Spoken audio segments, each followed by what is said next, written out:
Hello, everybody, and welcome to. We don't actually have a snappy name for this one, do we, T? I know the last one was the Siren Song Open, but now we're dealing with a little bit more of an open and healthy meta. So, over the course of the day, feel free to pitch to me any idea of what you want to call this. But for now, it's just the Mastering Runeterra second July Open. We can't even call it the July Open because we already had one this month. But T, how you doing?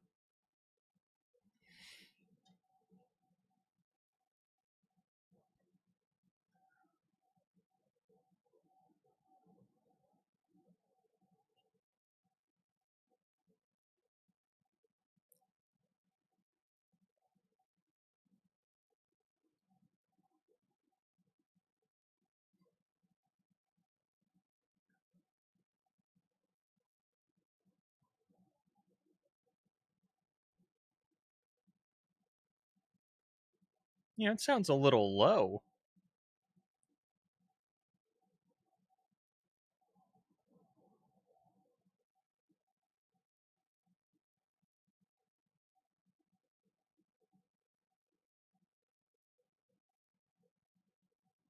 You think with that he could pay us more?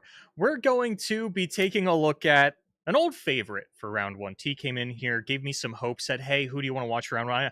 Like Ice T wasn't here last week, so I didn't have to watch Salty Simon round one. Turns out Salty Simon wasn't even in the tournament last time, and then T comes in here to talk. Oh, Boulevard, who do you want to watch round one? Oh, I don't know. T is Salty Simon in the tournament? Oh yeah, I guess he actually is. Oh, then I guess I know what we're doing for round one, folks. The question is it Control Simon or Aggro Simon? Get your votes in the chat now.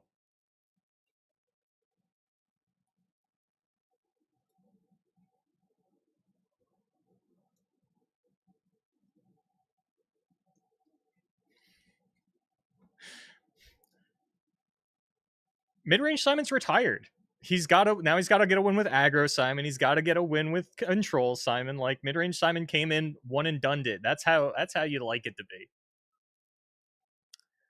But we're going to take a look at, I guess, the prize pool breakdown. We've got some kind of graphic that we usually fly once we're done floundering our way through the intro, and we're going to go ahead and fly that now, and it is going to tell you all of the information that you need to know about today's event as it pertains to the format, which is Swiss rounds based on attendance, usually about 7, sometimes 8 if we're feeling really frisky. And then a typical best of 3, 1 deck ban, or 3 deck, 1 ban. Of course, top 8 single elimination. And you cannot overlap with regions, Yeah. champions, all that good stuff, Riot Lock. I assume everyone who is here this early on in the stream kind of knows what we're going for here. And then again, that on the right is a lie. It is a $2,000 prize pool with the breakdown of what percentage each top 8 competitor is getting over there on the right. Absolutely. And I'm super hyped to finally be back, be casting this here with you, go through the full marathon. You know, couldn't be more excited. But I'm also excited to see the first round and see some Teemo, okay? Let's get it on. Some Monument, everyone's favorite card. When Veiled Temple came out, I looked at that card and I said, okay, eventually, sometime down the line, that's going to break Legends of Runeterra. And I didn't expect it to happen immediately, but it did, thanks to Aphelios. And when Sump Monument came out, I looked at it and went, wow, that's going to break Legends of Runeterra someday. And once again, did not expect it to happen immediately. But not only are we looking at, like, all these different shroom variations of the Sump Monument deck, but now people are just starting to throw a 1 or a 2 of Sump Monument into any aggro deck. It really sort of shores up one of Piltover and Zahn's biggest weaknesses, which is a lack of defensive tools. Like, yeah, you've got Mystic Shot, you've got High Note. When it comes to larger units, you can really struggle on that sort of plan. And it's not even so much a Piltover and Zahn weakness, it's like a strategic weakness, right? Puff Caps can't be blocking. Aggro decks don't want to be blocking. So some Monument says, hey, you don't like blocking? I got great news, buddy. You never have to block a day in your life. You can leave it up to RNG. You know what? And the RNG is quite frustrating from time to time, but it also got people doing advanced math on Twitter, okay? I seen the thread from Drizov trying to explain how to best calculate how many shrooms you're gonna draw. Did you remember what it was? Yeah, so he listed 4 different equations, so to speak, that you can do to figure out how many puff caps your opponent's going to draw and was like, technically all 4 of them are correct. But it looks like it was aggro Simon all along. We've got Samira Fizz up against Pizza Zone on what I have to assume is the ever-popular Heimerdinger Jace. Yeah, Simon already told me it's a counter lineup, you know. Yeah, he actually DM'd me. I was like, Simon, goddamn, open spectate, you know you're round 1. What are you doing with close spectate? And he was like, yeah, okay, fine. I'm also against the counter lineup, though. He was kind of sad about it, but...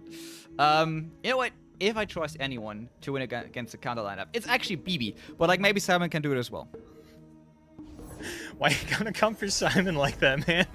I thought every day you make me get up here and watch him round 1 and you just roast him every time. I thought you loved this man or something. I know, I actually do. Like, I still believe Simon has it in him to win it. Okay? It's just, against the counter lineup, you know, it's just been a while. And, let's be real. Lately, Simon hasn't been playing LOR that much, as much as he used to, okay? Which is really hard to do, because that man has been absolutely spamming Runeterra since the beginning of the game. Yeah. Right now, not spamming as much, but is ready to push a lot of damage here right off the get-go. 7 damage to the Nexus is gonna go through. We have a ton of redraw in hand. Actually, this looks kind of good for being a bad matchup. Not only that, but I do want to shout out here, Simon actually still on the monkey version of Samira Fizz. Now, I haven't looked at what the most popular version is, but I will say unanimously, when I come across this deck on ladder nowadays, they've gone back to Fleet Admiral Shelly and Burblefish. Powder Pandemonium going up to 7 mana really turned a lot of players off to this list, but apparently not Simon, thinks it's still the wave, and we see the Eradication there in Pizza Zone's hand. That's not going to obliterate every unit under 3 attack, it's just going to kill them, so those monkeys are still going to get all of that burn through.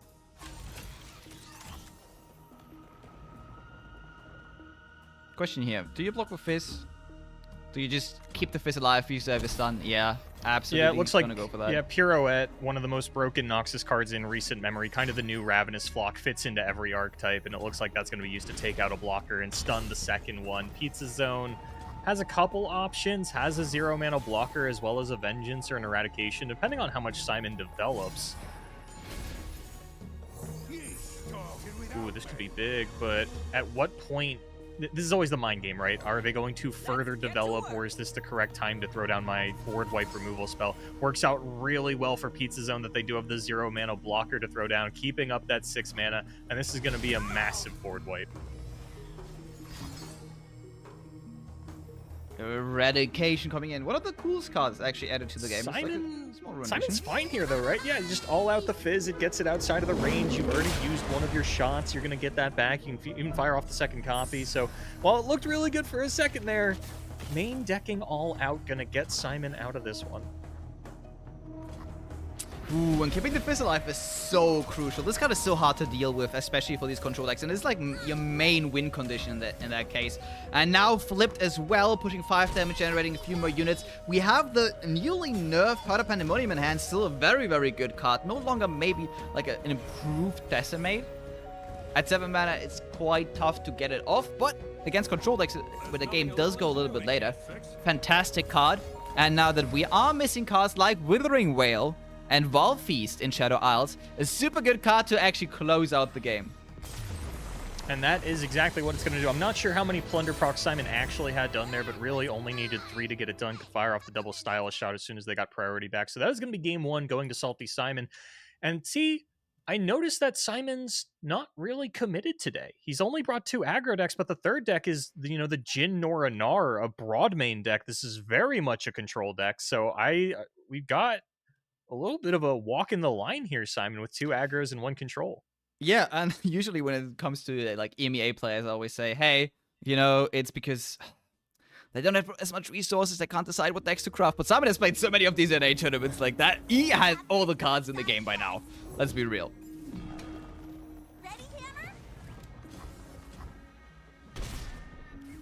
Now, this is also an interesting matchup. Illari Swain, actually a deck that has been around for quite a while now.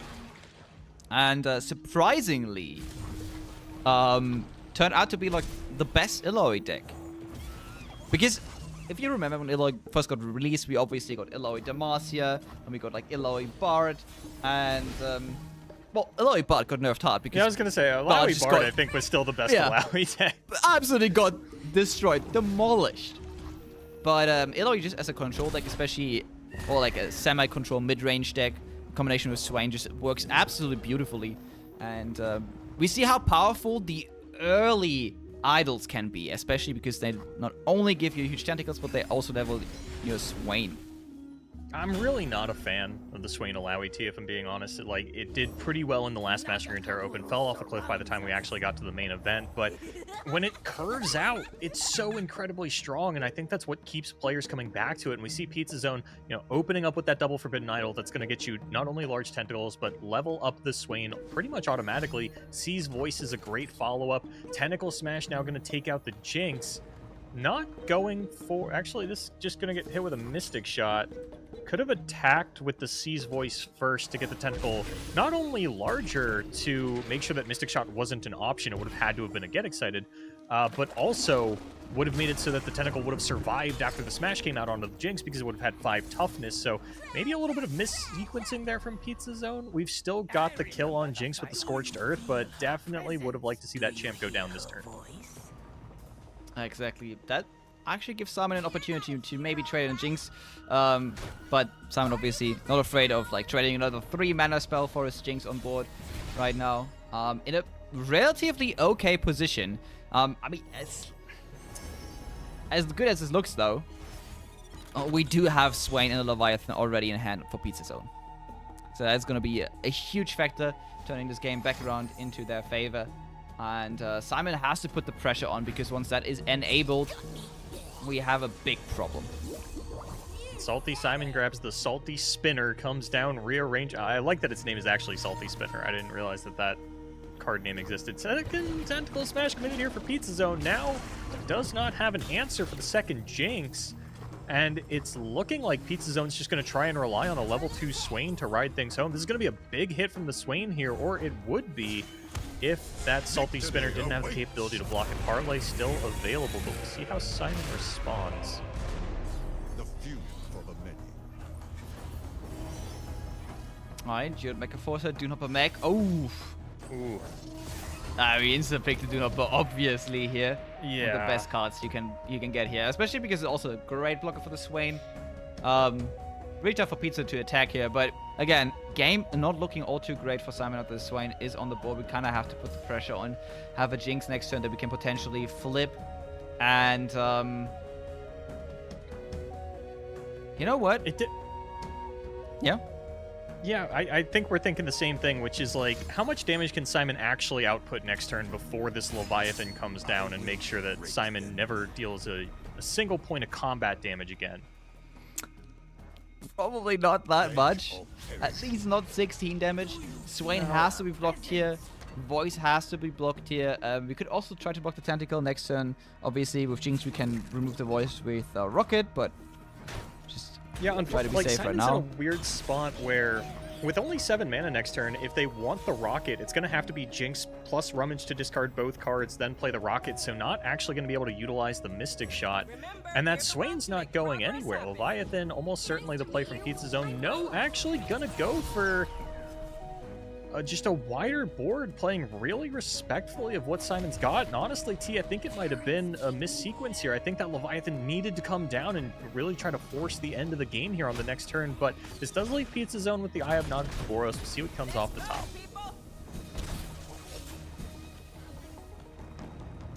Jinx might be committed here, especially after the Eye. No mana left. She's gonna flip Jinx this turn. Gonna put a Rocket into Pizza Zone's face.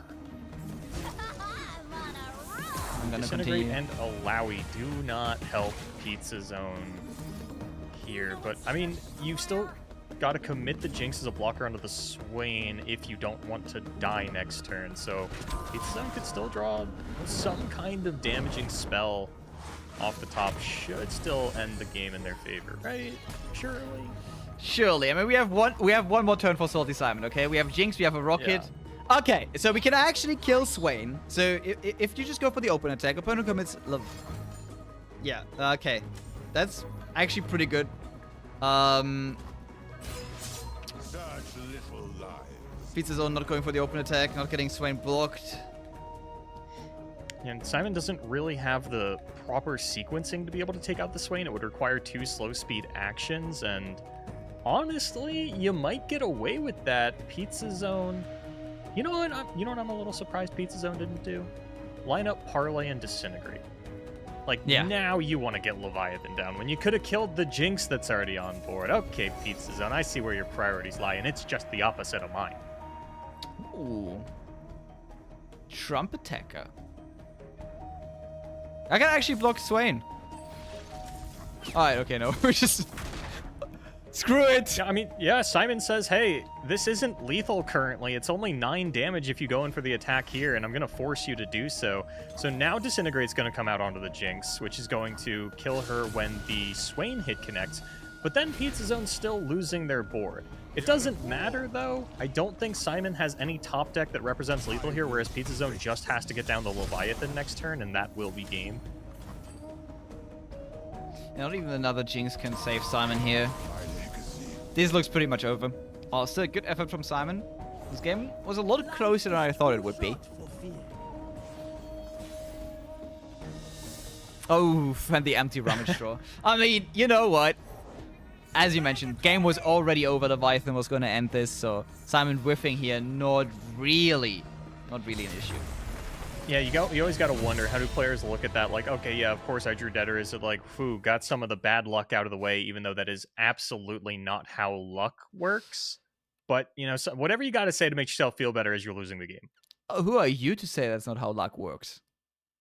Someone who has been playing card games for 20 years, T. Listen. I've heard from some very established card gamers, okay? That may have not won a world championship, but as I still respect them on some level. I heard that is actually how luck works.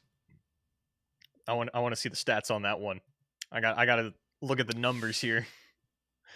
Listen. Someone check the tape. Okay. Maybe it's not how luck works, you know, but you gotta, you know, let them believe. Okay, believe. I'm sorry, T. My childlike whimsy went out the window a little while ago. I lost it somewhere in the last 3 years when Legends of Runeterra came out, but my childlike whimsy just no longer applies to card games in any capacity. Damn. All right, it's fine. Boulevard, it's fine. You're grown up now. You realize... Oh, God. You know what? Actually, I take it back. I have so much childlike whimsy. I'm just the most whimsical caster you've ever seen in your life. And Pizza Zone, gonna take some bad RNG. Only get 1 unit here. Would have loved to be able to double block. Maybe even get 3 1/1s on the high roll. And for those of you that want to check out how your production surge is going to work out, there is a tool for that. I'm not going to go into chat and link it, but you can find it on my Twitter. Nice.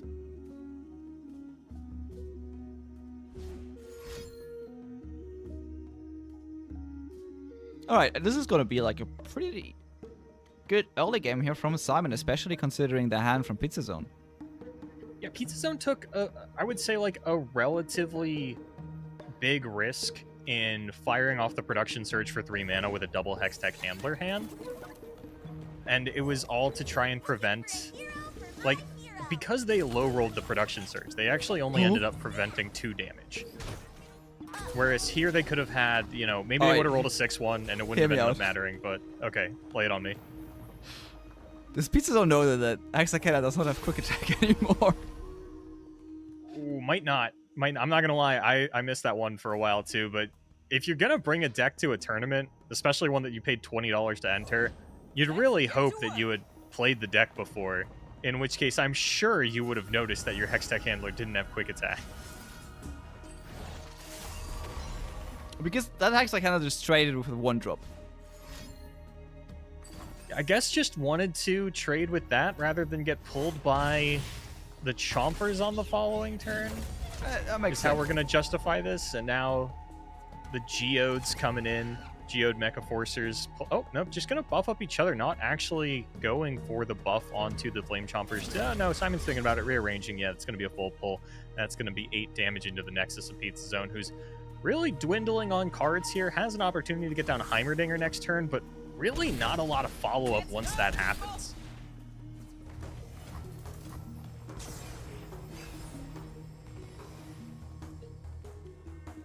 All right.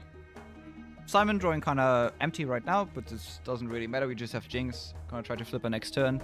There is an answer for Jinx in Pizza One's hand. And we can try to get back into the game with Heimerdinger. Big question. You can try, but this is a lot of damage. Yeah, especially Simon has Mega lined up. Forces. Yeah, this is lethal damage Simon has lined up on the open attack thanks to the Geode Mecha Forcers, and even if there's, you know, like a Vengeance top deck from Pizza Zone, the Geoford Mecha Forcers do offer up Spell Shield, which is why we're going to see just Piltover Tellstones fired off in order to get a 1-1 on board. But with the extra burn in Simon's hand, you've got to assume, T, that this is just going to be the end of the game. Yeah. Okay, Simon actually not going for the Jinx flip first. Obviously afraid of the blockers that Pizza One could throw down here. Does make a lot of sense. We could flip Jinx though if we wanted to. Now we are kind of forcing Heimerdinger to block here, especially with the extra stats that are going to go on the Jinx. Yeah, and even if Heimer blocks Jinx, it's still lethal damage coming out of Simon 10 exactly. Also, But Simon going to pull it back and rearrange yet again. funny thing Simon did here, kind of protected Jinx from most of the removal that Pizza Zone could have had for Jinx by giving her spell sheet. And that's no fast speed spells from Pizza Zone. Of course, wouldn't have mattered anyway in the face of a Spell Shield Jinx, plus Mystic Shot, plus another burn spell to end the game. And that is going to be Aggro Simon in classic fashion, going up 1-0 in the tournament. Can he take that and transition it into a top 8? History says absolutely not. Whoa, whoa. Okay. All I'm saying is, ever since we've started this meme about watching Simon round 1, I don't think he's top 8'd. I think he did. Maybe once. But we've done this like 7 times now. What? I feel like Simon has performed pretty well in Mastering Runeterra tournaments in the past. He won a couple. Yeah, but not when we were memeing about always watching him round 1. Ah, true. Ever since we started doing that, you've been his bad luck charm, T. All right, okay. I want to completely, refute that, okay? I want to say, Okay. and this is really important to me because, Sorry and Simon and BB are annoying me daily with this, okay? I still don't watch me. I always lose when you watch me. No. I checked the VODs. I checked the records. You always win when I watch. I checked the tape. You always win when I watch you guys. And it's like, you lose when I don't watch you. Not my fault. One thing I have always known about the Legends of Runeterra, but has become increasingly apparent over the last month, and I just mean really shoved in my face, is how bad everybody's memory is. Yeah. And luckily, as the records keeper of Legends of Runeterra historical competitive events, I have the tapes, and I constantly check them, and I'm constantly blown away by how wrong everybody is. So I'm pretty sure I top 8 in this tournament. Nobody. No, you didn't. I even had someone being like, oh no, Kaisa was the most topping champion of all time. There were 29 at her seasonal. And I was like, buddy, I have the sheet in front of me. It was 22. Where are you pulling this number from? I have the only record of it. Who's lying to you? Why are you trying to lie to me?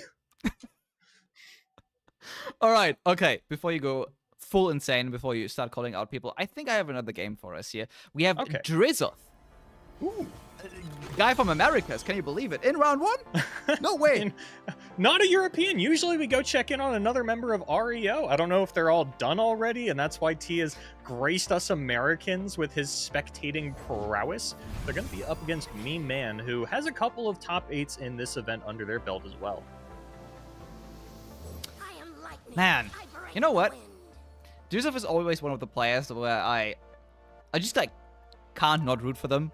So only positive interactions with Drizzoth so far. Really funny dude. But he does enjoy decks that I hate. It doesn't. You almost exclusively enjoys decks that I dislike. Drizzoth, I think the best way to put it is that Drizzoth, at least the way he comes across, is one of the least chronically online Legends of Runeterra players. Which makes him so likable. That's what makes him so likable. 100%. Alright, we are up against Aatrox. That deck has survived the Dark in Winter and is back, was gone for a week or so. It's now back in the meta. And you know what? This is one of the decks that I actually like in the current meta. I know it has been a bit oppressive in the past, but after a couple of nerfs, it's actually a pretty solid deck that, in my opinion, is not oppressive or annoying to play against in any way, shape, or form. And I think it's a huge success. Here's what I'm gonna do today, IceTea, because I'm a famous Aatrox Vayne. Like, I enjoy playing the deck. I do not enjoy watching the deck. I find it pretty boring. And what I'm gonna keep track of today, I got a little notebook in front of me, is how often we see Aatrox win when they don't have Ranger Knight Defector. I'm wondering if I want to say Ranger Knight Defector on 4 or Ranger Knight Defector plus weapon. I'm going to go Ranger Knight Defector plus weapon. How often do you not find that and still win the game? So far, Me-Man did not find it. So we're going to see if this turns into a win or a loss, and that will be the start of this little experiment. You know what the crazy thing is? I'm totally on board with that experiment, because my experience on ladder is roughly the same. If they don't have it, they lose. If they have it, I don't know how to deal with it. I was like, okay. Oh, wait, quick attack, scout. 4? What do you mean I've got 12 damage coming in my Nexus and I can't deal with this thing because it technically has 4 HP, but I can't double Mystic Shot it? Yeah. No, you're absolutely right. Okay, so this is going to be game number 1 where we see this. Drizzov actually in a very, very good position here. Trumpeter, one of the best cards to actually fight for the board early on.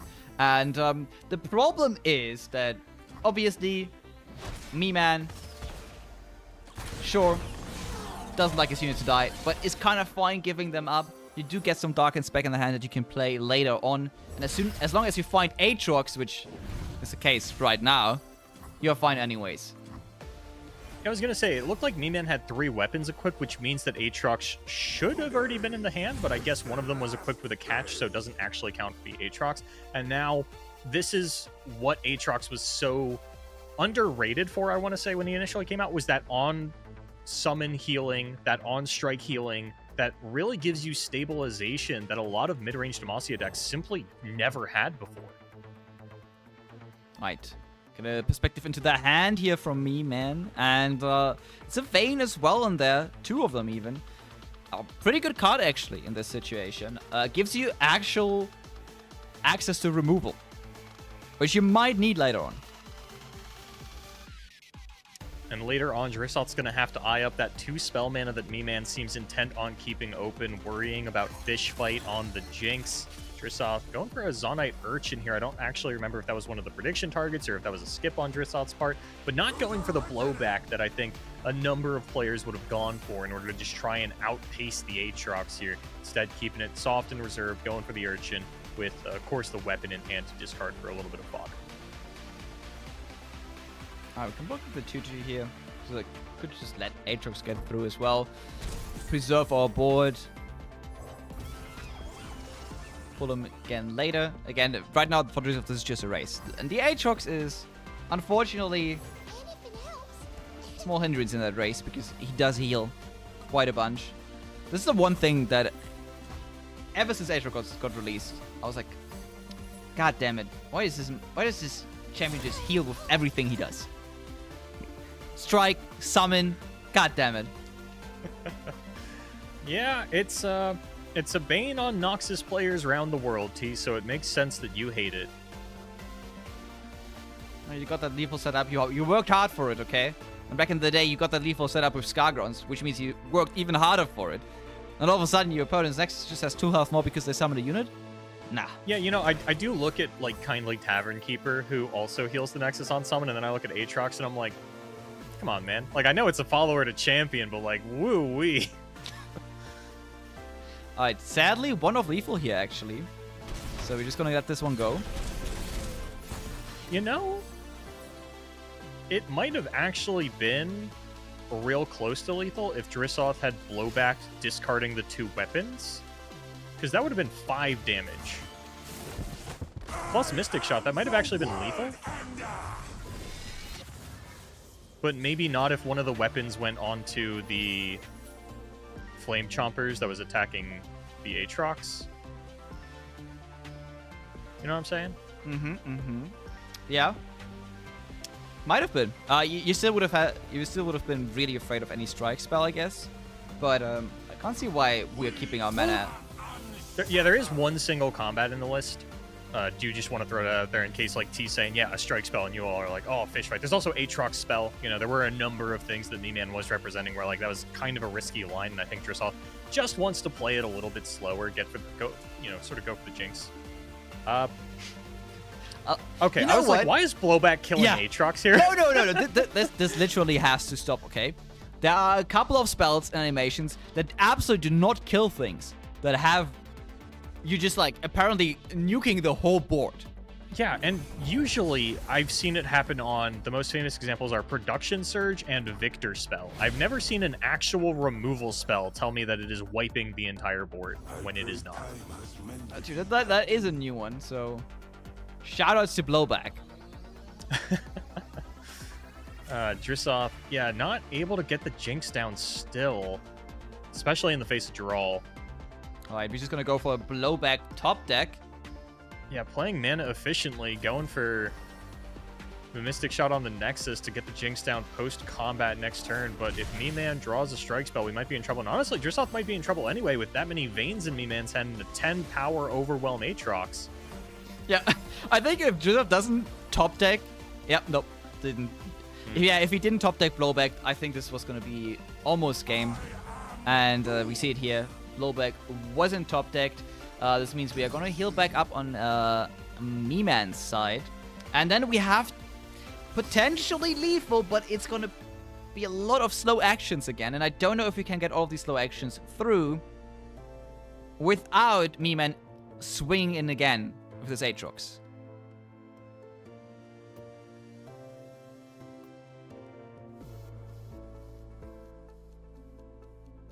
No, we absolutely can't. So we have to commit Jinx. I mean, Jinx comes down, followed by Vayne. Yeah, and then... No, so Vayne comes now, Jinx comes down, you rally, you heal There's again. no opportunity to rock it. Yeah. And it is going to be lethal on Drissoth's 1 HP Nexus. We're going to see the surrender there now. See, I don't know if you know what the game count was. I do want to point out this is 1 win in the column for Aatrox with no Ranger Knight Defector plus weapon on 4. And I expect that this is the meta, or maybe not this is the meta, but I think that is the matchup where you're going to see it most often, where it's the kind of burn deck where sometimes all you have to do is survive. They will run themselves out of cards, and if they don't have the Jinx, or if they can't play the Jinx because they have to play Respectfully Removal, then, like, you know, I mean, what did Aatrox gain there? 6? 8 health? There's a lot. That was a ton. And, you know, now you know why I find that specific part about him so annoying. Well, I overall think, obviously, it's just so random. Yeah, why does he heal? You know, I say it's so random, but, like, the hallmark of League of Legends Aatrox is, like, you've got 5 stack Grievous wounds, and he still just, like, 0 to fools himself against your team on 1Q, and you're like, oh, yeah, I guess, like... But then why does he... having a lot of random healing. And why can't he kill normal units? Okay, if you want to do the Aatrox flavor right, okay, let him heal, let him deal a ton of damage, let him kill champions, but don't let him kill any followers. Okay, because I've got you. Aatrox is famous for not being able to kill any minions. Like, Aatrox is famous to dying to super minions. Here we go. No longer heals on summon or when you kill a follower. But when you kill a champion, you full heal the Nexus. Full heal the Nexus, full heal Aatrox. I'm on board with that. Yeah, especially given that his champ spell's a strike spell. Gotta love it. Let's get to work. Oh, this hand, not bad for Me-Man. Doesn't deal with the Jinx super effectively, assuming that she comes down leveled. But while it's a slow start for Me-Man, gonna be able to match Drissoth on board, at least for the early game. Okay. So, again, we have another game of what appears to be just Jinx Bandle versus Heimer Jace. This went pretty well for Simon. See if Joseph can replicate that success. I think in order to replicate that success, your opponent has to kind of throw away their early game. Don't know if that's going to happen. Alright, Hex Anomaly, Other Devastation, the Harrowing. It's probably just Anomaly here. You could pick Other Devastation. You could pick Other Devastation if you want to have fun. I don't think you're ever casting an 11-mana board wipe against a Jinx deck. You know what? So you can have a lot of fun dying with it in your hand. Sure. You know what the actual problem is? they might not be casting that 11 mana removal spell, but the problem is we are never casting that 11 mana removal spell. And that's what I'm upset about. You know, that has bit me in the ass before, because the first time I actually did have to cast that spell, I had no idea how it actually functioned. I think I was casting with Card Gamer, and he was trying to convince me that it, or maybe it wasn't Card Gamer. I don't want to like throw anyone out there because I don't remember who it was exactly, but they were like, "Oh yeah, like just completely misled me about what the card did and did not kill." Okay, so I'm pretty sure the only thing that it keeps alive is your equipped units. And you're Darken, right? Oh, and you... Oh, see, I didn't even know. It keeps the Darken alive? Oh, God. Okay. Yeah. Oh, that's right. So whoever it was told me that all equipped units and Darken would survive, and then it just wiped the opponent's board, and I was like, well, that's not how I was just told this card works. Me-Man finally getting a good roll of the dice on the production surge, though. Tough spread all around. Gonna lose a couple of units here, but finally, you know, not getting just that one large unit. And next turn, when the Hextech Handler comes down, this is gonna feel even better. You know, Hextech Handler gonna get tough. Nothing else going to get quick attack. Again, that keyword has been removed from the handler. Okay, we already have Jinx. We already have the Dune Hopper. This is looking to be a heck of a mid game here for Drizov. But with the Hextech Handler, obviously you're all in a bit of trouble, just because your opponent is starting to stack up those stats as well. That is a pretty hefty spell there in Me-Man's hand. I mean, obviously we can't cast it, but Hextech normally just being able to transform into cards like that is just super scary. Especially because I have never seen that card played outside of a Trundle deck. I also didn't have even not know seen that was card played still outside standard legal. I also did not know that it was still standard legal. There's so many champion spells that have rotated where the champions have not. I think Swain's sort of the most famous example, where if you want Ravenous Flock, you just got to be playing a Swain deck. Yeah, I don't think anyone would play a Trundle deck to play Ice Quake. Yeah, that's not exactly what was so good about Trundle, but honestly, from here on out, Drissot's in a really rough spot. The Me-Man has been able to hang on to the Mystic Shot plus Aftershock to deal with the Jinx, and there is, of course, the chance that Anomaly turns into something that can deal with it. These Sand Soldiers are not getting through these tough units, not even softening up the board of Me-Man, but the Mecha Yordles, the Mecha Yordle Generator are going to take out some units here and try to get some more resources out of Me-Man. This is going to be a pretty cost-reduced Demacia spell. If that's the route Me-Man wants to go this turn, they'll get their 5-drop online. This card kind of nerfed recently in that a 3/3 has been added to the pool. Wait, are the good cards still in the pool, though? Did they remove any of the good ones? Is Radiant Guardian still legal in Standard? I hope so. That's kind of the one that everybody always wants off of it. Oh, that is on Radiant Guardian. Okay, yeah. That's just Vanguard Cavalry. Pretty good card. To get out of that, you would never main deck that card, obviously, but if you just get 4 mana, 5/5 tough, you take it. Okay, so how does Drizov actually get back into the game? That's what I want to ask. Because right now, it just seems like Me-Man is just building up the defense on the board. Drizov is not really going to get through. He's maybe going to get a couple of points of damage through each turn. So probably has to do it with Burn. Has the Jinx, which means won't get excited. Has a Mystic Shot. Has a few Rockets. Is that going to be enough? Or has Me-Man too many chances to draw some healing? It really depends on how jumpy Me-Man gets. If Me-Man goes after Jinx number 1, I guess it actually doesn't super matter, because if Drissoth throws down Jinx and Me-Man goes for the Aftershock, if Drissoth levels in response, that means he used the other Jinx. And if he doesn't level in response, then he has to respect secondary pieces of removal from Me-Man, like second Aftershock or something.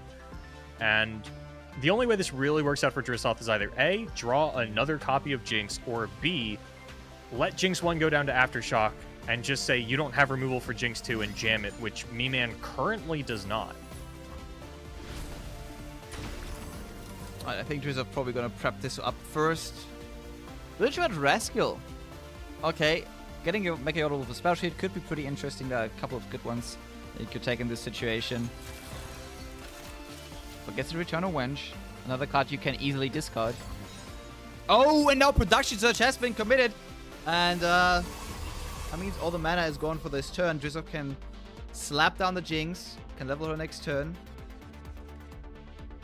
Unfortunately, does not have enough mana to do anything meaningful this very turn with the Jinx.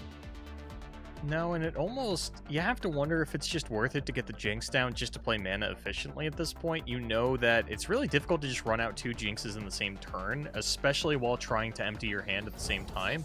Me-Man's down to only 4 cards. I think Drissoth's just kind of got to start getting to that next Jinx. You know, if this one does go down and you want to level it in response, you've still got to find Jinx number 2, or 3 rather, somewhere in your deck, and kind of just need to force that interaction earlier on to give yourself as many chances to top deck it as possible.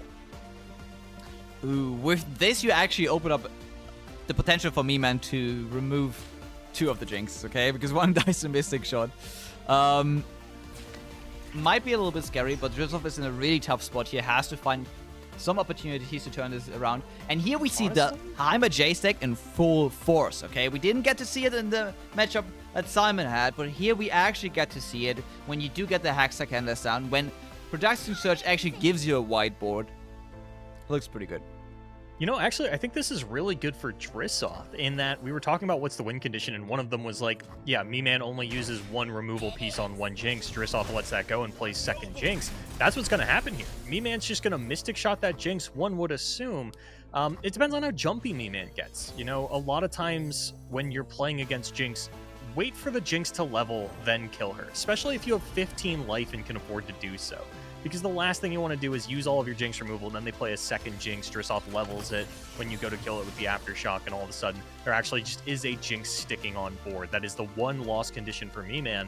And with this much life, T, you gotta just let this one rock until Drissoth empties the hand. Yeah, the return range actually hitting the Jinx, very unfortunate for Drissoth here. This makes it a little bit harder to actually get all of the cards out of the hand before you play your second Jinx, which will then get flipped. No, you're committing a spell. Committing just a Quietus on an elusive unit, yeah. If, you know what, if we are afraid of burn damage, we also gotta make sure that we don't take any more board damage here. And here we get Geode Mecha Forcer. Again, a crucial card in Simon's success. Against... Yeah, Me-Man does have an answer for this, though. Actually goes a different direction, really doubling up on... Smash and Dash. Yeah, so I've got the list open, but I gotta like compare the pictures, which is, and it's like in list form, so I gotta do some scrolling.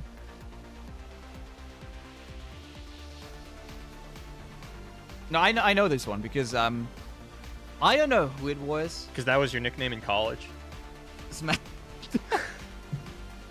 Yes, that, and I think someone posted on Twitter. I think it was Wick. Wick on Twitter was like, "Yo, did they just add this card? Did it always exist?" Which I found very strange because this is one of the best Mecha Yordles in the goddamn game. I know that a number of Mecha Yordles have gotten sort of like random buffs since the archetype came out. I think there were like 2 patches where they just buffed like 3 or 4 Mecha Yordles because when they came out, yeesh, they were doing nothing. But of course, we've gotten a lot more Have we gotten more generators? They might have dropped all the Mecha Yordle generators in the first patch, and I just didn't even know. No. We got more, right? Are you sure? That's what I'm saying. Whoa. Yeah, we got at least like, I think the burst spell wasn't there before, no? Oh, this is big. The Mystic Shot is committed. Me-Man has lost the opportunity to kill both Jinxes unless they can draw another piece of removal. Got a little jumpy on the impact damage. Didn't want to let their board get picked apart by the quick attack. And this might be Drissoth's window. It's going to still take a little bit of doing to empty the hand. I think they can get it done next turn. It does depend on the top deck, though. Right now, I believe all of their mana for the next turn would have to be committed into this. They wouldn't even get a rocket, but the window is open for Drissoth to come back into this game, and Pharaoh's Financier could slam it shut. Yeah, the big problem here for Me-Man is that the last couple of draws were not Jace, not Heimerdinger, and not Draw. Yeah, I don't even know how much Heimer would really do here, just given that like Me-Man only has 2 spells. Jace probably, like Jace Challenger obviously makes a really big difference here, especially if 2 6-cost spells have been played. Piercing Darkness off of the Reggie is going to make this a near impossible task for Drissoth, unless Me-Man gets jumpy again, but you've got to play respectfully of that second Jinx. Yeah, the only big misplay Me-Man could do here is just fire this off on Smash and Dash. Oh, such a good name. Such a good name. All right. I just want to call every Mecha Yordle Trumpet Techer. Trumpet Techer is the Demacia one, yeah? Is the Sifria? Yeah. Yeah, okay. Hey, you know, I think it would be fine. I think, like... I think the Mecha Yordles wouldn't care, you know? I'm just going to start making up names for him, man. Oh, okay. What would you name Smash and Dash? Because I think it's like such a perfect name. It's like kind of hard to like give them a new name. I gotta call it SparklingIceTea, the Mecha Yordle formerly known as Smash and Dash. All right, okay. I'm counting on you for the whole broadcast to actually say that full name every time the unit is on board, attacks, or does anything. Oh man, there's way too many Jinx decks for that to happen. Drissoff draws a Kennen though, Me-Man draws a Vengeance, and I think, T, we are at the point of a very slow burnout. We will see how it works out though. There is 3 impact damage on SparklingIceTea, the Mecha Yordle formerly known as Smash and Dash, and 1 impact over onto the Zonite Urchin. So Me-Man could start to get pretty low here, and then we run into a situation of, yeah, do you have to Piercing Darkness for the health gain and then die to some Mystic Shots in response? Or, you know, we're really not out of the woods yet on the side of Me-Man. There's still some LOR left to be played as long as Drissoth's got cards in deck, and a lot of blowback still in there. Okay, this attack again. Threatens at least 4 damage. And I don't think going down to 9 is that scary. Just because you know that blowback actually has to discard quite a couple of cards in hand to actually deal the damage that got excited one state with just 1 discarded card. Which means, again, you're not really dying here. Vengeance is going to be committed. Take care of the 3 impact that are going to be committed on the board. Only 1 measly point of damage gets through, and Me-Man is chilling. Oh, and Drissoth gonna re-equip the Return of Wrenches. You could argue that this is like not really playing for a blowback top deck. Goes for the Jinx as well. This is gonna be the Piercing Darkness committed. Drissoth's got the double Mystic Shot into the Rocket. Now, do you want to send this all at the Nexus, or do you want to play for board? Rocket's not going to kill anything, but this Mystic Shot could take out a 2-1. No, going to play for damage and take out the Jinx. Yeah, this is unfortunately it's the best thing you can do, because this actually denies more healing than damage you could do to the Nexus. And pretty good play from Drissoth. He plays it well to the very end. For anyone that thought that might have been just like a tilt play. Nope, this is actually a very, very good play. I do wonder how correct it was, though. Obviously, you're saving 1 damage based on if you were sending the Mystic Shots at Nexus, but would it have been better to kill a couple of units? So you could have killed the 3 units on the board here, which means, unfortunately, both your 6-2s could still get blocked, which I think was the deciding factor in terms of saying, nah, it's not happening. Really good top deck for Drissoth, plus a really good top deck for Me-Man, who's about to just, looking at, I think, what, 14 damage here? For those who don't know, for those who haven't played Runeterra in the last couple of months, Brash, the keyword, obviously means you can't block for anything that has less than 3 health, which is Drissoth's whole board. So, yeah, we're going to take 14 damage here. We're going to lose our whole board. Drissoth's got options with a draw spell here, though. Boom, baboon, Yordle Squire, not the draws you want to see here.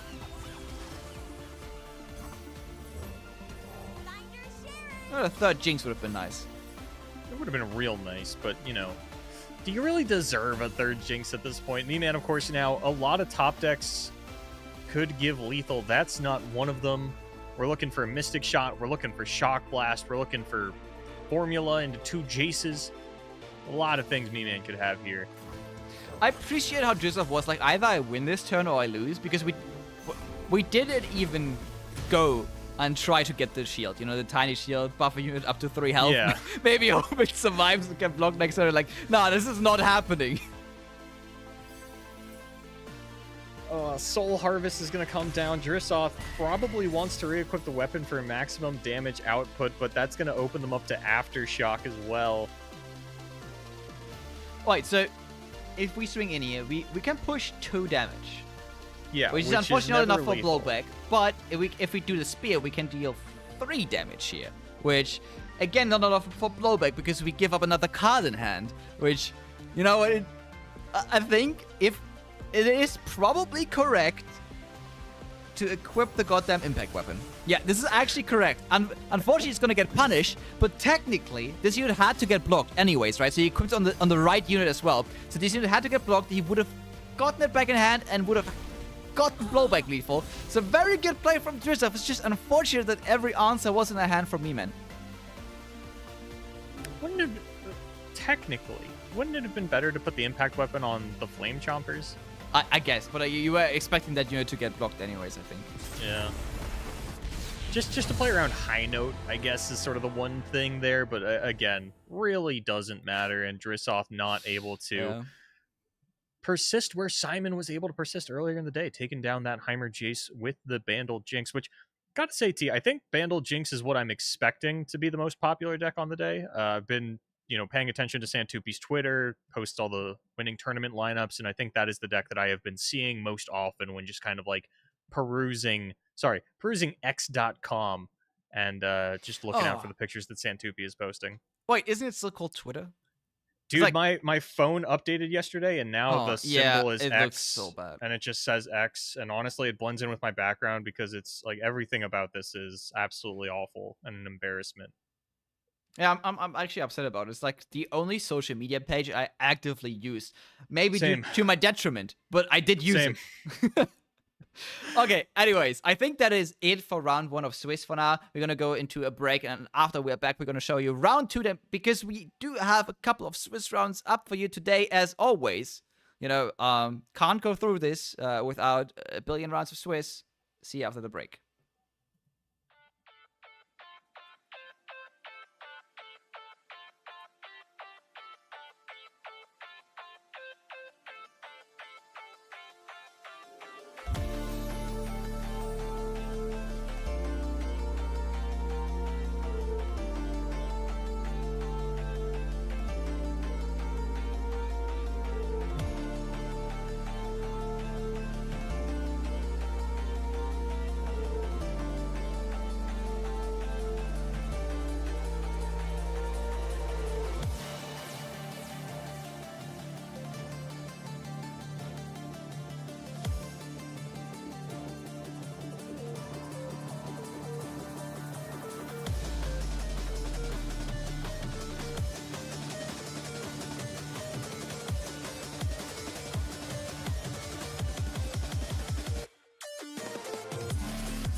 Welcome back, everybody, to the Mastering Runeterra July Open number 2.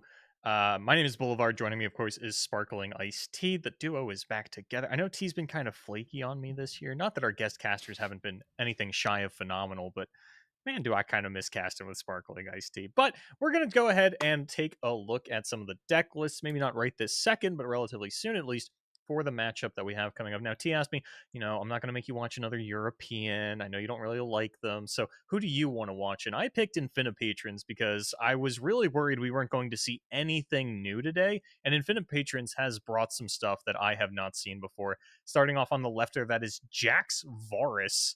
In the center, we have Nidalee Renekton. And then on the right is Aatrox Vayne. Well, I mean, at least you can continue with your studies. But yeah, this sounds really amazing as a game for Swiss Round 2. Just like some absolute cooking happening here. I mean, the Renekton Nidalee, obviously with Demacia, it has something like Sivir Demacia, like Renekton Demacia, which was one of the earlier Demacia decks as well, that used Shurima, which, again, just a quick attack, just a Renekton Overwhelm, and the pump up on attack, on challenge, really, really good with Demacia, and really, really good, especially if you combine it nowadays with great cards such as Cataclysm, which has helped this win condition go on and completely overwhelm your opponent. Now, obviously, the Jax Varus deck is also really cool, I have to say. Really, really cool. I have no idea how this is going to go. I actually never played this. I played like a ton of different Varus decks, like Riven Varus, but I never played Jax Varus, which I'm really excited to see this. I don't think I've seen Jax Varus before outside of, when Jax first came out, people really didn't know where to put him and they were just trying all kinds of stuff, especially because we got more double Runeterra champion decks than ever before. So Jax kind of went everywhere. I might have played against something like this before, but definitely not refined, and pretty excited to see how this actually does work out. Yeah. You know what, Boulevard? Sorry, I have to stop you here. I think there was one genius in this game where I actually was like, hey, you know what? Riot wanted us to play Jax with Ornn. Let's just play Jax Ornn. There's like one genius who started this whole Jax Ornn thing. I don't know who it was, but I do actually. SparklingIceTea. Shout out to Mega Mogwai, the creator of every deck in Legends of Runeterra ever, especially the ones that come out of Europe. But we're going to take a look at their Infinipatron's opponent's deck here, X-Dragon55, who has brought Aatrox Vayne, and then Swain. And all the way on the right there, we actually have Champion Strength Bandle Gunners, which is something that ran a format a little while ago. I think it was the WCQ or the Runeterra Open, one of them. The WCQ, if I remember correctly, was the one that was the big Bandle Gunner tournament. But now the card has been re-nerfed, lost Spell Shield, and we're off into the races, and going to see a Prowl to save whatever this mystery unit is from the Tentacle Smash. Come on, I'm not going to show you this. I could show you this, but I actually... Oh, you're going to make me guess for it. No, you don't have to guess. You just have to have some game knowledge, Boulevard. As a caster, come on. You see the ambush spell in hand. Yeah. I don't know what that is, man. I don't play these cards. It is Nidalee. I don't know what they look like. You know what? I wouldn't have known either. I bought the skin, and the skin has like one of the best level ups in the goddamn game. So I actually don't know how the basic version of that ambush spell looks either. I clicked All-Terrain Trooper, and I right-clicked it and put Open Image in New Tab, trying to see if I could see what the spell looks like. It just gives me a full art picture of Renekton, so that's not working. No, surely not. Talking about Renekton, he also found his way into the hand here.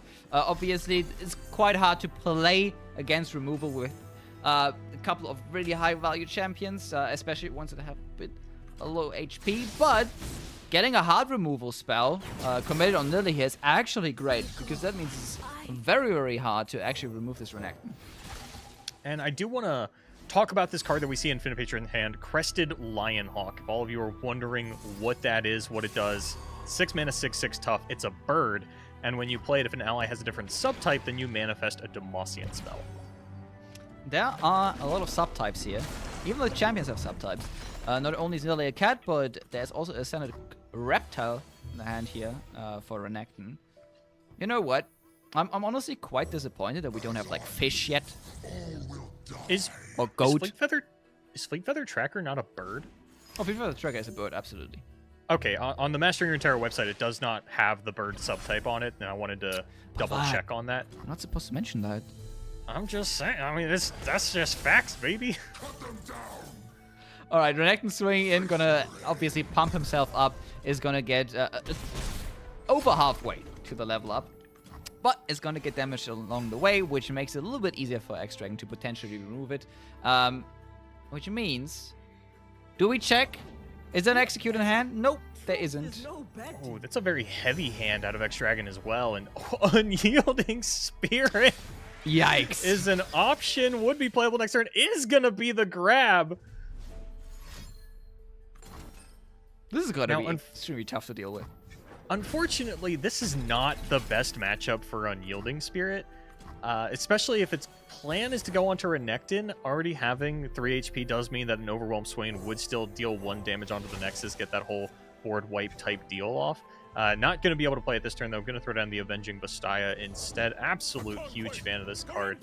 But now, I don't think we're looking at lethal. We are looking at a Renekton level up, potentially with that Ruthless Predator coming through. And a kill onto the Leviathan as well. This is actually just a full board wipe for Infinite Patrons, and I think it actually is lethal. You can just Ruthless Predator your 6/6 up to an 8/8, give the 2 units Challenger, pull them with everything not named the bird, and that is going to be lethal from Infinite Patrons. I'm not sure exactly what route they're going to take to get there, but they are going to get there, and we are going to see a lethal. Yeah, I think the route that we take there is that Renekton still gets to push some overwhelm damage. Oh, hell yeah. 10 damage committed on the board, as you mentioned. Absolutely lethal committed. Brutal. No skin on the Renekton there, Infinite Patrons. I couldn't help but notice. No board either. Interesting. No prismatics that I can see either. Not a flashy one, that Infinite Patrons. Now, hopefully, the Jax Varus was not banned. Hopefully the Aatrox Vayne was brought as ban bait so that every single game, you know, you look at the lineup from Infinite Patrons, you'll get the one real deck and you go, okay, I'm going to take that one out. And that means that we will get to watch Jax Varus, because even if you're not taking the quote-unquote ban bait, I think Aatrox Vayne just looks better than Jax Varus does. I don't think anyone's super in tune with the matchup charts on this one. And hopefully we're going to get to see it here. I'm looking at the spell lineup here, the unit lineup, and it's a bit of a doozy. 2 main deck Sharesies is not something I thought I would see in a competitive environment pretty much ever. No, not really. It is pretty cool, though, honestly. I like Sharesies as a card. I have only seen people misplay with it so far. Ooh. Oh no, it is gonna be it's an Aatrox Vayne mirror. Why? Who did that? Whose idea was this? You're gonna love it, Boulevard. Oh, I hate it here so much, SparklingIceTea. Hey, you know what? This is perfect for your research, okay? Because one player actually has Steratu and a Scarion in hand. The other one doesn't. So, like, you can do the math here, you know? Like, according to you, like, one player is definitely favored to win this one. You say according to me like you didn't full on agree with me. I want to, like, leave some, like, deniability for myself. Where I'm like, okay, yeah, that makes sense. Yeah, where I can, like, just back out, you know? I want to gaslight people into thinking I didn't agree. Like, I never said that. What? Oh, yeah, that's... Can't believe you're going to do me like that, T. But I understand plausible deniability and all that. Now, there is no Ranger Knight Defector for Dragon, who does have the attack token. Honestly, it's a little weird for Infinite Patrons, who has that weapon on Valor currently. So, not going to be able to take full advantage of the Ranger Knight Defector combo on 5, at least not without using a fish fight. But Dragon Guy goes in, or sorry, we're speculating as to whether or not Dragon 55 was in fact Dragon Guy who died, who has not signed up for the tournament as far as we can tell, so I do apologize for the misnomer there. But if Dragon goes in for the attacks, Infinite Patrons might just take the block in order to set up for a better swing on the following turn. Ranger Defector is going to be committed. 4/3 stats you can't really deal with. Luckily, you do have a tough unit with 4 health, which you can swing in with. Now, you did kill the Challenger unit, But this is one of the rare answers to the 6-attack Ranger Knight, which is a 4/6 with tough the dragon can make off of that form up. yeah, apparently that might not work out. Demons walk among us, masquerading as men. Yeah, it's going to be really funny if at the end of the day, every Aatrox Vayne player that had the Ranger Knight with the weapon on curve just lost. You know what? It's looking like it's happening. It's kind of looking like... So, I don't think Dragon is... Dragon might actually have enough pressure to just, like, kill Infinite Patrons in the meantime, but my line of thinking is, if we can make it to Seratu turn, which I think is, unfortunately for Infinite Patrons, it's going to be Dragon's attack token on the Seratu turn, so they do have 2 attack turns between now and then, and with 2 Badger Bears and a Vayne, that's a lot of pressure, while Infinite Patrons doesn't have a whole lot to go against it. It's going to have to be a really slow buildup of a Badger Bear plus the weapon plus a fish fight, re-equip the weapon, fish fight again. Do you have a giant Badger Bear on board now? Gonna be answered on the other side. Badger Bear is just really one of the more curious cards. Like, I think it's the only strictly better card that has ever been added to the game, and that is because this card has the fortune of not being a token. Yeah, this is the only time Legends of Runeterra has ever printed a card that was a strictly better version of another card. If you want to disprove us, you just got to spend a lot of time on the LOR website. You're welcome, Riot, for all of the traffic we are driving in there. And yeah, and also, you know what? I will kind of enjoy that. Okay, like imagine the time someone has to spend to disprove us, and then it's like, okay, cool. Yeah, trust me, I spend a lot of time looking through Legends of Runeterra cards. It's not as sexy as it sounds. It's not as cool as I make it look, folks. Alright, okay, we're gonna try to clean up the board a little bit on Infinity Patron's side. This time, playing around a combat trick. Going for a low health unit here. I mean, at the end of the day, we just, like, gotta try to kill this Badger Bear as well. We wanna, like, actually progress and win the game at some point. It's a little awkward. Like, Dragon Guy gets down the Anaka here, and that can be a really big difference maker. Infinite Patrons does get to block and then play Seratu, though. And Dragon... It's going to take, like, a fish fight top deck. Looking at fish fighting... Okay, fish fighting the Anaka so that when it goes into combat, you can try and block with the Badger Bear. No, actually going to double up, condemn it as well, and this is going to get absolutely blown out by the catch. Ooh, this will hurt a lot. This is almost game over. Infinity Patrons here thinking, hey, I can't let this Anaka attack. This Anaka could pull anything. And I'm already pretty much behind in the game. So if I lose on this Anaka turn now, pretty much lost the game. Goes for the win out. Not going to be rewarded. Or is this like me in TFT saying, hey, you know what? One more Piltover loss, win out. And it's correct sometimes. Just doesn't always work out. Yeah, well, you did at least stop the tumble line, but it's really not a great consolation prize. Luckily, Anaka doesn't pull much. Yeah, not much. Anaka absolutely whiffed that one.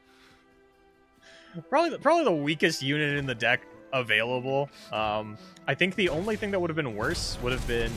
No, even Vayne would have been fine, because it would have come out as a 4/4 and at least traded with the Badger Bear. My thought was, like, if 3/3 Vayne pops out, then, like, yeah, I got another Vayne out of my opponent's deck. But no, it would have gotten buffed up, so it still would have traded.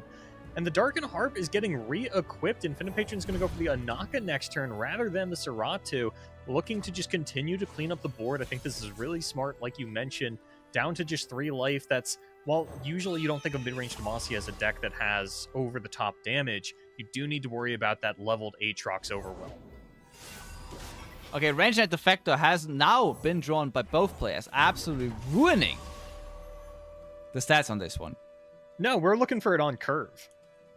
Oh. Be that 4 or 5 whenever they get the attack token back, but that's what we're measuring here. Okay, we gotta remember, Infinity Patrons had it on curve. Yeah, and it's not looking good for Infinite Patrons. You say that, but we do have Anaka on board now. Anaka could, like, if Anaka rips an Aatrox here, that might just be game over.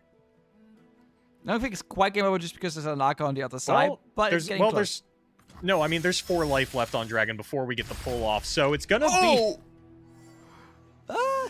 Harazi comes out to end the game. Dragon gonna go down here. No fast speed interaction in hand, and even if there was, it wouldn't matter. Would only be able to take out the Badger Bear with it, and then would still die to the 14 damage of Harazi and Anaka. That is a yes in the column for the Ranger Knight on curve, and a no in the loss column, having Ranger Knight on curve into the lead here, 2-1. Oh, hot damn. Are you writing this down on like pen and paper, or is this... Oh, very good. I need you to hold this up before we end the broadcast. Right before. It's like... I don't even think they can see it, but... Probably not. Maybe just like use some black marker. Go over it. Yeah. Anyways, I think I'm going to search for another game. There are still a couple of people that are still in game that we do want to spectate. Someone like BB, someone like Bash Attack. More EMEA people that are playing, think of them. Sorry is still in game. But we also have the Tank Buster, Driz of Donut. So many good players still in it to win it. And I like this as preparation for what we are going to be seeing in the Worlds qualifier. Just because we have a lot of people in here that I do expect to qualify for that one. One of them, again, is Donut. And that we are going to spectate right now. Donut has been really pumping off in the MR Opens. Not a win yet. Not even a finals appearance, I think, but consistently making the top 8 of the last couple iterations of this tournament. Now, for this game in particular, it's looking a little rough. Well, on the other side, we do have apparently an already flipped Echo. There he is. And the attack token, that's never good. We can block most of the damage here. And we do have a lot of burn of the Jinx available. So this might not be over yet. Just gotta pray a little bit. Oh, okay. Huh. Curious. Interesting indeed. So this sets this up to get killed by a rocket. Obviously, that would set it up to get revived again. We went up pretty late into this game, so we don't know how many predictions have gone through, and we don't know if there has been a rally yet. So maybe Donut here going for a win condition where we actually just disable the huge and giant board for Romeo Malibu. Try to win off that. Gotta remember, one of the more important things that Echo lost is access to Overwhelm. So that is at least something we don't have to worry about. And Shurima as a whole as a result. These Echo... and I don't know if you noticed if this was Echo Nidalee or Echo Jinx. I can check. It's Echo Jinx. Oh, Echo Nidalee has really become the standard, which I don't really get why. When Spiz was here last month, I asked her about it. She didn't really understand why either. She is, of course, one of the premier Echo players, having a couple of seasonal top 32s under her belt with that. So I like to see the return to Jinx. I don't know if it's a better Jinx deck than what Donut has brought, but it does look like at the very least it's about to win the head-to-head, depending on what Donut can pull out of this scrap heap. Alright, Donut just thinking how to best play this turn, so we end up with hopefully more than one unit cleared off the board from our opponent. An empty hand and a Jinx Rocket. Shadow Tag Walker, Earthshaker, Smash Dash. Okay. Nickname for Shadow Tag Walker now.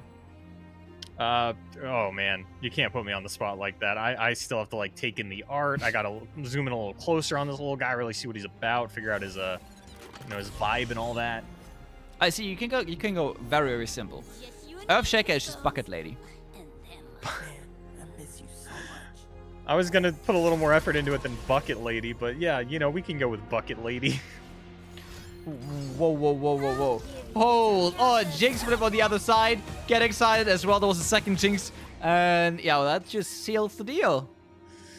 Yeah, nothing that Donut's going to be able to do about that. Can only respond with 2 damage here, even if they empty their hand, then it's just going to take away that Mystic Shot damage, get them the Rocket. The surrender out of Donut. I don't think we have the game count, though, so we might have a little bit more action to get you here in a second. We will let you know as soon as we know. But in the meantime, the Jinx deck has, what is it, like 1 in 2, 1 in 3 on camera now? Simon, the only one picking up a win with the Jinx deck that we've seen, if I remember correctly. Yeah. Which makes sense. Simon's a good Jinx player. He is certainly one of the Jinx players of all time. Oh, yeah, that he surely is. All right, we do get another game. I'm looking at the Mecha Yordles now, trying to figure out what their nicknames are going to be when I get put on the spot again.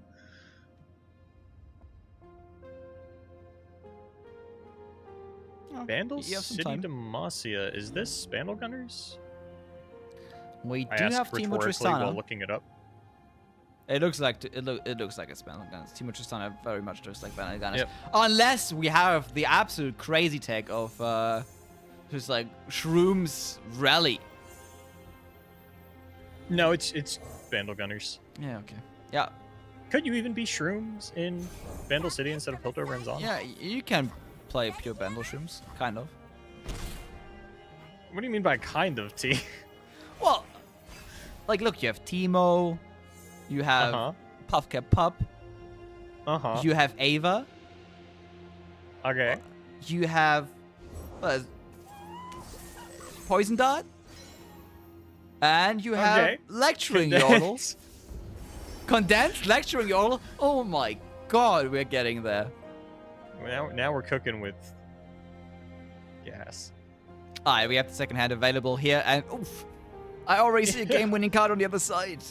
Yeah, Champion Strength is definitely one of the premier cards in Legends of Runeterra right now, really having its breakout performance at the World Championship, where crowd favorite What Am I brought 3 Champion Strength decks to the event. Fortunately, did not work out for them in that event, but since then, taking a couple of nerfs, taking some time off, and then ever since this Vandal Gunners deck came back, we have just seen Champion Strength jammed into so many things. I still can't believe that he went in with a triple Champion Strength deck, lost pretty early on, and the guy who won the whole event was playing some, like, Black Flame Talia deck. The World Championship really was crazy. Yeah, European one. You don't get much crazier than that. Whoa. Hold on. Alright, now, do you know the real name, or do you already have a fake name for this Mecha Yordle? For Salty Spinner? I don't have a fake name lined up. I might call him Bubble Boy. Bubble Boy. I'm not writing these down, though, so we might lose track. Alright, the win condition here right now, obviously, for Donut is to kind of control the board early on, but push a lot of damage while doing that, because you can't forever control this board. There's just too many generators, too many big stats units on the other side for Romeo Malibu, and you're going to lose the Champion Strength eventually, so you kind of have to put on the pressure as well. Especially with this Mare allowing Romeo to play out more cards while still banking the spell mana. All that really matters is having the 3 spell mana going into turn 6, especially given that Romeo Malibu is going to have the attack token at that point. And now, with a tough weapon on this Yordle, it's going to be so much harder to take down. Does soften it up for Donut, though, if they want to take it out with this Electro Harpoon a little bit later on.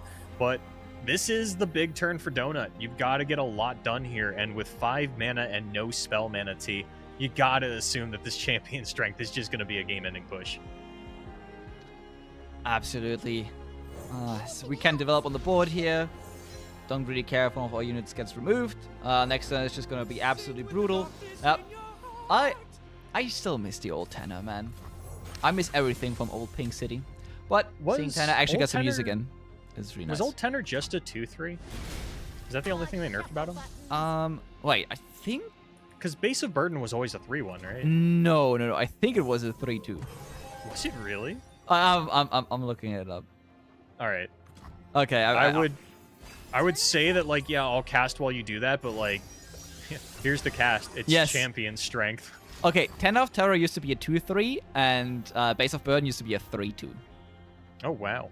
Yeah. A lot of 2s to 1s here. So champion strength going to come down. Donut has the blowback to take out one of these units.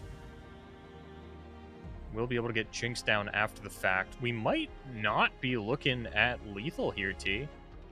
No. I think this is survivable for Donut, surely, but the problem is, how are we looking after this? Our board is going to be wiped clean. We have a Jinx we can throw down. She's not going to be able to use her rocket this turn. She's going to draw us a lot more resources. Are those going to be enough to stop the big bombs coming through from Romeo on the following turns? And when we're looking at damage output here, think of Donut at 14, because there's going to be 4 impact damage coming through from the Proto-Poro as well as the Tenor of Terror. So 14 unit damage is allowed to come through. Donut actually holds back on doing the blowback. So now think of Donut actually as at 12, unless they trade onto one of these impact units to start things off. But that doesn't look like what they want to be doing. Alright, we can trade off one of these impact units. We're going to trade off the 6-5 as well.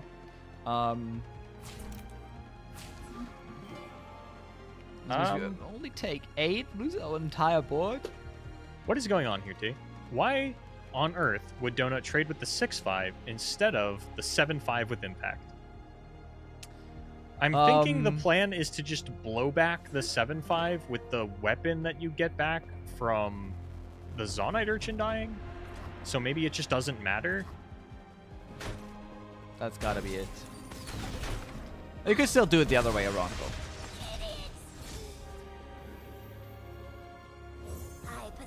There you go. Cannon gives us another useless spell. So Donut actually isn't gonna cast Jinx this turn.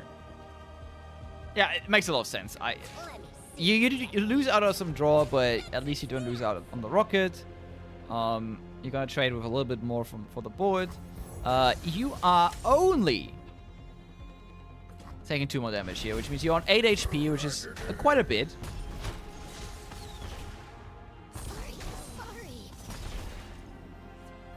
Your opponent hopefully doesn't have another champion strength. If we see Romeo hasn't, does have some big bombs in hand though, which are going to be huge. His second Jinx is going to be drawn. Okay. Can fight for the board a little bit, but a second May are going to be drawn as well.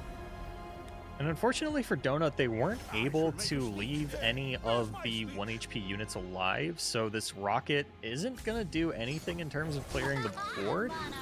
And I imagine Romeo is aware that Donut has to fire off this rocket, has to just get as much burn damage in as possible, which means we're not going to see this Tenor of Terror come down until after that rocket has resolved, so the base of burden will persist in the next turn. And with Donut only being at 8, I am not sure there is a top deck available to them that will... I guess it's just going to be a Chain Vest. Yeah, I mean, why not? You have... Oh. Okay. Okay. Probably could have hit the pass button and then played that after the fact. Romeo getting a little jumpy there. Not sure that it actually matters, but it could. I mean, next turn again, you also have Bandle Gunners you can throw down. It probably does matter, but like, Donut does get 2 draws. Yeah. And you do have to block another unit here. Yeah, it's a little dicey to rely on playing like Bandle Gunners or something and just kind of giving Donut more priority sequences to, you know, potentially hit you with that Mystic Shot plus... Yeah, we're not even looking at lethal anymore on Romeo Malibu's side. At least at present, we're only looking at, I think, 6 damage on the open. Yeah, and okay, we have Mecha Yodel we can draw.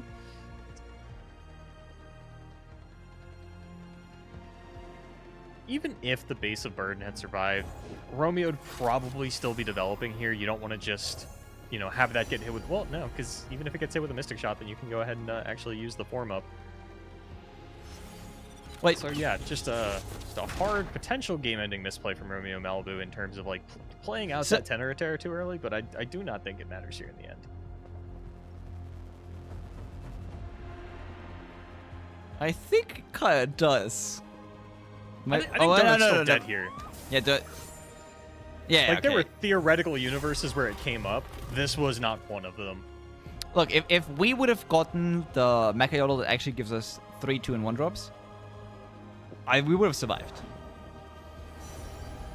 Maybe this is overwhelm? Nope. I don't It's obstacle I break. think you would have, right? Because there's still 5 impact damage on Romeo Malibu's side and then a form up in hand. Oh, that's true.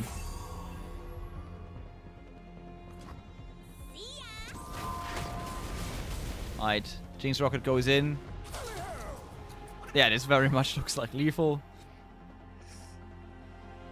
It's close. Closer than it had to be for sure, but I believe this puts us up to like 1 in 4 on the Jinx deck on camera. Oh, it's not looking good. I mean, the deck technically should perform very well. It's just I have become just not so getting matchups at much less respectful of stats in recent memory. I like we don't have good stats in Legends of Runeterra. They're not specific enough.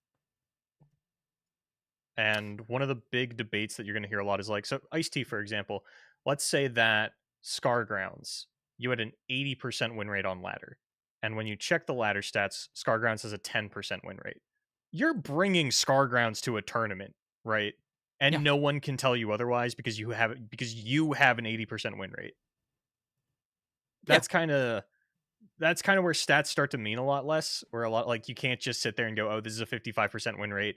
I need a 90% win rate to make top cut." Obviously, if I can play towards this 55% win rate and top cut every time, like this is not how this works. yeah, especially not for top players, because I believe like top players on ladder, if a deck has 55% win rate overall, most top players maybe have like a 70-75% win rate with it and have entirely different opinions on the deck than maybe the general player base has, which again makes it really tough to evaluate stats from sites like Runeterra are in general. We don't quite have the same stats that TFT used to have. We have like in-depth stats from the API where we can actually get some stats from like specific game states and specific wins and losses on specific rounds and stuff like that, which makes it a little bit harder. That's the big thing, right? Is like our stats are so broad, you don't even know what cards are in the deck outside of the champions and the region combination. So if I like go into a matchup and I'm like, yeah, dude, I have this figured out. Like I have a 90% win rate in this matchup that is like 20% on ladder, and I'm like 6 cards different from the normal build, and that is what's swinging the matchup. That is not going to be reflected in the stats. But you know what? I still kind of like the Wild West we sometimes have here in LOR, because it does mean that figuring out the meta is a little bit harder in LOR. Like the meta over time in LOR evolves a little bit more than in TFT. In TFT, it only evolves artificially by the developers patching the game every 2 weeks. In LOR, it happens a little bit more organically, which is kind of fun. But enough about that. We are going to go to a quick break, and then once we are back, we are going to be back with the next round, Swiss round number 3, which is going to be really exciting because then we can finally show you people again. See you after the break.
Welcome back to the Mastering Runeterra July Open, henceforth named the EMEA Open Part 5, as Sparkling Iced Tea is once again going to subject us to some European action. Oh, I'm so excited. Not for the decks we're necessarily going to see. That's the thing, man. He's not even like picking Europeans that are playing cool decks. He's just like, oh, I know this guy's name. He's playing the 3 most boring decks in the world. Let's grab him anyway. Okay, listen. They're like 3 European cooks out there, okay? Can't always get them, okay? And one of them just threatened my life, okay? BB just DM'd me. Before I flame you, don't say anything along the lines of liking Ilaoi Swain. And I was like, oh. See, BB didn't message me that because he knows he doesn't have to worry about me saying I like Ilaoi Swain. Yeah. And he was like, I was like, I like Ilaoi. He was like, you can like her, or you can't like the deck. Oh, okay. And we actually do have Sari's opponent, and I gotta say, T, you high rolled here. It's Grandpa Roji. Oh my god. And do you know what this means, Sparkling Iced Tea? It means that for the second time today, we have the potential for an Aatrox Vein Mirror. Oh, yeah. I know everyone at home is really excited for that one. It's always like funny because like when you hear Roach, you always expect like some base decks, and you expect some Talia Malphite, and you expect some, oh my god, landmarks, and then you remember like Roji's also just like a huge mid-range fan who like absolutely loves Sivir and stuff like that. More Sparkling Ice Tea. We will never see Talia Malphite again. Grandpa Roji is a changed man. Went full Siren Song meta slave at the last Runeterra Open and got second place. The highlight of his competitive career, depending on how he views top 16 worlds versus second place at a Runeterra Open.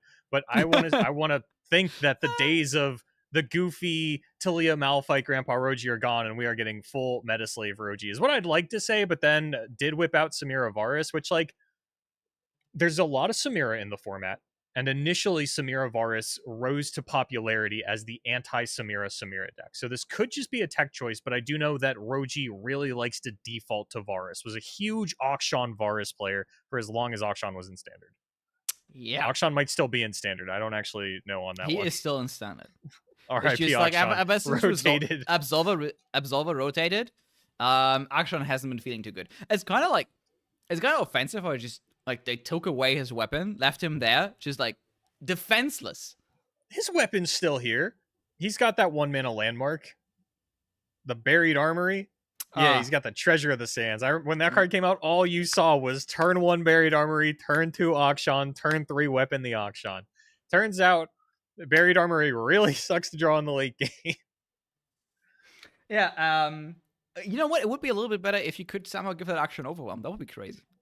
Yeah, if there was a way to do that, that certainly would make it more interesting. Now, as far as Roji's other decks, he actually is not going full Meta Slave just yet, because while he has brought Bandle Gunners, he's brought the Bilgewater version. Which is really exciting. I'm really hyped for that. But you know what? I feel like we can't just like always talk about the exciting decks. Let's talk about the boring decks. Yeah, let's talk about Aatrox Vein, everybody. Yeah, let's talk about Get that up there on the screen, man. Let me talk about this, man. We got 2 Catch, 2 Blinding Assault. This boy's really cooking. Really cooking. Yeah, you know what? This is what my mind looks like when you bring up the fact that we're going to talk about Aatrox Vein. So that was a good peek into the brain of Boulevard there, Sparkling Iced Tea. Thank you for that beautiful graphic. Yeah. A little failure on the deck part. You know, I actually can't fix it right now. Okay. Well, good for everyone who watches the stream.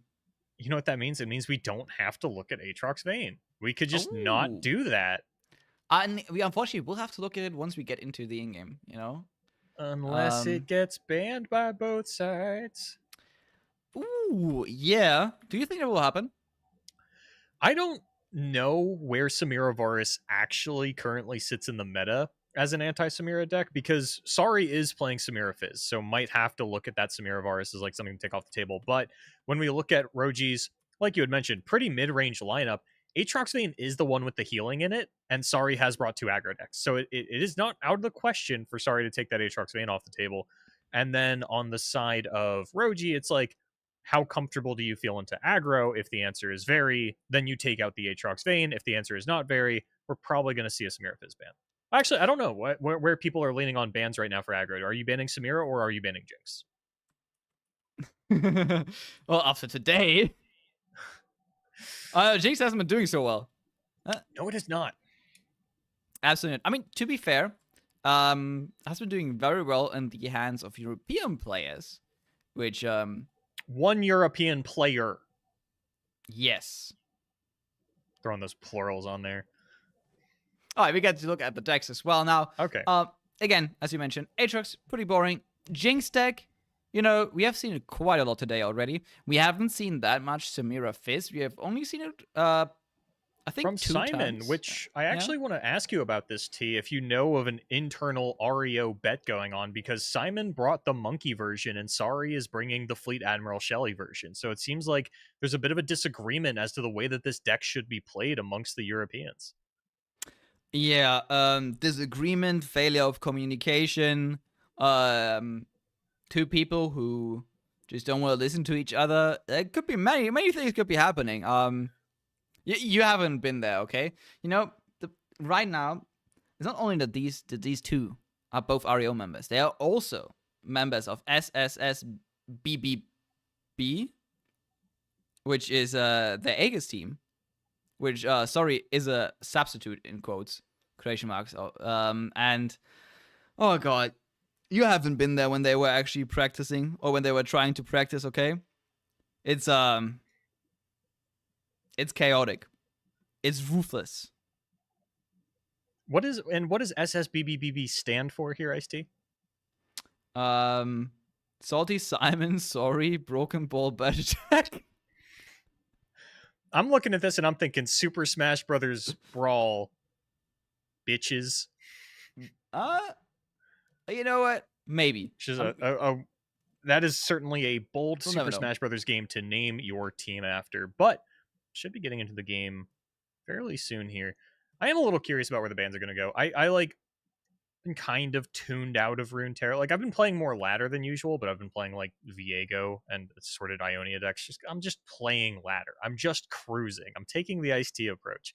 And so when it comes into like higher level strategy in terms of which aggro deck we think is better, this time around I said screw it. I'm not doing any analysis going into the MR Open. I'm just going to let the MR Open do the analysis for me and I'll think about it later. But I've seen these decks so many times. I haven't seen them all fit into a meta together to have a good idea of how this all plays out, but that's what today is for. It's Boulevard discovers how certain matchups go day. Let's go. Yeah, so there's a small problem with Trixasori not allowing us into the spectate. Typical European. Yeah, we can't read. Yeah, it's like reading comprehension is really low in the EMEA area. So yeah, unfortunate. But we do have Grandpa Roji's side of the game, so we can hop into there, and they are actually almost in the middle of game 1. So thank you, sorry. Only missed half of it. And yeah, let's go in there.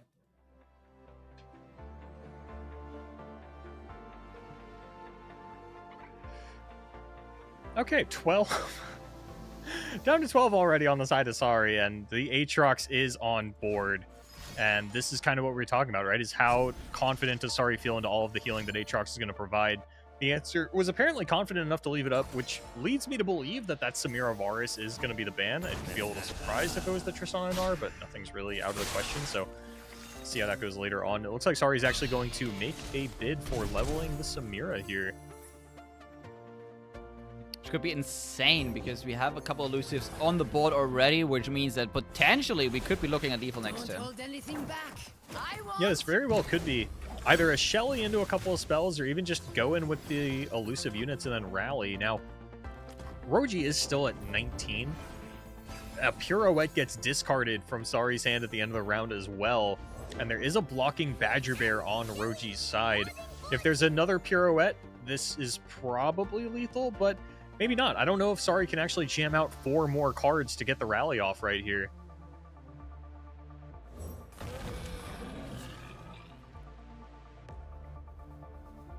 So Samira is contributing another one. So we have like One here. Samira just gets us another flare in hand as well for 0 mana. Well, if she does, then she dies, right? There's currently nothing that she can actually kill. We'll see. I mean, sorry, should have a spell here. Yeah, I assume you have a Yeah. pump here. And there's no pump in Roji's hand. There we go. Pumped her up. Swindle it out. It's looking like lethal.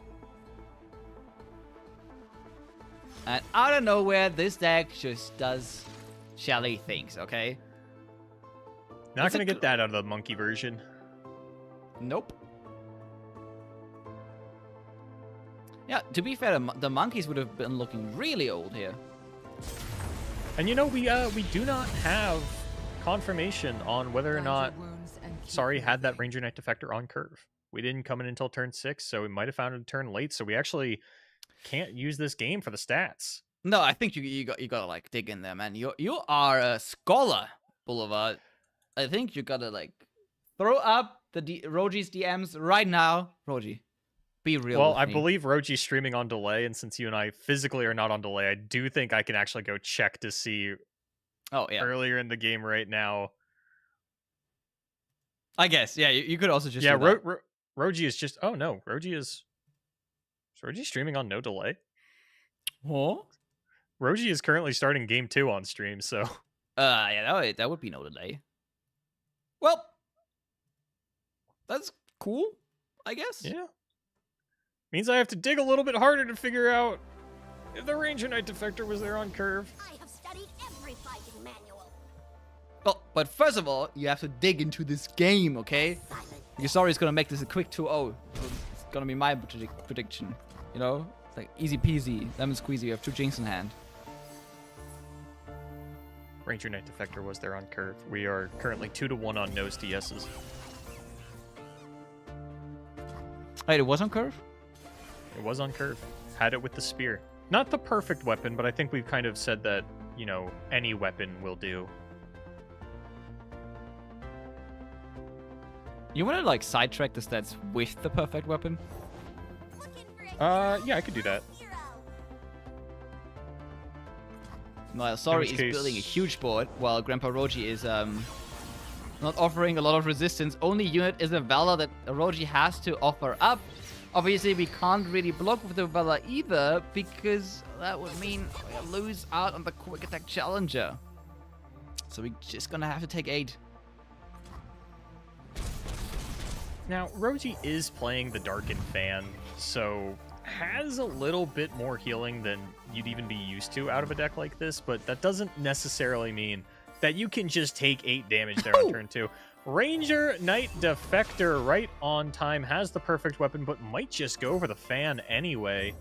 Yeah, I like it. Now this is gonna get traded, unfortunately, with a Mystic Shot and a Tiny Spear, if Sorry wants to trade it. I think you do.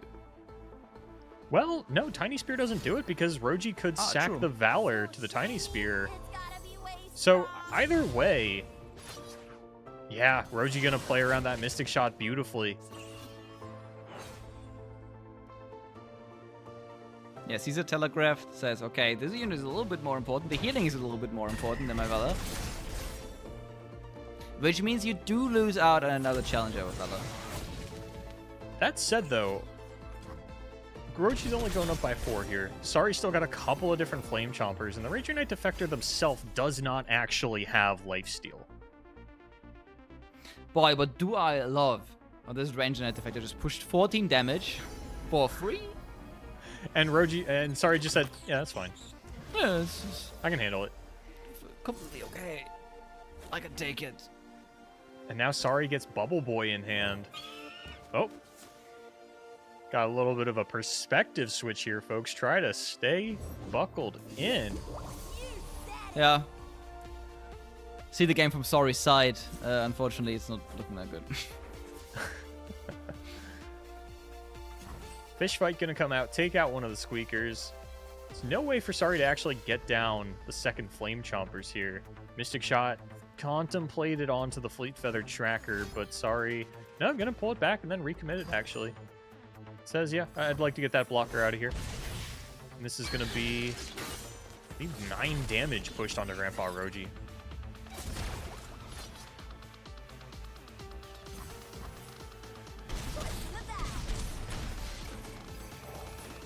Dark and Fan coming in again. Have a little bit of healing again. This time around, we actually do have to block this though. Ajax providing even more healing.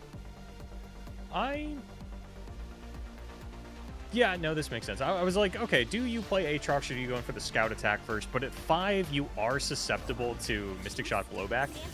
I think you had an okay read that wasn't coming, given that Fleet Feather Tracker got hit with a Mystic Shot last turn, but it is definitely something to keep in mind. Now Jinx on board. Get excited in hand. Sorry, thinking of going to 1. No, gonna block with the Jinx. And we do have another one in hand. We could also just get this back into our hand, but obviously we want to trade here. This is why we blocked in the first place. After this attack, this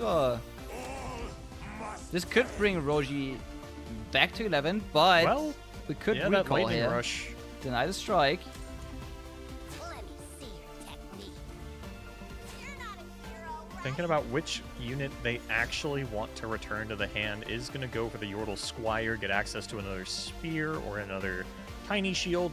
And Roji, who wanted to go to 11, is instead going to fall down to 7 with no interaction in hand for this Jinx on the following turn. But luckily, I don't think Sari's really going to be able to empty their hand here, but might not need to.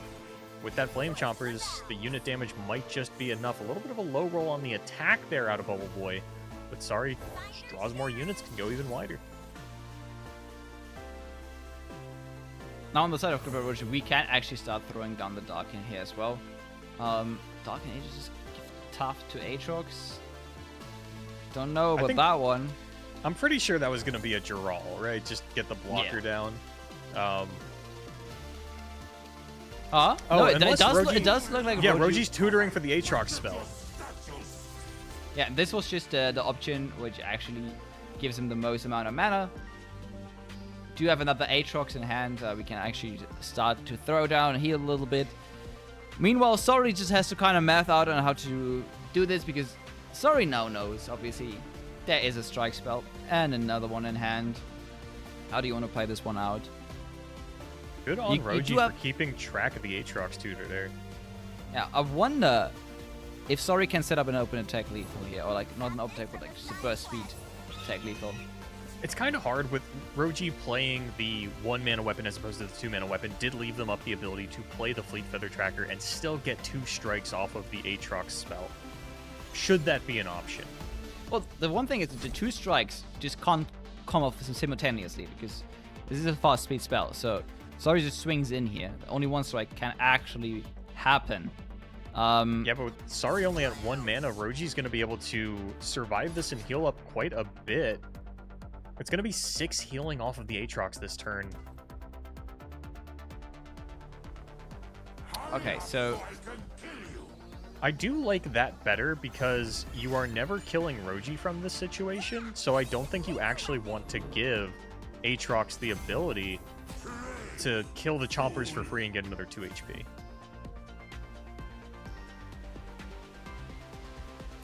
just dealing 3 Now damage Roji's here. gonna kind of have to think, do I actually want to sacrifice my Aatrox here, or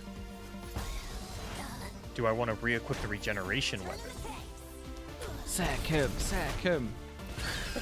I mean, honestly, on 4 HP, you don't have to. Yeah, 4 is kind of safe.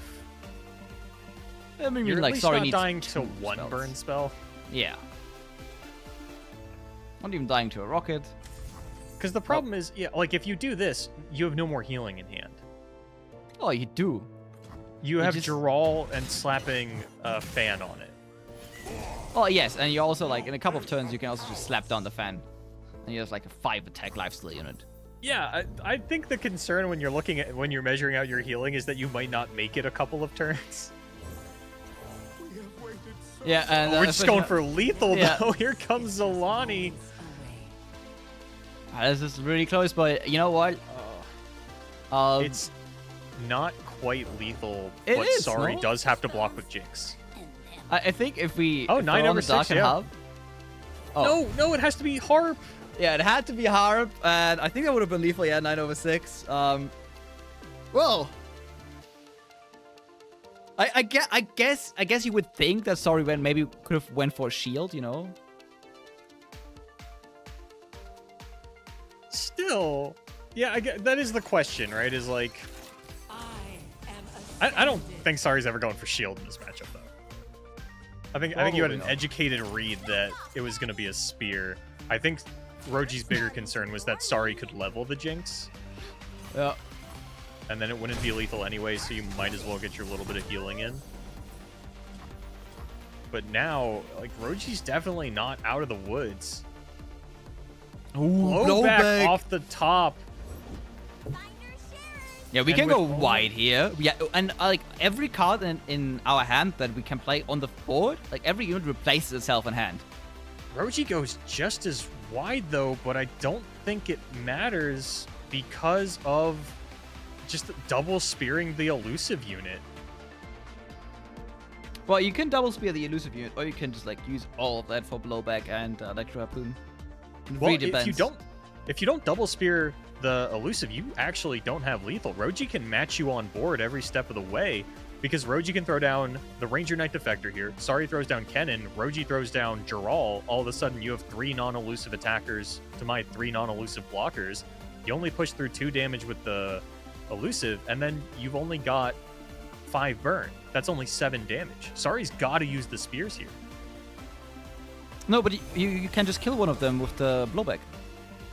Oh, I guess you could kill Zolani. Yeah. I was thinking about 2 3 HP tough units coming down this turn, and I was like, yeah, you can't get through. But yeah, you can't just blow back Zolani. Let's see if Sari actually goes for the line. I mean, again, you could also just spear up your elusive unit, as you mentioned. There's no mana left on Roji's side, so that thing would get through 100%. Either way, it's 2 damage, right? Either 1/2/1 gets through, or you double spear. I think I like blowbacking here first. And that should just be lethal this turn, right? Yeah, I don't think there's any way Roji survives this one. Which, I just wanted to make sure it was enough damage. I mean, I didn't do the math, but like, it surely checks out. Like, you deal 4 here, and then like you deal like another 2. And all these small units getting through the Darkin. Actually, another win for Jinx. And you know what? It's another EMEA player getting us another Jinx win. Just Diffy.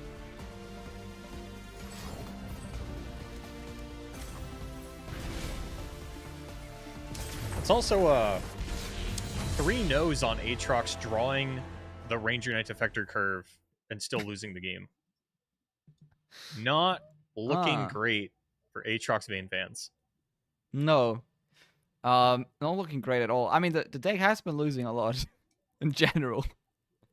Yeah, so far the one win we've got on Aatrox was a mirror. Yeah. Kind of had to. Well, I mean, if Jinx is doing better than you got problems. All right? Yeah. You can't bring a deck that's losing to Jinx and Samira right now. You know what I'm really excited for, though, Ice-T? Yeah. If you want to lead us into the next game, I can make my point once we get in there. Yeah, I was about to, but like, make your point. Let's go. So, for the last 5 events, we've had a major shakeup the week of the Runeterra Open/WCQ. I'm really excited for whatever the hell we get on Monday. That is the shakeup for this event. It's so boring right now, man. I finally embrace the shakeup. I want to see what someone hyper injects into this meta because I don't think it's coming out of this tournament. I think it tends to be like a ladder thing that happens on Sunday. Mm-hmm.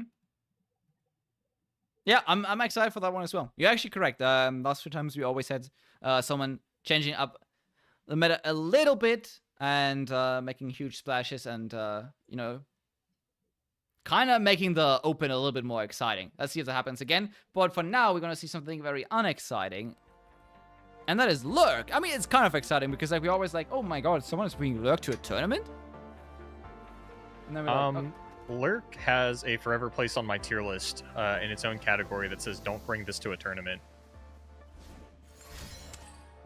It is performing really well in Ladder though, so It's always performing really well on ladder, though.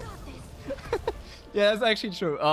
It's just Do like you one, know how one of many? these decks. Do you know how many tournament wins Lurk has since the deck came out 2.5 years ago?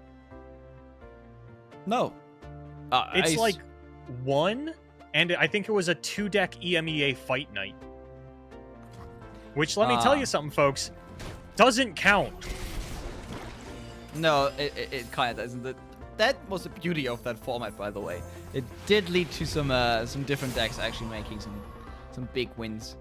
All right. Lurk, admittedly, has been performing better as of late. It's made a couple of top 8s and top 4s at like Runeterra Opens, but still, the fact remains, if you are bringing Lurk, you are looking yourself in the eye and saying, hey, I just don't feel like winning the tournament today.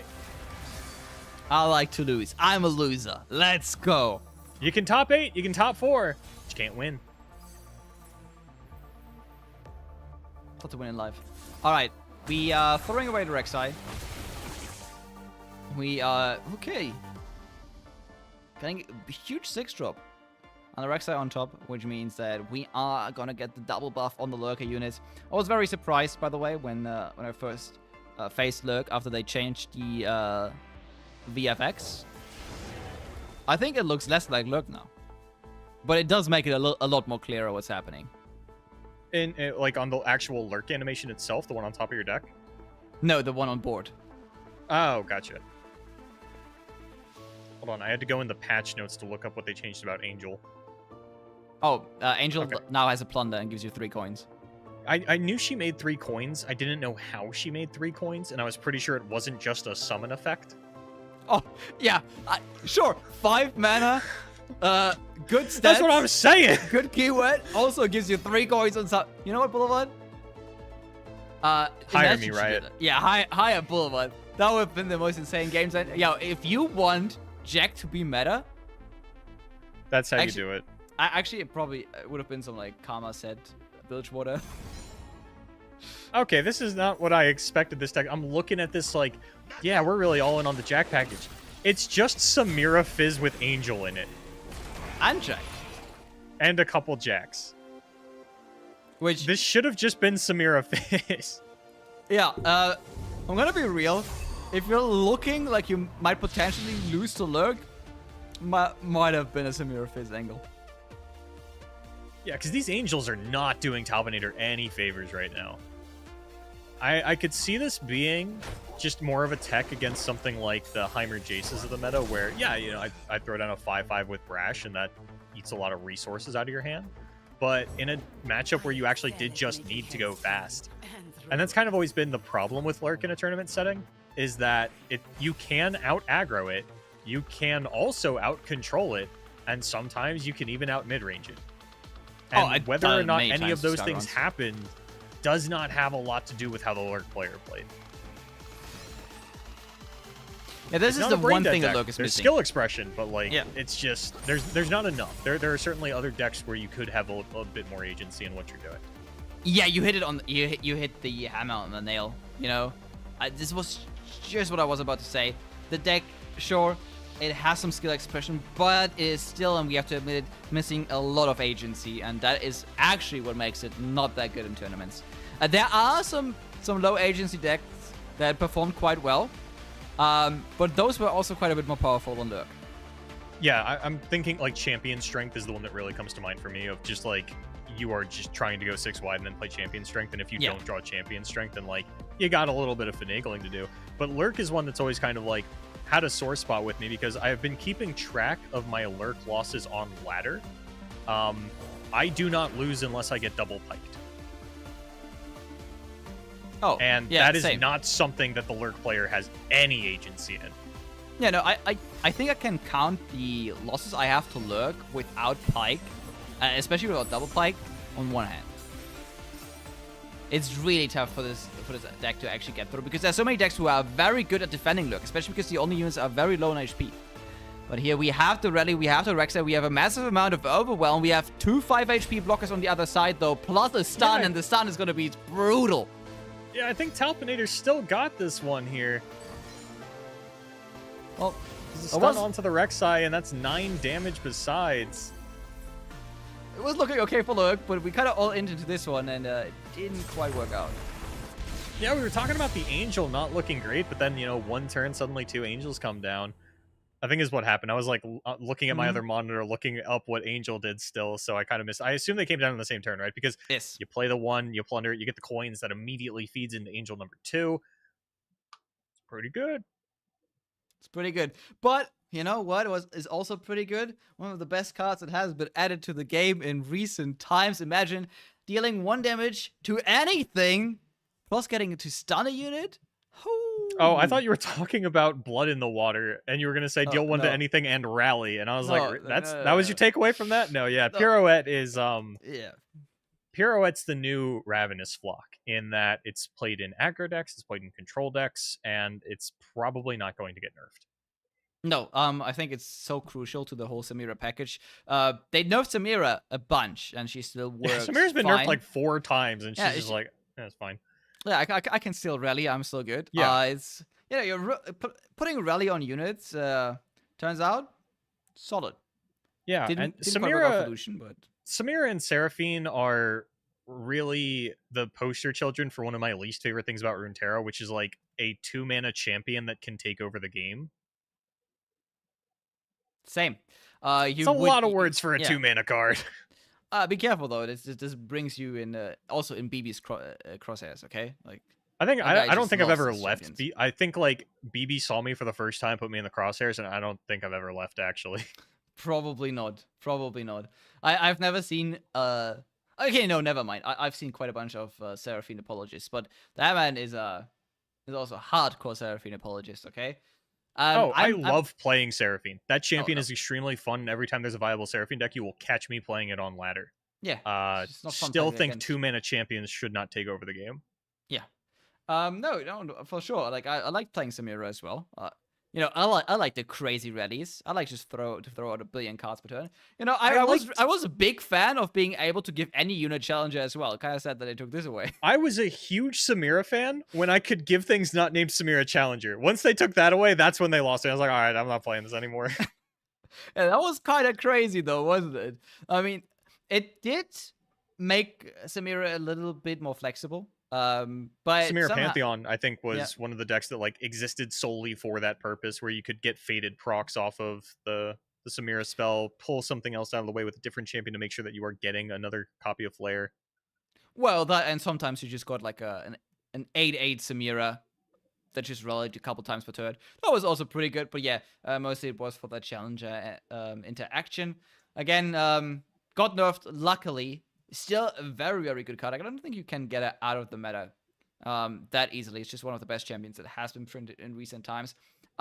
They are mostly low-cost champions, which kind of makes sense if you follow card games. Low-cost cards are usually pretty good, and especially if you make them good on purpose, they are going to take over the game.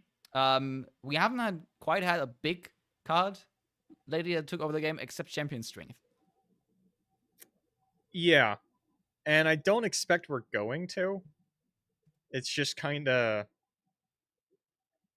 You can't have the big card need to stand on its own. Like, you're not going to see an FTR-style card coming out again, where it's just like, oh, I cast this and the game ends. Like, if that doesn't work out, like, if Champion Strength doesn't work out, I still have 6 units on board. And I might... Like, there's a chance that I can leverage that into some kind of win, especially given that a lot of those decks are also playing like Vanguard Sergeant, so they've got the Fort Demacia backup to at least like try and trade down the board. But they're just not printing a lot of big spells. Closest we got was, and I don't know if Aragorn made that card or not, but the 12 mana dragon spell that we got, Age of Dragons. The reason I ask if Aragorn made that is because Aragorn was tweeting about some buffs that he wanted and basically said that he wanted Kadrigan the Infernal to do what Age of Dragons does before Age of Dragons came out. Oh, imagine if she did. I mean, I'm like, still costly, but... Well, that's my thing. I'm like, did they like look at that and go, okay, Aragorn, you got to make one card. We're going to make Age of Dragons. It's going to do what you wanted Kadrigan to do. Unfortunately, also kind of mean potential just because dragons and big units can't quite keep up with the pace of the game, but we want to keep up with someone who has been playing these mastering tournaments for a long time and is a stream favorite, Pat, who many people thought is from Americas, but it's actually a player from EMEA, just with absolutely no sleep schedule. Absolutely. And Pat's been picking it up lately.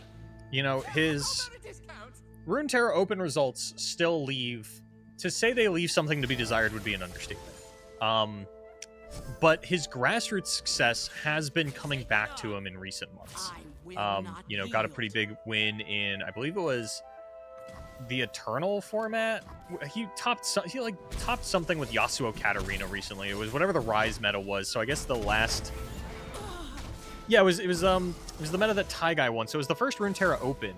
Like, leading into that, he had gotten some grassroots success. Now, in a couple of, like, the Maru dailies or other daily events, he's been having success yet again with just a variety of different decks. And so we'll see if he can translate it onto a bigger stage like this. He does have a top 8 from one of the Master Runeterra Opens under his belt within recent memory as well. So, you know, just keep steadily climbing the ladder and eventually the payoff will happen. You would hope. That is the thing, is like people always talk about, like, yeah, you just got to stick with it and eventually it'll happen. Absolutely not. There is no guarantee that it will happen at the end of the line. It is important to keep in mind. Yeah, there are quite a bunch of players who are not only good at the game, but have been here since the beginning of LOR, who have yet to win any major Riot event. Unfortunately. Yeah. But I think that's it for this round. So I think we can go and send it to a break. And once we are back with round number 4. The rounds are flying by today, Boulevard, I have to say. I don't even know how many rounds of Swiss we have. I assume it's 7, but I'll let you know when we get back from the break and I get confirmation from production. So stick around. You don't want to miss this. We're getting close to the halfway point for sure.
Welcome back, everybody, to the EMEA Mastering Runeterra Open. Now, is it only open to Europeans? No, but by the way that T runs the broadcast, you would think that it was. But this round, we're actually getting cock-blocked by a European. Unfortunately, we're not able to watch Majin Bey because he's playing Trickster Sari, who we just watched. So we've been strong-armed into watching an American, and we are going to be taking a look at top 16 Worlds competitor Tank Buster. Yeah, really excited to have Tank Buster on stream, especially because Tank's lineup is one unexciting deck as always, but two decks.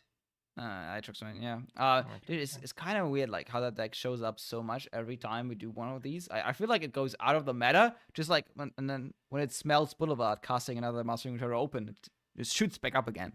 What's wild is it doesn't do well. Like no, never. It's always very popular, and there's like one in Top Cut. The thing is, there will always be one on Top Card because like so many people bring it. Tank Buster currently 3-0, which is also why we are showing you guys Tank Buster. Is versus a Ninja Duelist, so this is actually a pretty good matchup, pretty exciting matchup. And maybe Tank is going to be the one that actually carries Aatrox Vein into Top Card. Maybe. Well, we'll see, because while the player names have changed, we might even just get a full run back deck-wise as we did in the previous set, because Ninja Duelist has also brought Fizz Samira and Jinx Kennen, which we just saw, 2-0 Roji's Aatrox Vein with those decks. So it's possible we just get a complete run back of that again. I do want to take a look at Ninja Duelist Samira Fizz here, though, to see if it is the monkeys or it is the burble fish, and the fish take another point here. There's 2 for the fish, 1 for the monkeys. We are keeping track of everything today. I should really just open a sports betting website for Legends of Runeterra where you can all bet on these stupid little things. But we got 2. Bet on fish and monkeys. I think you get like monkey. you would get into some trouble there. Probably. That's why I haven't done it. Oh, okay. I mean, we can always enable channel point bets, which I think is really hard. And if you know what? Yeah. You know what? T, that's actually a great idea, because I don't think you're doing enough right now.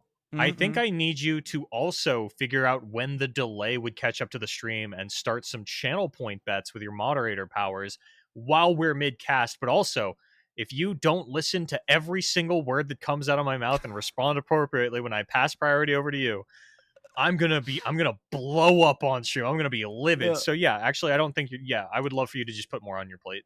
No. Yeah, I absolutely agree. I think I need like a red signal lamp here that whenever like the 10-minute or 15-minute delay goes off, it just like blinks in my face, so I remember. But we can actually take a look at the Samira Fizz deck, which again, monkeys got nerfed, got completely taken out of the deck, and the deck made a complete 180 on that one. Because I feel like back when the deck first hit the scene, everyone was like, hey, Samira Fizz obviously goes with Burble, obviously goes with Shelly. And then people discovered that going a bit more aggressive was a little bit better with the monkeys. Now, after the nerf, people are going back to the more mid-range version of the deck, or going back to a more combo-oriented version of the deck rather than the burn version, which could also have something to do with the current meta. Now, the next 2 decks obviously are a little bit less exciting. We do have the chance to potentially see Jinx lose again. That's always cool. Champion Strength, as you mentioned, is one of those lower agency decks. It is one of the decks that actually can and does, in this case, play Garen, which is really cool. Garen is like one of the champions that used to be really, really strong at the start of Runeterra. Received a couple buffs, never really got a head start, but since rotation, has been one of the only viable Demacia champions in the game next to Vayne. I did notice that there are no Bandle Gunners in that list from Ninja Duelist either. We're really just topping out at the Scrutinizing Sergeant, the Garen, and the Champion Strength. So that secondary sort of win condition, that impact damage, that cheap 5/5, not going to be coming into play here. Even running Group Shot, like playing it a little more... I guess the best way to put it is like the Group Shot reads to me as like a mirror tech, or also just not only for that specific deck, but for the entire lineup, right? Because when you look at the Jinx deck and the Samira deck, you're also looking at a lot of X1s. I like this version a little bit more. Talking about agency, this actually gives you a little bit more agency. The Heroic Refrain in the main deck is not something I'm used to. It's always weird to me when I see an unplayed combat trick pop up for the first time in a main. Nah, it's so good though. Those juicy one-offs, okay? I know a lot of people find them rather useless and are actually against putting them into the deck, but I do feel like it sometimes can actually give you a little bit of an advantage over your opponent when you do have that one. You have the one-off that could potentially blow out a game, that could potentially give you lethal, protect a couple units, and your opponent does have to think around it. What's weirder to me about it is Bandle Telstone gives you Heroic Refrain, but also has like Electro Harpoon in it. So it's not like some of the other Telstones where it feels like you're just going for the one 100% of the time. And like, yeah, maybe you just can't afford to discard anything in this deck, even if you needed a 2 damage removal spell. And that's why it's the Heroic Refrain over the Bandle Telstone. But yeah, it's just one of those things I wanted to call out. Yeah. The Bandle Telstone is, though, in the Jinx deck, together with one bird. The Jinx deck, again, we have seen it quite a bunch of times, has performed mixed. 2 and 5 2 and 5 on camera today. And you know what? It's not looking good for Mr. Ninja Duelist because I don't think Mr. Ninja Duelist is an EMEA player, which the stats are even worse on that one. Yeah, we're 0 and 5 without EMEA in here, so. Ooh. Well, we are about to go into the game, which means we can actually check out how the sets go on this time, and we do have another Aatrox game in front of us. Aren't you excited? Let's see. We already have Ranger Knight Defector. It's gonna be kept in hand. We have 2 of them even. Ooh, no weapon though. Yeah, well, that we'll might see if be this a game problem. does contribute to the stats. For those of you that are just joining us, we're currently running a poll, or rather, not a poll, but what do you call it? Where I just keep track of things that happen to see how often Aatrox Vayne draws Ranger Knight Defector and a weapon on curve and wins that game. And so far, with Ranger Knight Defector and weapon on curve, Aatrox Vayne is 1 and 3. Not looking great, but No. can change around here, man. We still have over half the tournament to play. Listen, those That's stats true. can go up. They can go down. They could get worse. Who knows? And Oh, unfortunately, it has been against these aggressive decks that it has been struggling. Yeah. Well, it's true. Against the Mirror Fizz, it actually has struggled quite a bit. We don't have Fizz, though. And with Samira being in hand, this might be a little bit of a more aggressive line that Ninja Duelist could play. And I feel like without Shelly, you could potentially just get outstatted here. That's what the draw spells are for. Boom, draw spell. A little strange to me to fire that. Yeah, I was going to say, like, going into turn 4, you could draw a Shelly, and unfortunately, Hyper low rolls and finds Shelly and Burblefish. So if Ninja Duelist wants to cast the Burblefish here, they're going to have to use both warning shots. Yeah, it just loses both cards. I mean, usually you just like say, okay, whatever. I did get my draws anyways. I just take the low rolls, but this time around it really hurts. We do have Samira though, with a couple pump spells, so we could actually make some use of her. But with 2 blocking Badger Bears, it's completely impossible for this elusive unit to get through. I think we have one of the situations here where we are kind of slow on the side of Ninja Duelist, and the Tank Buster is actually going to be able to overwhelm the board just with stats alone.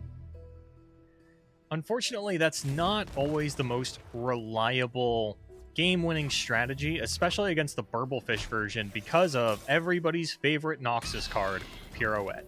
It only takes 1 turn with a leveled Samira. You know, you get off the rally, that Badger Bear is stunned for 2 combat steps.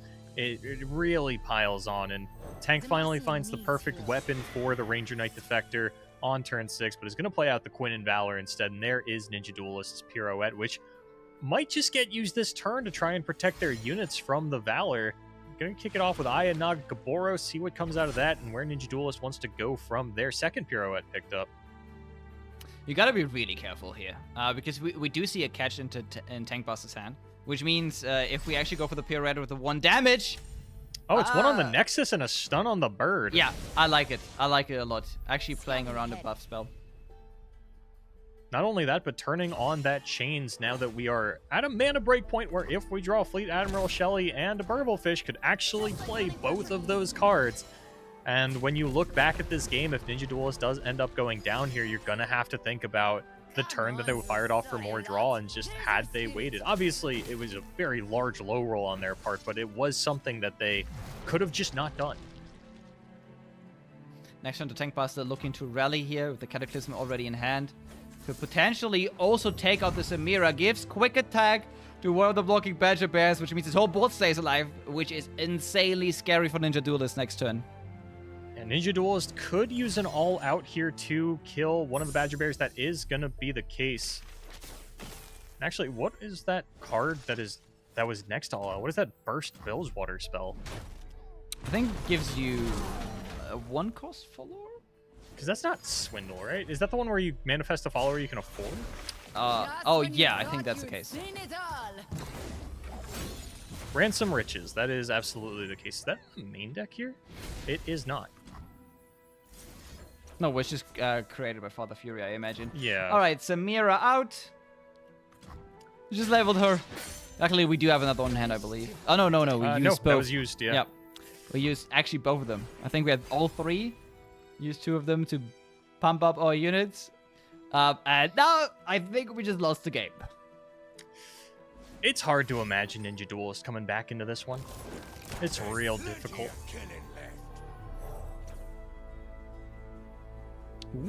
Yep. Barb Chain comes out.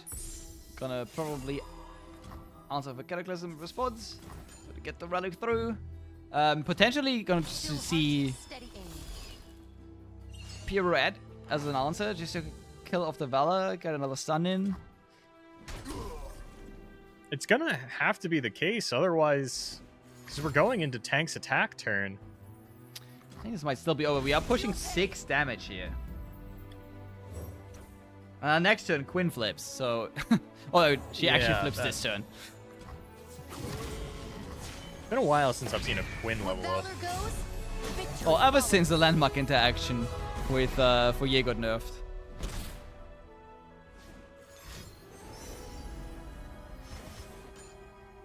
Okay, Zonite Urchin picked up. Get rid of the Dead Warning Shot. It's about as good of a card as Ninja Duelist could have hoped for. Gonna grab a Jagged Butcher, and now 3 draws coming up for Ninja Duelist. What combination of cards can you get?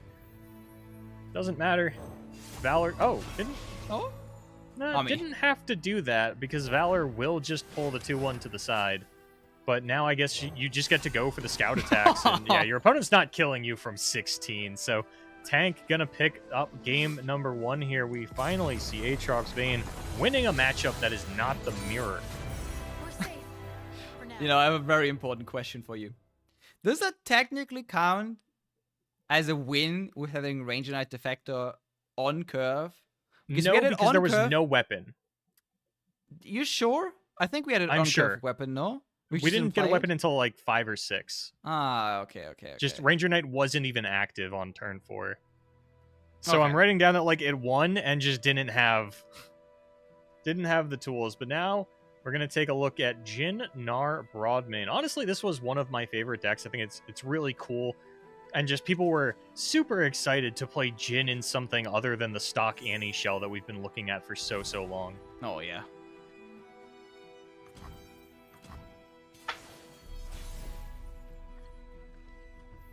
And there we have the star of the show, which is neither Jhin, nor Rex, nor anything. It's Nora making all of this possible in the first place.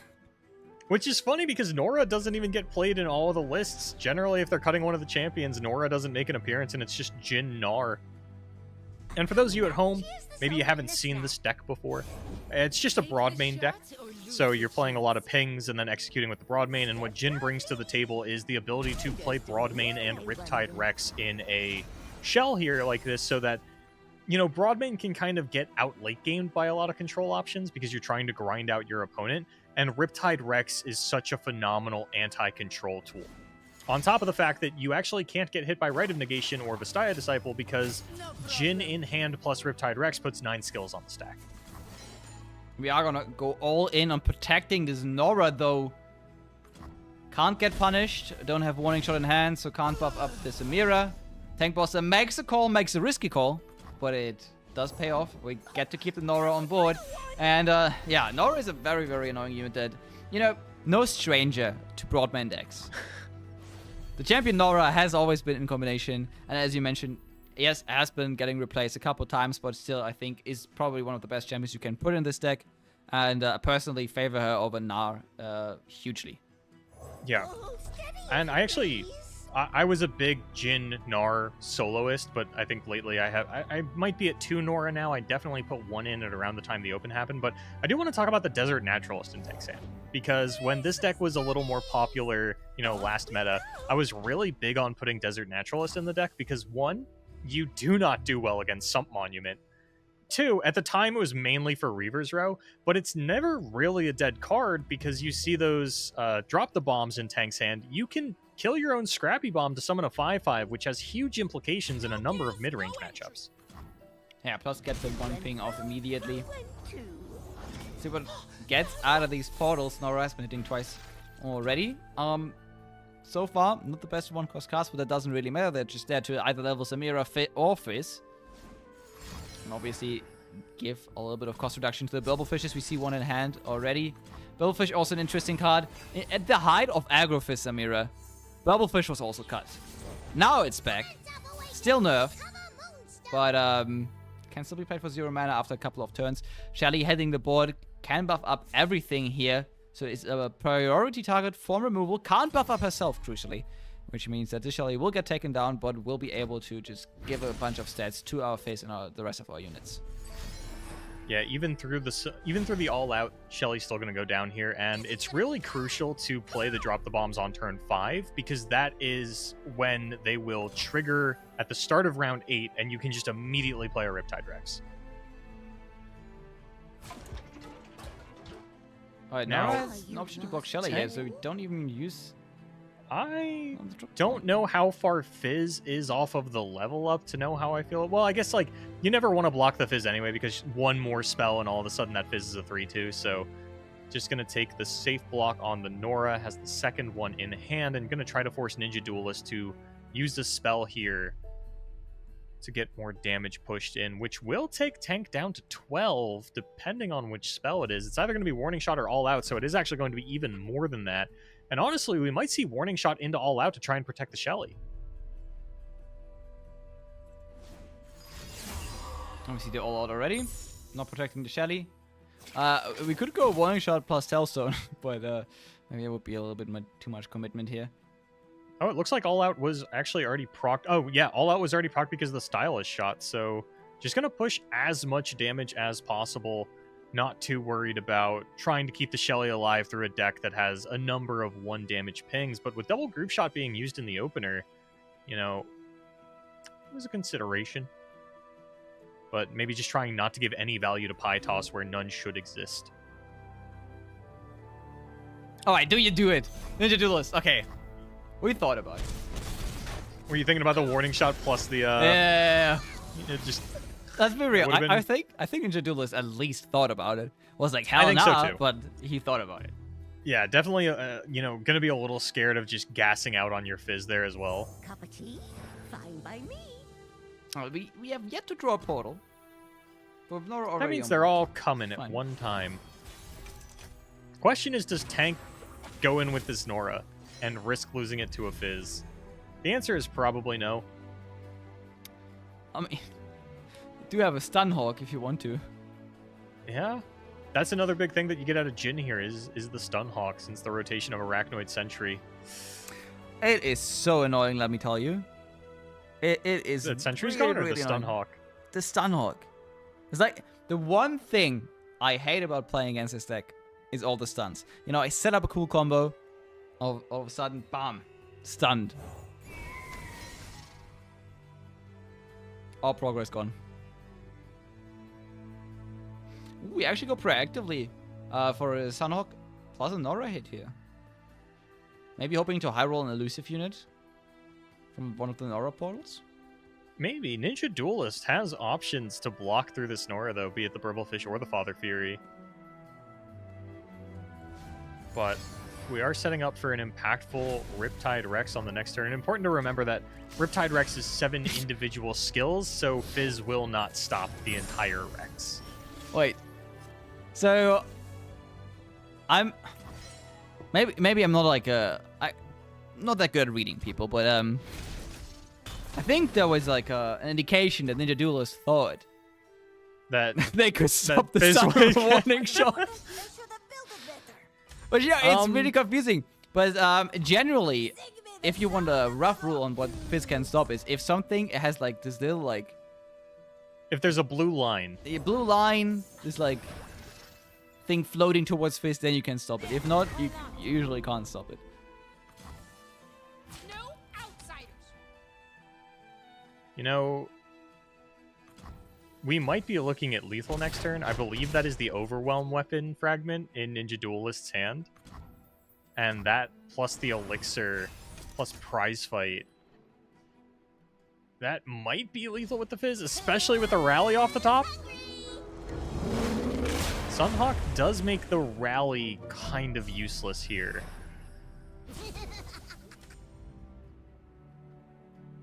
And I have Ninja a couple of Duelist blockers. actually even could have gone for like Chum the Waters first off that Bilgewater Telestone. Does go straight into combat though. This is representing lethal.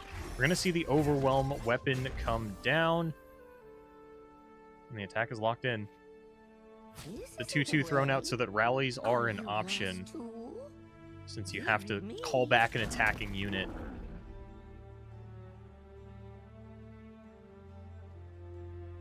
Okay, so we just commit the extra damage on Fizz, or we commit the rally now? Or we just commit the rally now? Pull back the Bubblefish, or that. Yeah, and actually, so this is great because you can Elixir of Wrath the 2-1 to stop the Sunhawk. You're gonna need a bigger boat. Ooh. Yeah. Not pre-committing here. Does have a lot of advantages. You also do just have lethal with Chum the Waters over the damaged Sunhawk, but I'd like to see Ninja Duel. Okay, I think it was incredibly safe to use the Elixir of Rat. The only thing you'd be concerned about is your opponent having another Nora as a blocker, but I believe this list is only 2 Nora, and they're both dead. No, it's a pure Nora list. Oh no, it's all it's all Nora. So it could have been a Nora. Well, But then you're we do probably go not to getting game 3. Riptide Rex. Yeah, okay. Finds a line. I'm excited for this one, okay? We get to see this deck one more time. And you know what? You're right. This is actually a pretty cool deck. Unfortunately, we didn't quite get to see it do the cool stuff. There was no Jin in hand. Missing out on extra stuns there. There was really That's no the Broadman. problem with like aggro metas is that when other decks that aren't aggro do cool stuff, you don't really get to see them do their cool stuff. You just get to see them outlast the aggro deck. Or Yeah. attempt to. Alright, we have Junk Construct, Pytos, Lightning Rush. I mean, at least Junk Construct and Pytos really helping us out here. We are up against the Jinx deck, which is, you know, it is also a fast deck. It's a little bit slower than Samira, luckily, though. So we might get to see the cool shit.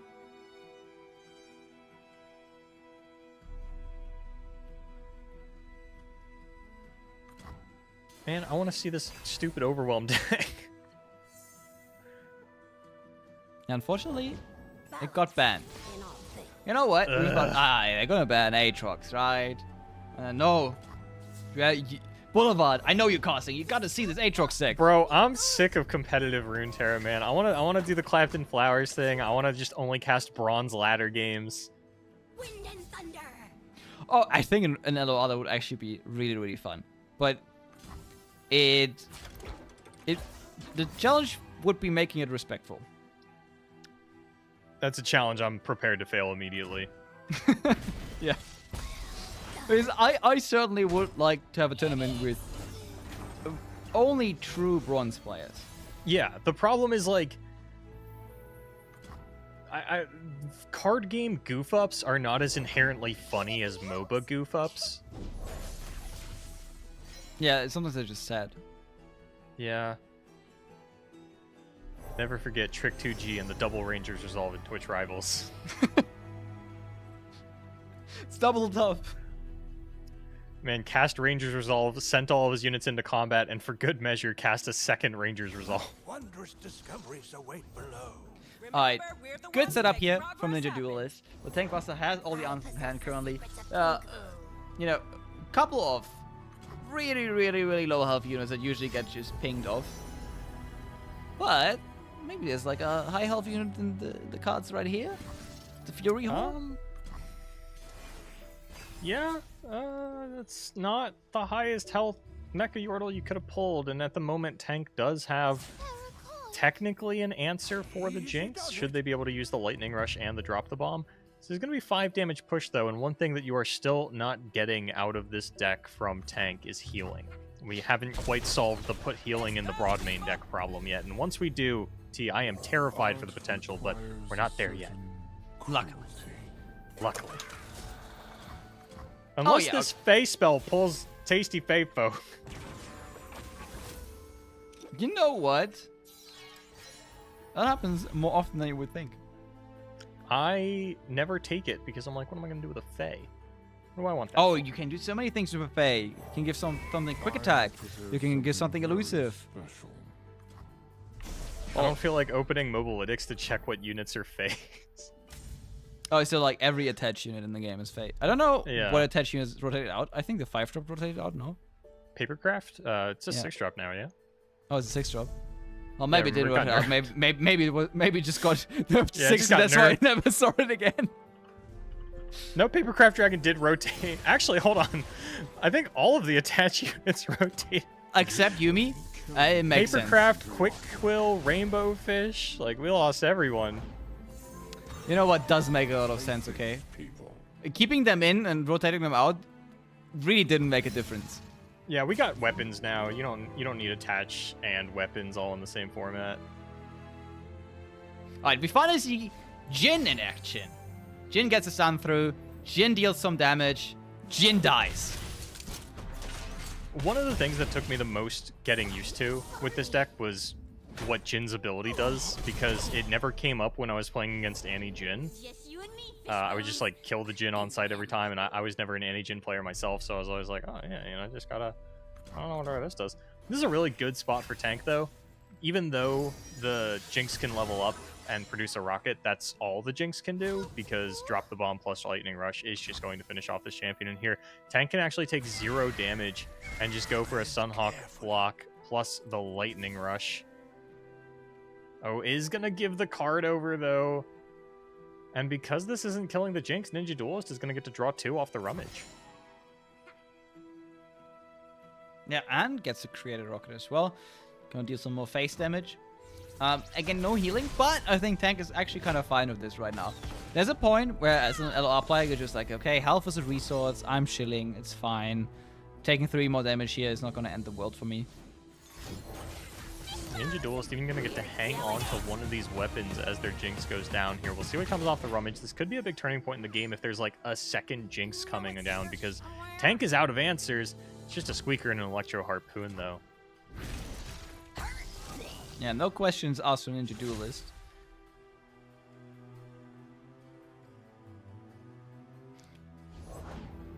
Squeaker coming in. And we're getting...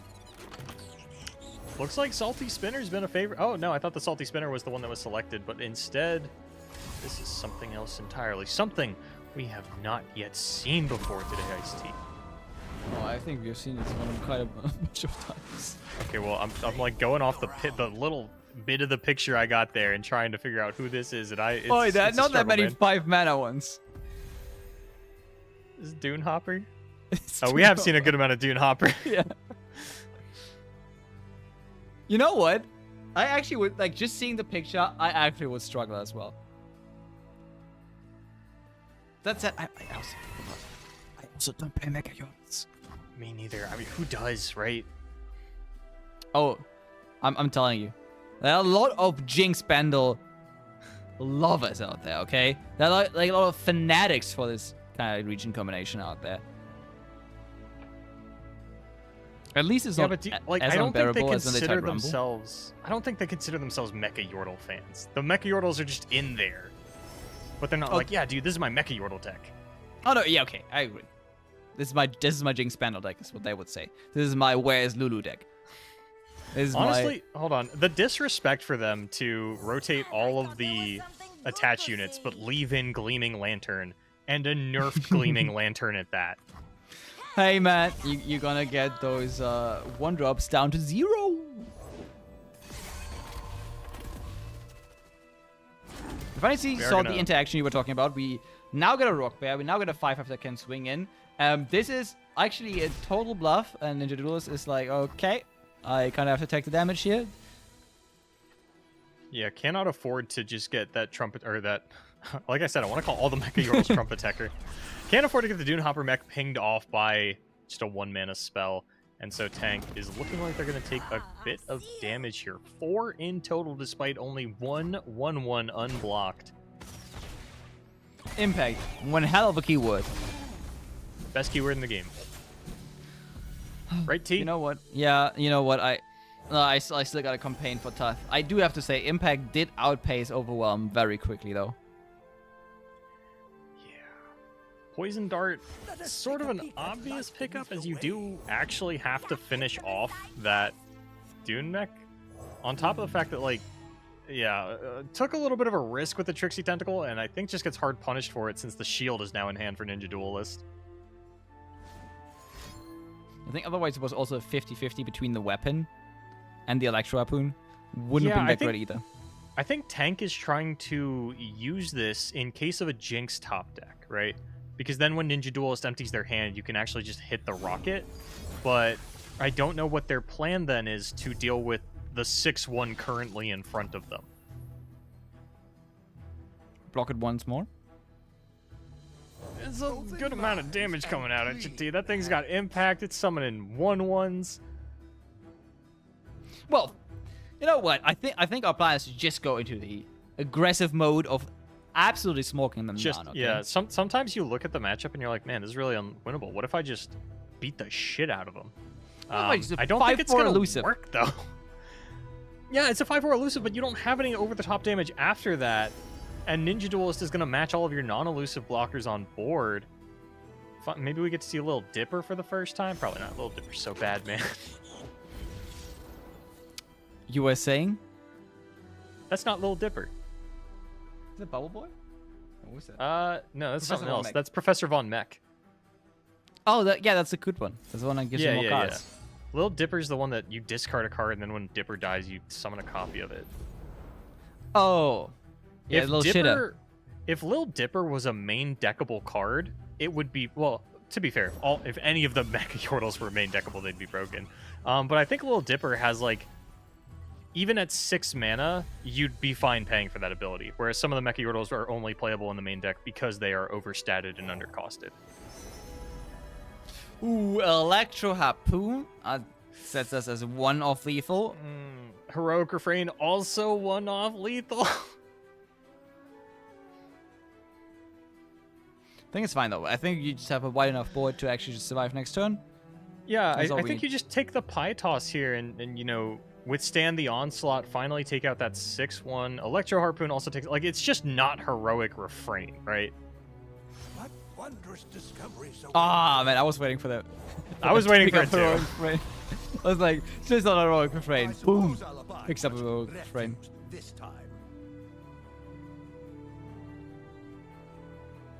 Alright, we still get to push 5 damage through with our elusive here. Set Ninja Duelist on a 2-turn clock. Oh, Ninja Duelist has a weapon available, though, off of their improvised unit. Now, some weird ones out there.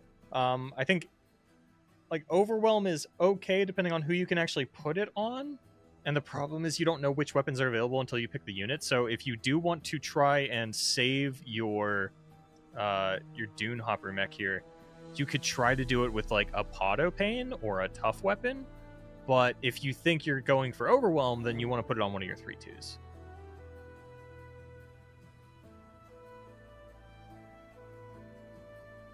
Oh, Ninja Duelist. And that's if you want to overwrite a unit. I think that's what Ninja Duelist is thinking about. Like, yeah. Do I overwrite a unit? If I am doing that, am I playing my improvised unit, or am I playing Squeaker to get another Mecha Yordle? Shepard's going to come down first. Rake and fix him up. A new flock. Going on to the Squeaker. That's going to be a 4-2. Now a 6-2 with quick attack. And that's going to be the end of the turn. Group shot, a nice pickup here. Could deal with the Squeaker. Could deal with anything, actually, on Ninja Duelist's board. And I don't think Ninja Duelist is going to be able to force Tank to block with that elusive unit. Yeah, which means that Tank will actually win next turn, take the game. And you know what? Do it in style, I gotta say. Ninja Duelist just kind of running out of resources, running out of aggression. Jinx top deck could have done it, potentially. But without Jinx, this deck is looking kind of old. So yeah, you're right. Not a Mega Yodel deck. Definitely a Jinx deck. Something that I do want to point out here, T, and you're gonna love this, is that Ninja Duelist and Sorry didn't have the same lineup, but did end up playing the same decks in the 2 games that we saw. Or they ended up playing the same 2 decks in the previous set and this set, right? Ninja Duelist went for the ban on Aatrox, lost. Sorry went for the pick on Aatrox, won. So, based on, you know, results-oriented thinking, Persistence is key. I think we all know what the proper strategy is now if you are playing Samira Fizz and Vandal Jinx and run into an Aatrox Vein, and it might just be to take the European approach. Wait. Didn't we lose against Aatrox? No, Sorry 2-0'd it. Oh no, I mean Ninja Duelist. Maybe. I think it's supposed to be because Quinn was in there. I remember some Quinn. Okay. Oh, no, yeah, you're right, guys. Everyone on stream, it's Swiss round 4. It's like this tournament for me in Boulevard is starting. No. It's starting to meld into one big match. This is one big best of 3 that me and Boulevard are actually casting. Yeah, I've run into this problem where now that I'm writing things down, I'm forgetting everything that I didn't write down. If it's not on the paper, it's not important. And I'll be honest, there's only like 6 words here. Ranger Knight, Defector, Weapon, win? Question mark? Yeah, pretty much. And then I got 2 fish, 1 monkey, and then 2-5 down on the bottom, which I think is about to be 2-6. And hope for her return. That said, we do have an elusive blocker on the side of Ninja Duelist, so we potentially survive this attack from Tank Buster. And is Condensed going to do anything here? That is a good question, Sparkling Iced Tea. That is a good question. Ooh-wee. Let me ponder for a moment here. Are we condensing one of these? There's a lot of condensed targets here. Listen. Are we condensing one of the Mechaol generators? You gotta, right? No, okay. Just condense the elusive unit, go for straight default. Okay, yeah. You don't roll it. I was like, you could roll it for a little bit more fun, but this is just straight up lethal for now. Yeah, a little bit of a lower, like, obviously this isn't as good into, like, Mystic Shot, Blowback, all those kinds of things do upset this because you need your impact unit to actually connect, and it is just a 1-1. But it is going to work out for Tank. Has exactly lethal with the Paris pastry in hand. Okay. I was going to say send in the 2-3 for good measure, but Tank's just full sending, actually. He says, you know what, either this works or it doesn't. And it is going to work. And Vandal Jinx falls down to a 2-6 record here on camera. Yep. Turns out, if you're not European, you should not try to play this deck. Is that the takeaway? Yeah. Actually, you don't have to be European. You just have to be from the EMEA region. To be completely correct. Yeah, that's what was wrong with the statement. Americans don't even try this deck. Okay? Yeah. Everyone does forget. Sorry's not European. Does live in the Middle East. Yep. It's what the ME in EMEA stands for. They had to put the middle 2 letters in there. That was so hard. The thing is, Sorry wouldn't let you forget, to be honest. And if you watch Sorry stream, you also wouldn't forget that he lives in Lebanon. That said, he is still in the tournament, still trucking on. We're not going to spectate him this round because we promised that we wouldn't. Let's see what other games are still going on that we can actually hop into. It seems like Infinite Patrons is still playing. It could be an exciting match. Other than that, most of the matches are already done, actually. Are you down for another Infinity Patrons game? Yeah. Yeah, maybe we'll actually get to see the Renekton deck do a little bit less of a straightforward win than we saw earlier. Ooh. Oh, the Jax Varus. Looks like it's about to... Oh, it's going to be fine. It's got a Furious Wielder. It's got a It's Jax actually spell. going to be fine. Yeah, it's taking 5 damage here. Or rather, falling to 5 Nexus health, but... Against Jax Bandle City on the side of Talpanator, definitely 2 Jax decks I did not expect to see today.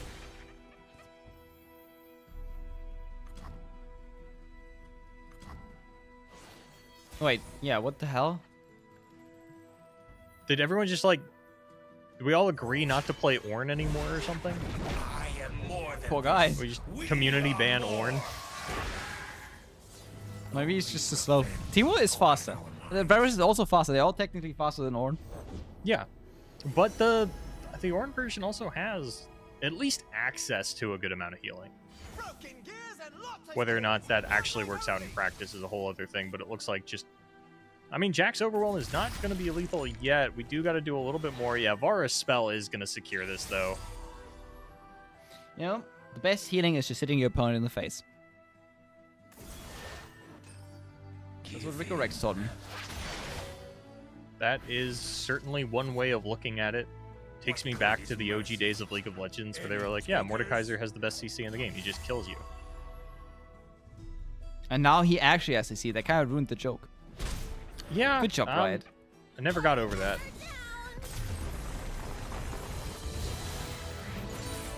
Infinite Patrons does win the battle of the more unknown Jax decks, is how we're going to put that one. And does mean that they will be moving on. And now, you know, T, I'm looking at the bracket here. There's only 2 games still going on, and one of them is Trickster Sari versus Majin Bay. So we never technically promised that we wouldn't take a look at it. So I guess it's time, huh? I guess it's time. Yeah. There's only 1 game left, and it's Sari versus Majin Bay now. The other game ended, so we can either toss it to a break or we can look at Sari versus Majin Bay. And I think in that case, just the general rule of IC and Boulevard not getting any breaks actually applies. Like, I think to reach our usual insanity at the end of this, we just can't afford to have any breaks. So, Sari versus Majin it is. Also, we're on round 4, and I'm on my 4th caffeinated beverage of the day. Oh my god, I still have to get one. I got like a 6-pack of Red Bull, actually, for this. I hate energy drinks. Ah. And we actually have the Samira Fist Mirror here. And no Shelly on either side, which makes this a little bit more interesting, because otherwise this would be very boring. I will say, I'm sure that the Samira Fizz mirror is actually really fun to play, but I'm never going to know. No man, sorry, just going for straight almost lethal here. Just about, and Bay holding back the Samira. I can't tell what... I think Bay's rallying here. Isn't it thrilling? Blink and you There's listen. this weird issue where, you know, there we go. I was going to say, it's always kind of funny when the top of the card gets cut off, and that's where the information is, and then when you look at the hand, the information's also at the top of the card, and you can just never actually tell. It happens a lot with landmark countdowns, or what keywords are on a card, things of that nature. Okay, Boulevard. One question though. I know there are a lot of spectator bugs, and I know this might be because we joined late and the game is just speeding up to get there. Or are these players just like absolutely sending it? I think that it's a catch-up thing, and because we took so long catching up that it now has to catch us up on this turn. Alright, it's done catching up. The game ended. And yeah, caught up with Sari in the end. Majin Bay gonna take that one, unsure. And yeah, actually that was the final game as well. So Majin Bay gonna be staking on with a 4-0 record here. Well done, Majin Bay. Down to actually get all the money back for the Mastering Runeterra organization, as always. Yeah, didn't if we you're ha- ever wondering how Mastering Runeterra affords to put on these tournaments, it's they send in Majin to win half the money back, so they're only half as expensive as you think they are. Yeah. Like, I don't think Jason ever got any money back. Jason tries He does. I think Jason was in Top Cut once. once, yeah. Yeah, yeah, for sure. But I think Margin actually won one of these before. Yeah. So Margin out here trying to get all the money back. That said, we are gonna be going to a little break. Afterwards, we're gonna be back with Swiss round number 5. Oh my god, time flies. We've been here for what, 3-4 hours already? It's absolutely crazy. 3 more Swiss rounds, and then we're gonna get to Top Cut. But before that, a little break. See you after this one.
Welcome back to the Mastering Runeterra EMEA Open. T was really trying to watch an EMEA player this round. He said, "Oh, Boulevard, please. If we don't do Broken Ball, he's going to come for me in the night." And I was like, well, Ice-T, good luck, buddy, because he's playing against Tank Buster, and we just watched him. So we're going to be highlighting one of the... I actually don't know the team name anymore. I always associate Monty with the Wombats, but obviously not a Wombat anymore. I know he plays on Donut's Aegis team, but I don't know what they call themselves these days. So we're just going to look at Monty's Aristo. But before that, I'm going to take a look at the standings for the round. As you can see there, Broken Ball and Tank in the 4-0 bracket. That's why we didn't watch that. Infinite Patrons and Majin Bay, we've already seen those players as well. Then below that, you can see the other 3-1s that are the highest seed. Go ahead and playing it out. And the prize pool currently sitting at $1,444. Jin would be so proud. You can see the breakdown, what everyone is going to earn right there underneath of it. Yeah, I'm super excited. What you don't see is that Monty is also 3-1. Again, we are at that stage of the tournament where a lot of people do have the same score. Just the breakdown obviously comes to opponent's win rate, your own win rate, and everything else. So even though Monty's 3-1 currently not showing up in the top 8 bracket, that might change, obviously. Going 3-2 now could be really harsh because from that point on, it's really, really tough to recover. Getting your second loss later on, maybe in round 6 or 7, usually makes not that much of a difference. Usually means you still make it into the top 8. But here getting a second loss could be really harsh, which is why we are going to watch Monty now. But before we do that, I think we actually got to take a look at Monty's decks. Yeah, and if you're ever wondering, hey, you know, I might take another loss here, I'll go to 3-2, and you're wondering if you can still make top cut, just go ahead and spam tag one of the mods in chat. They'll be able to tell you. They will absolutely be able to tell you whether or not, you know, they'll dig in, they'll do the tiebreaker math for you and let you know whether or not you can top it at 3-2.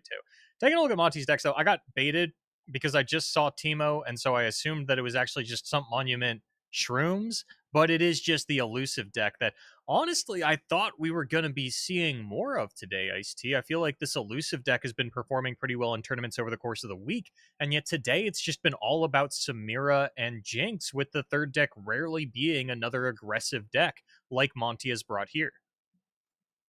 Yeah, I also thought we would be seeing this deck quite a lot more. We actually see it now in the first game that we can finally spectate because Monty finally enabled spectate. Okay, I was wondering what you were slacking on that we got in here on turn 7.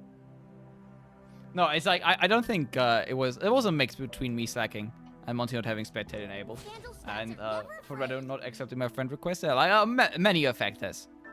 Gotcha.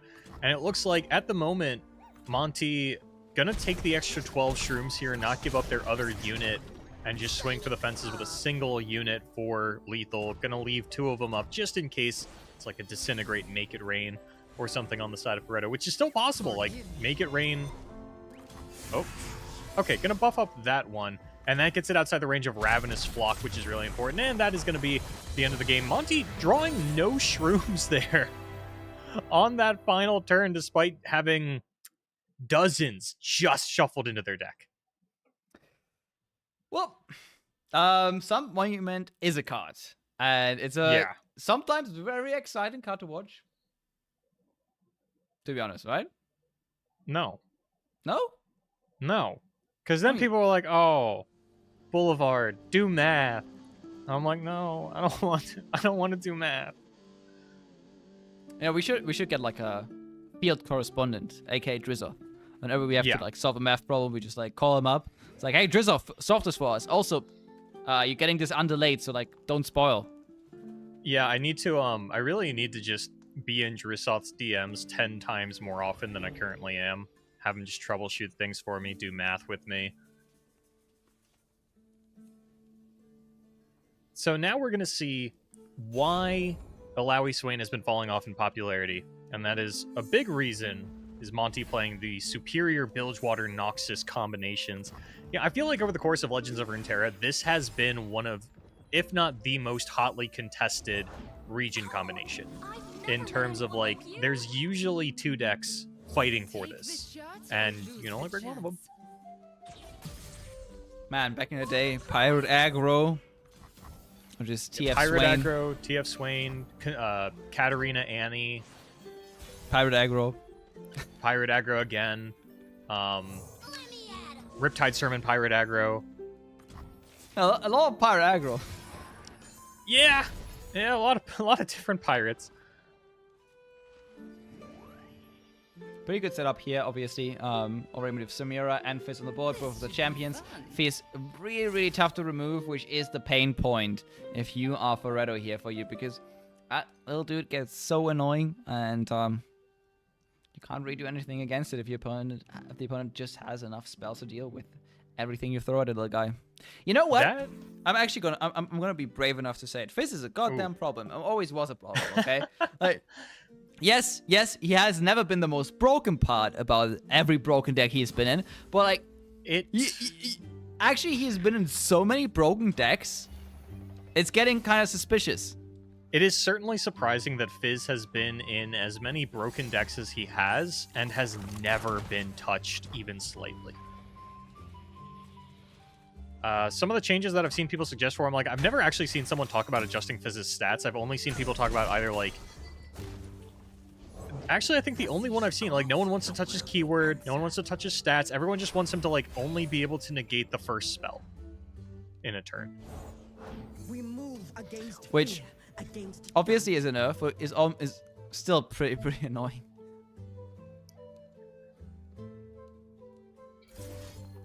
Meanwhile, Ferretto is finding that curve we were talking about earlier, though, when, you know, we're not really huge Alawi Swain enjoyers ourselves, right, Ice-T? But when the deck draws C's Voice into Alawi, that's when it really starts to look good.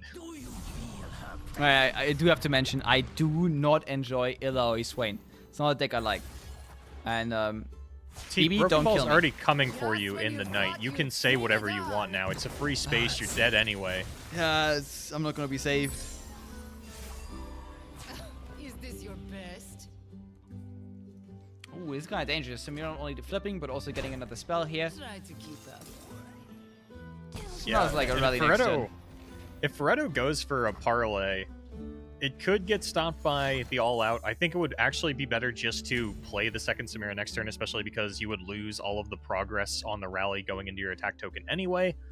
Just go ahead and take the 1 damage, play the Samira next turn. Really not that big of a deal. Yes, especially if you look at Samira's text here. Once she levels, she doesn't have the text of Create a Flare in hand if you don't have one anymore. So playing the Samira also gives you another Flare, which is another spell you can use to ready. And those are some cheap spells for the rally pool here. Turn 5, Ferretto's options kind of limited. Tentacle Smash, definitely the best way to start off the turn. And Monty cannot stop this unless they can swindle something spicy. But even then, I'm not sure exactly what you would be looking to swindle here. What could you find for 3 mana that deals 2 damage at fast speed in a Bilgewater Noxus deck? The answer may shock you. It's really not much these days. It's the ramblings of a caster without caster vision. We are currently robbed of Ferretto's POV. Like which Death's means, Hand, my mind is screaming Death's Hand at me, but they just don't play Death's Hand.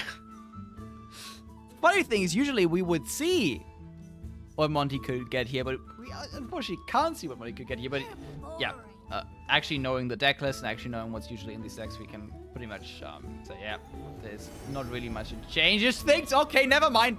Never mind. Yeah, okay, there's an Noxian Fervor in there, I guess. Getting punished for playing Noxian Fervor. And you now know that your opponent's hand is either 2 Noxian Fervor, 2 Eye of Nagaboros, or 1 of each in 2 champions. Okay, we don't save her. We just use this Noxian Fervor for face damage. I get it. Yeah, I get it. Not the best thing in the world to kill an elusive, to kill something else, to like keep your... Like, she's good, but one of the ways that players certainly lose with a deck like this is over-prioritizing the Samira past her initial value. And Monty not going to fall for that old song and dance. Now has... I'm trying to count up the burn damage in it. There's 3 flares, plus Noxian Fervor, plus Stylish Shot. So Stylish Shot going to get fired off here immediately. Yeah, it's not lethal.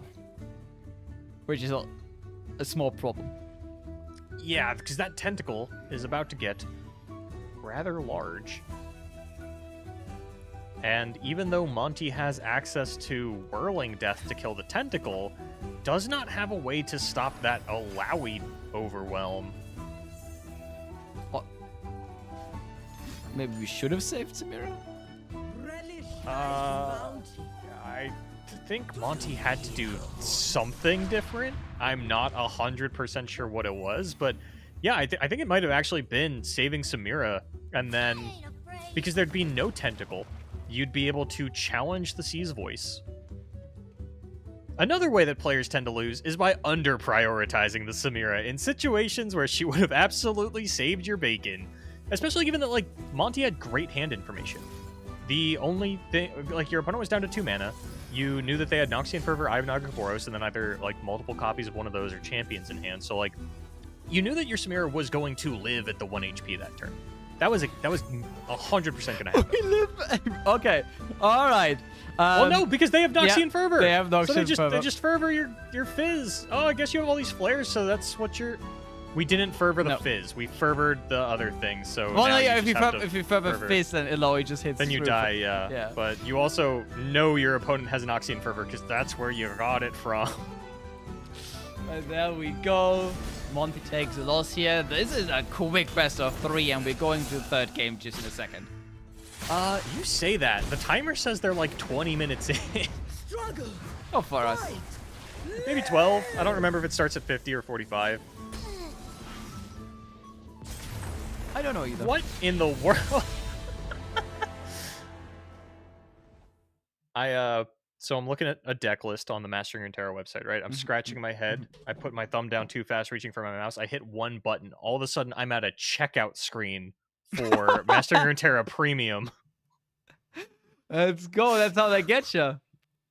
They almost got me. All my payment information was put in already. I was like, how did this get here? Yo, shout out. That's a hustle right there. Yeah, they take my bank information that they deposit money into and they just put it into their website in case I ever misclick and they can juice me for a month of premium. You know what, Boulevard? I think you should pay. Why I is think that? You owe them that. I do? Get all this great information. Thank you for employing me. Here's some money.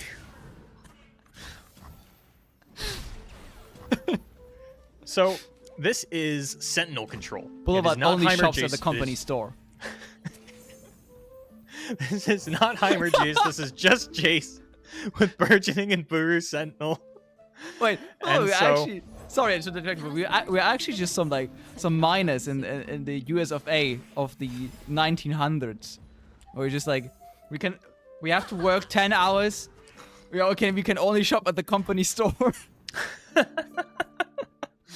I do have one merch review up on Twitter, and it's for a Mastering Runeterra shirt that I had to buy. Let's go. I think you probably didn't need to buy it, but I probably didn't, but I also don't like reaching out for that kind of stuff. no, I'm pretty sure Jason probably reached out to us. It's like, hey, you want some merch?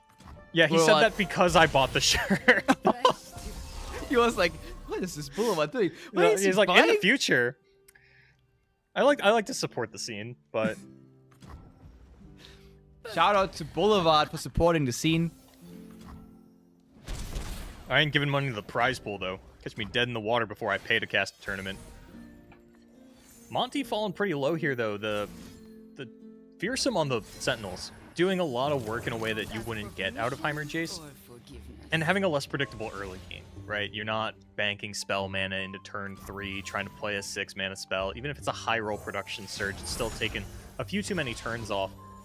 But as far as control tools, you're also not getting anything additional out of being Sentinels as opposed to Heimer Jace. You're looking at all the same litany of removal spells here, so you have just as hard a time dealing with these elusives.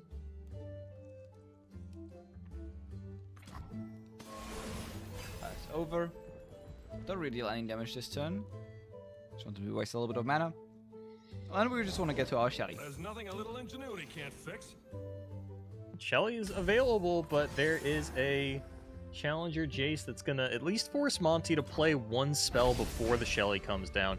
And even now, Shelly could instantly get taken out with a Aftershock, or Ferretto could open the next turn with a Shock Blast. Of course, Monty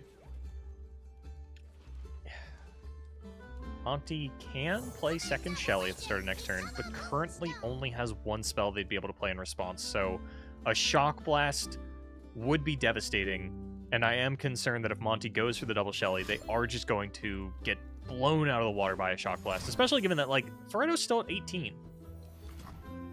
But we're having a couple spells here. Could potentially also take out the Shelly for just 2 mana.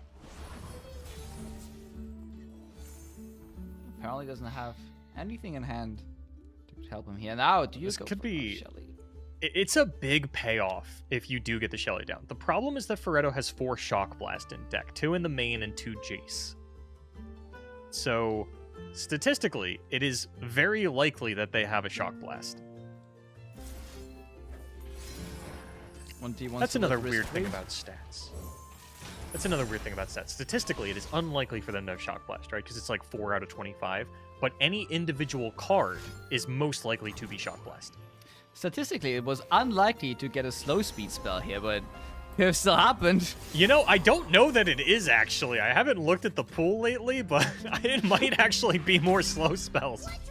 Monty not starting with slow speed spell. That definitely giving us a little bit of a heart attack, but it was indeed the correct play because it enabled another big elusive unit to hit the board, now buffed up by a Shelly as well. Prize Fight's not a terrible hit. My kind of girl. Gorgeous and deadly. And Monty just continuing to go wide. I'm not too concerned for Monty's position. They have a lot of fearsome blockers. They're safe from the Sentinels. Jace is still at 0 out of 2 for the level up condition, so you're not, like, there's a 0% chance that you get hit with a double Shock Blast next turn. Ferretto also threw a Mystic Shot at a unit instead of the Nexus, so Monty probably not getting burned out anytime soon. It's just a matter of how much damage you can output this turn and next turn before Ferretto's top decks maybe find something a little more manageable. Gonna have something lined up here from Ferretto. 6 mana available. Could be a Vengeance. Yeah, Vengeance committed on the Samira. If Monty is throwing the Samira in like this, Ferretto assuming, hey, there is something that could actually take down the Jace here. We can actually flip her this turn. Don't hold anything what? back. I won't. This still only gets Jace down to 1 HP. It does give us another flat that we wouldn't have had otherwise, though. Yeah, it also levels the next Samira that you draw, which I think is one of the highlights of this play. On top of the fact that, like, where else were you going to find prize fight value in this matchup? So now Monty has the Shelly. Still very vulnerable to Shock Blast, but what can you do? At least picks up a second spell to get a big Shelly buff. Ooh, Pharaoh's Financer should be dealing 5 damage? I think it's 4 base plus the 1. Oh, that's kind of scary. Yeah, this puts Monty in a position where they have to end the game on an open attack, and also they have to full block here. X-Tech engaged. Tomorrow awaits. If it's gonna get pulled by the Jace, gonna get taken out of the game. Full block comes in. Only left with a 1-2 non-elusive, but a Shelly and another elusive in hand, the Clockling as well. This actually means that we could potentially get lethal next turn for Monty. It's gonna be super hard to get, though. Yeah, luckily doesn't have to come off of an open attack because the Jace is dying here, so that's not actually a Shock Blast in Ferretto's hand. It will turn back into a Jace when all is said and done. And that means Monty's got the opportunity to set up either the Shelly or their other elusive unit here, but what can you find past that? 11 damage is still a lot to get through, especially when your fearsome unit is not going to be pushing in any damage next turn thanks to that 6/5. Excited to see what this Clockling actually gets, because this will be pivotal to whether Monty can actually win the game or not. What is the ideal Clockling hit here? Mystic Shot. Maybe not even Mystic Shot. What? There are no Mystic Shots in Monty's deck. So pick a different card. Oh, wait. Oh, I thought about Swindle. Sorry. Oh, gotcha. Because my mind went to, like, Fizz. Oh, yeah. For Clockling, it's definitely Fizz. Swindle, I think it's Mystic Shot. Swindle, I don't know if it's been... Well, yeah, I guess my concern with swindling a Mystic Shot would be that your opponent has a Mystic Shot, but you're at 3, so that's fine. Hey, okay. Better you have a Mystic Shot too, okay? Like, if just your opponent has a Mystic Shot, goddamn. But if you Well, also if they're have a killing Mystic you Shot, with the Mystic Shot, then... Oh, and Monty gonna swindle now, as opposed to waiting for the Shelly rips. Ooh, Finds Formula, a formula, is pretty though. good. Okay, Yeah. never mind. I take it back. I think Formula was the best thing you could have gotten here. I don't know, that's Formula a is really very expensive turn for Monty. Bob Chain ain't it? Ugh. Clockling is gonna get... Burble Fish? Probably. Or a skip? Burble... Okay, yeah. I thought... yeah. Everybody understands what happened there? Good. We're on track, Mr. Pharaoh. Got a random 6-mana spell from Reggie that was picked pretty immediately. Oh, Fizz? All out? Okay. Oh, is it a Piercing Darkness, though, Monty? This isn't enough. You literally have to end the game or Albus Pharaohs kills you on the attack trigger. So you've got to keep going, Monty. If it's Piercing Darkness onto the Shelly, then you just have to accept that that is game over. Oh, it's Shock worse. Blast on the Shelly. That was the... that might have been the Reggie pull. It might have been the top deck. I didn't even know. It had to be the Reggie pull. Otherwise, you would have assumed that Beretto would have opened with it. And while Monty is able to find lethal after the fact, not enough to survive here. And Monty will be falling down to the 3 and 2 bracket. Very unfortunate there. But for Redo, with a very, very clutch Shock Blast to close out the game, still the GOAT. Pharaoh's Financier, still the GOAT. Used to be the greatest PNZ card, in my opinion, that has ever been added to the game, just because of the power level and flexibility of that card. And because I like rolling the dice for some 6+ cost cards. And it's still pretty good. Okay? Got nerfed a little. Also, unfortunately, got hit by a lot of meta and rotation changes. Still a very, very solid card. Now, there are still a couple of players still in the game, so we can actually check them out. One of them we haven't checked into for quite a while, and that is Drizoth. I was hoping we were going to do Drizoth B. B has been performing very well at these Mastering Runeterra events, usually with like some off-meta burn options. Now that Samira Fizz is back in full force, though, B isn't going to be the only person running it, so I'd like to see what they brought, and they do not disappoint, kicking us off with Demacia, Piltover, and Zon. And if they stole this from APAC, this might just be Garen Jace. It's Teemo. It's just Teemo. You know, APAC had 4 Garen Jace in the top 32 of their last open. You know how much the rest of the world had? None. Wait. Zilch. Hold on, not even the legend himself? Who? Oh, I just forget his name. Doesn't help me, T. Okay, it's someone who terrorizes the NA ladder. Oh, Ichiran Ramen. Ichiran Ramen, yeah. I'm like, I don't No, play the no, NA no. ladder, so I always forget. But like, didn't don't Ichiran think- Ramen just literally like came up with this? Wasn't he like two seasons ago? He was playing some Jace Garen. Probably, but I don't think Ichiran topped the last open. Oh, maybe he wasn't playing Jace Garen. That'll do it. This looks pretty good for Drizoth, though. I haven't done math, though, and B currently does have an elusive blocker, and if Drizoth goes to remove said elusive blocker, B has a follow-up elusive blocker that is going to ensure that this is still not lethal. I think this looks very bad for Drizoth. Yeah, well, you know, Forgive me, yeah. whatever the cost. But It looks like what if... No, Yeah? Drizoth, not going to be able to hit him with the blowback, even off the top, so should be B's victory.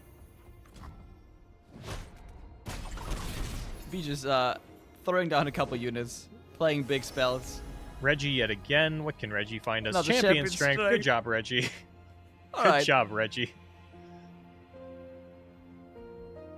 I mean, we just take it. We just like make sure. Yeah. When I can. You know? When I can. Okay, or you could song spinner B. Why not? Kick him while. Song kick him while spinners. down. I think song spinner's technically correct because you're probably just open attacking, and then if they don't die is when you would use the Reggie spell. Hold on, this would be a buildback. Oh, That's well, actually a missing we shot. got a Pale Cascade, and this is one of those really weird situations where did Drissoth make the correct play by using the Mystic Shot? Probably. Would Drissoth have won the game if they didn't use the Mystic Shot? Yes.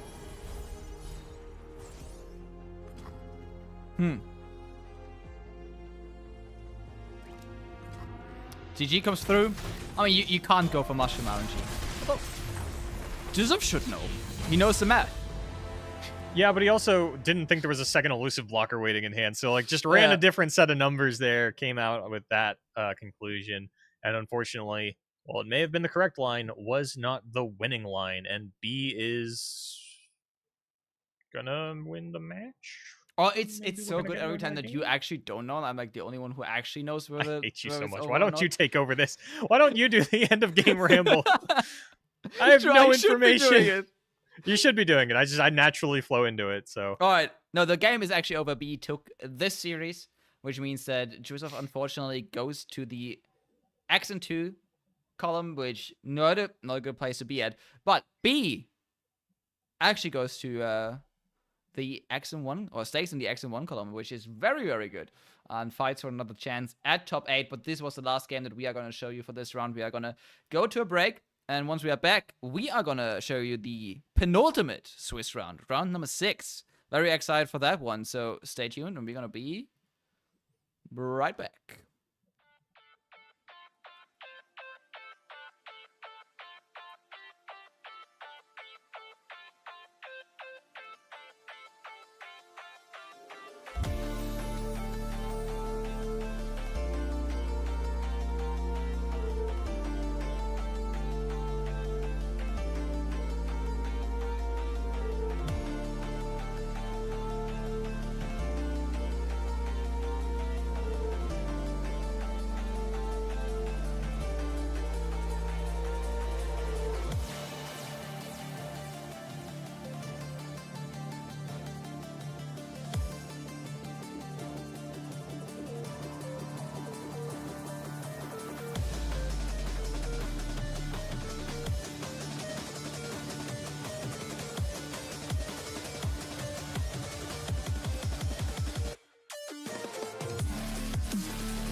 Welcome back, everybody, to the Mastering Runeterra July Open number 2, getting you ready for the World Championship qualifier that is set to take place next weekend. Open entry. Win yourself an invite to the World Championship later. Not later this year, because there are theories it's going to be like early January, but later. Yeah. It's definitely happening. It's just season took a little longer to get started than originally anticipated, so it's probably going to be in December, but it might get pushed into like early January. But either way, you'll be at a World Championship. It'll be really cool. Me and IceTea might be there. Who knows? We certainly don't. But for now, we're going to focus on what's in front of us, and that is a K-Felt game. K-Felt famously won one of these Mastering Runeterra tournaments with triple monkeys a long time ago, and is back today without monkeys. Without monkeys, but with a 4-1 scoreline, get an update on Swiss. K-Felt currently occupying the number 5 spot in our Swiss top 8. See, if I'm reading this right, is K-Felt playing against Sorry? Are you making me watch more Europeans? Look. I think I should have just not pulled this up. You wouldn't have noticed. I would have just slid that by you, and it would have been all fine. Can't believe you've done this. They're closed. I'm never opening them again. You know what? You should cast the game that way. Just like make out from what I'm casting what's happening on board, and just like throw out some random stuff. You know, every caster has like some things they talk about certain decks that just like are like completely independent of board state. Just throw those out. You know, if you would actually, I don't think that I'm getting any audio from your stream, but if I could get like in-game audio, I'd be a little more willing to try this, but I don't know that it would be good content. I could get you in-game audio if you want.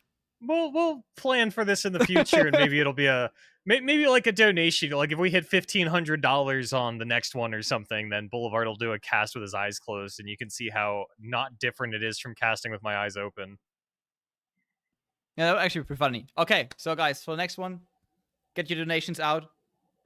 Contribute to the prize pool. I think there are also some like free things you can do to contribute to the prize pool. I don't know. I think there are. Anyways, we are getting ever so close to the next round of Swiss, the penultimate round of Swiss.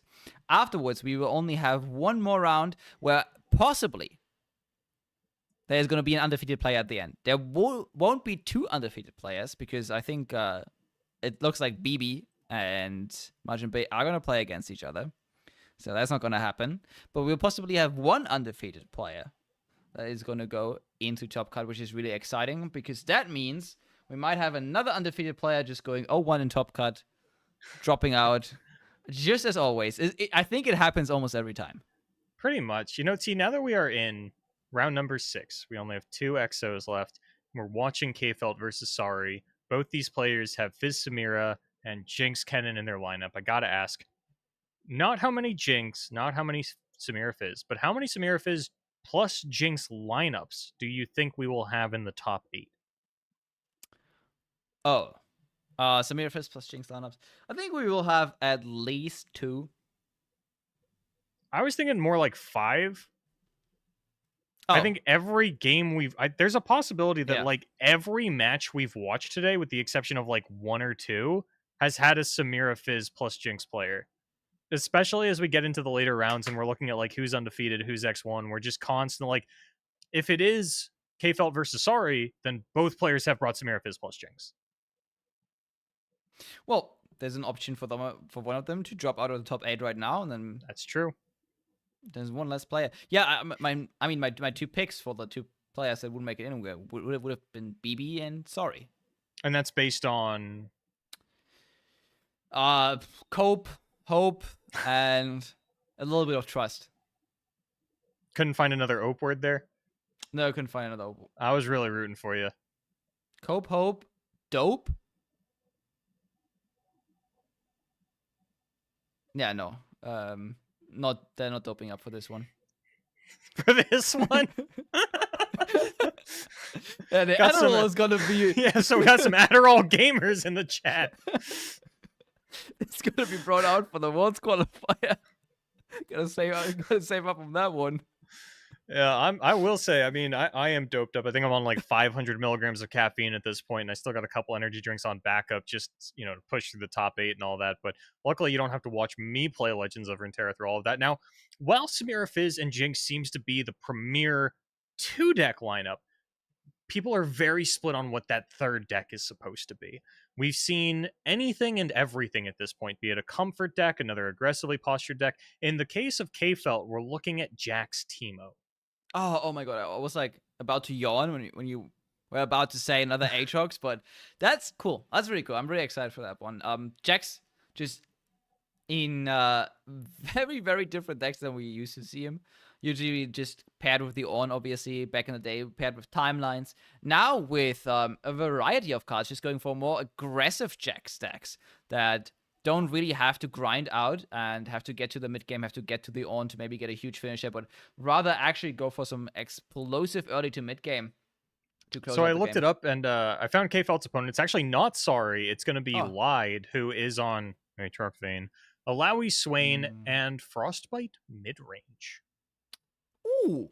It's the first Frostbite mid-range we see this tournament. Let's go. It is, and there's a lot of weapon removal in this. We got 2 Fracture and a Brutal Skirmish, playing a little more on...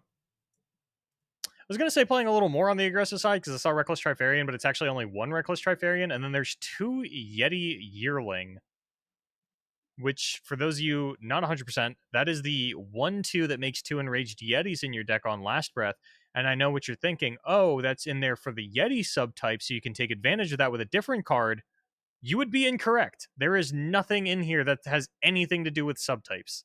Just wanted to jam a couple more 1-drops for the aggressive meta. Based and mid-range pilled. There's got to be better 1-drops than Yeti. Like, I know Freljord doesn't have any good 1-drops. Omenhawk, I'm looking you directly in the eyes and saying those words. But surely Noxus has a winner or 2.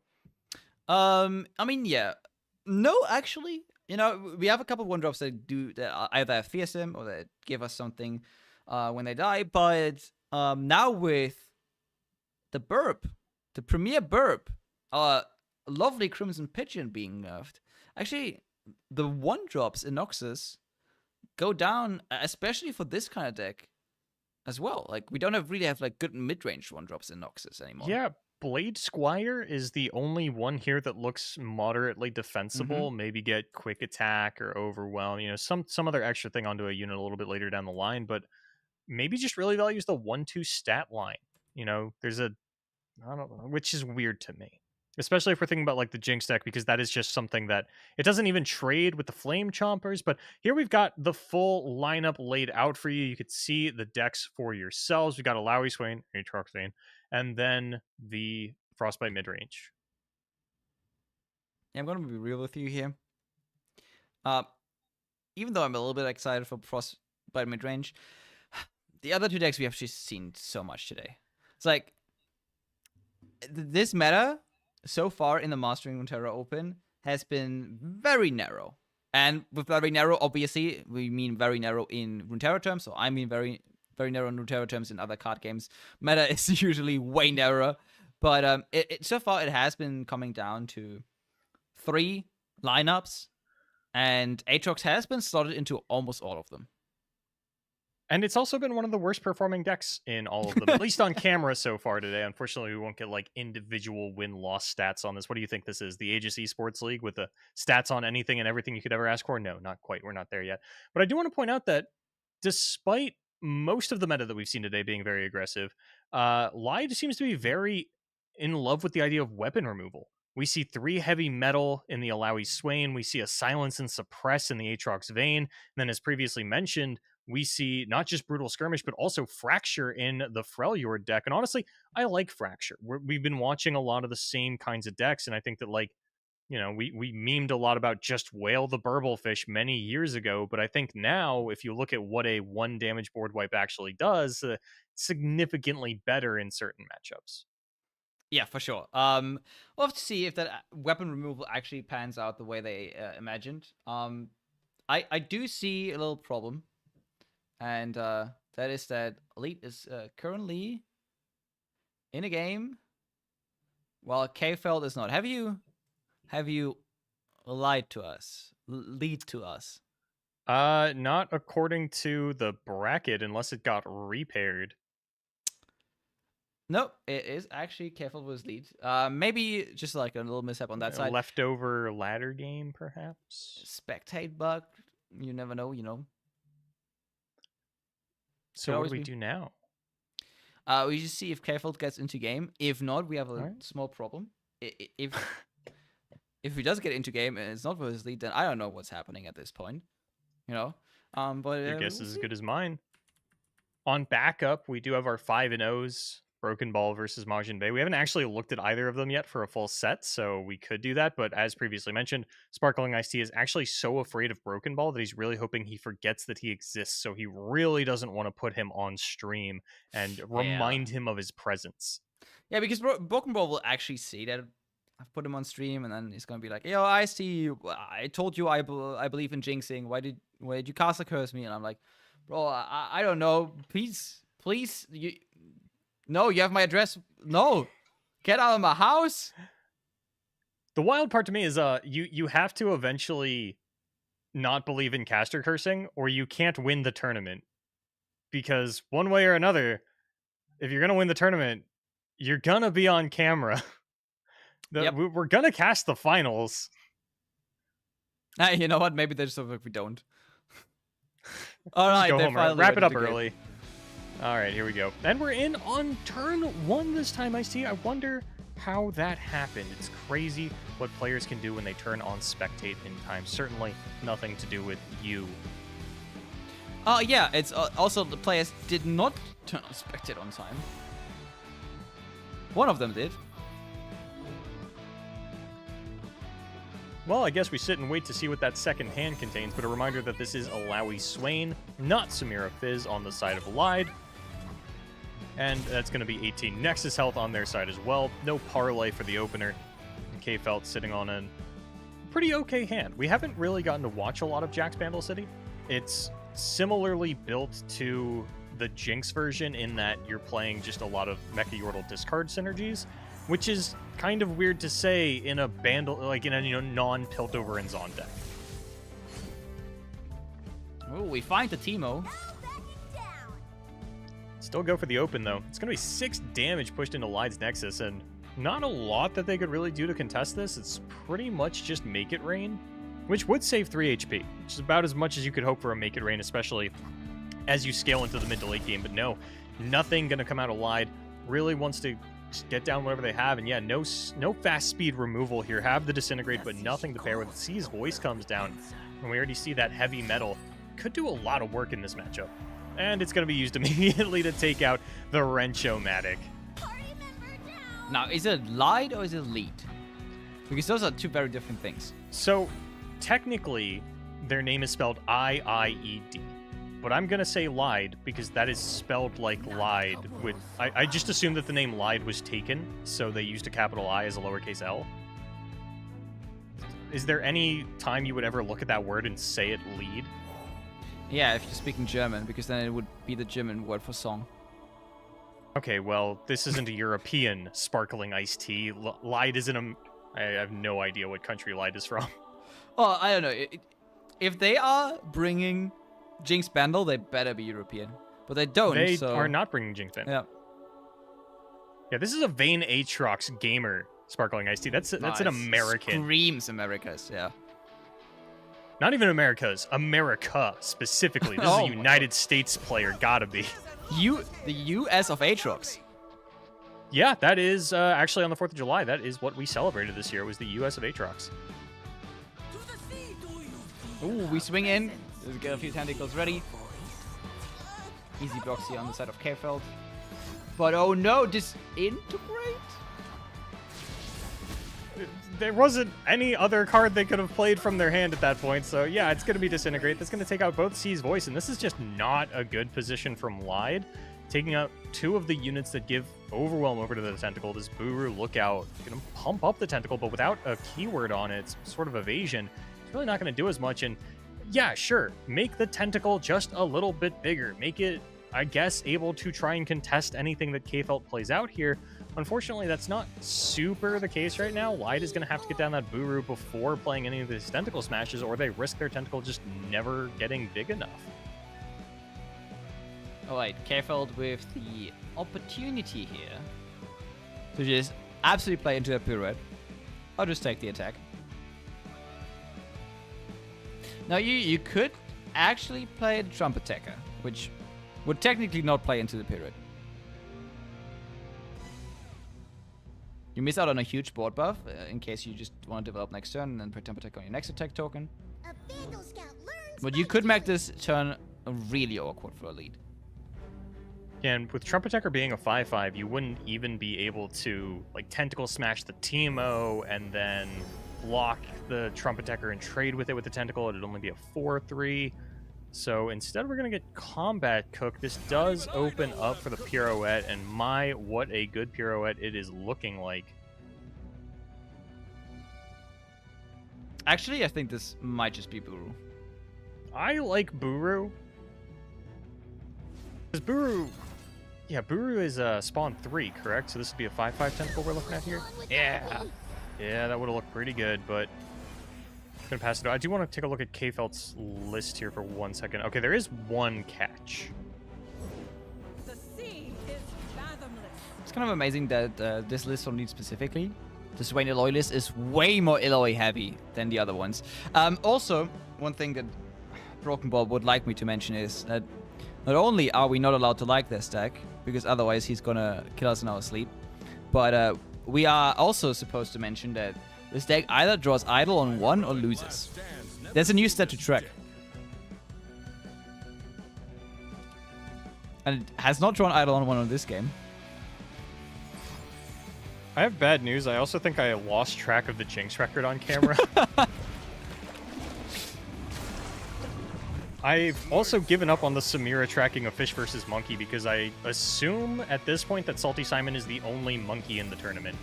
Oh god, why did you say it like that?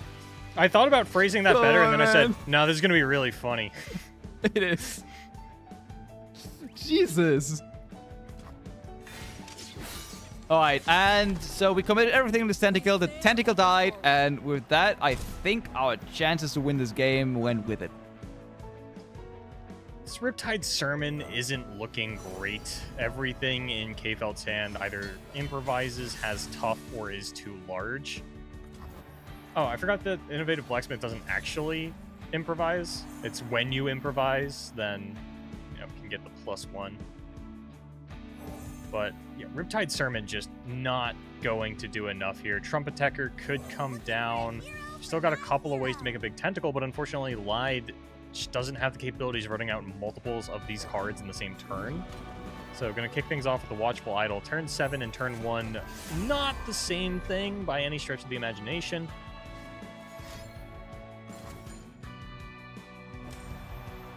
And there's still a Pot of Pain to throw down from K-Felt's hand. Yeah, this also sets up the fish fight for next turn again. Just keep on destroying these huge tentacles. Okay, does go for the Pot of Pain. I was going to say, it could also be the Fish Whack onto the Trump Attacker, just try to push through a bunch of damage this turn. But I like spreading out the resources, getting one of these units into a nice range of surviving whatever your opponent is doing. And now, if Lied... Okay, I was going to say, if Lied does want to go down to 2, they are just dead to the Electro Harpoon, so gonna take a look at the deck list, run the math, and unfortunately lose their entire board here as K-Felt survives. Not healthily, but does survive, and that is all that matters. All right, Swing I think top deck could be huge, though, and it's a parlay.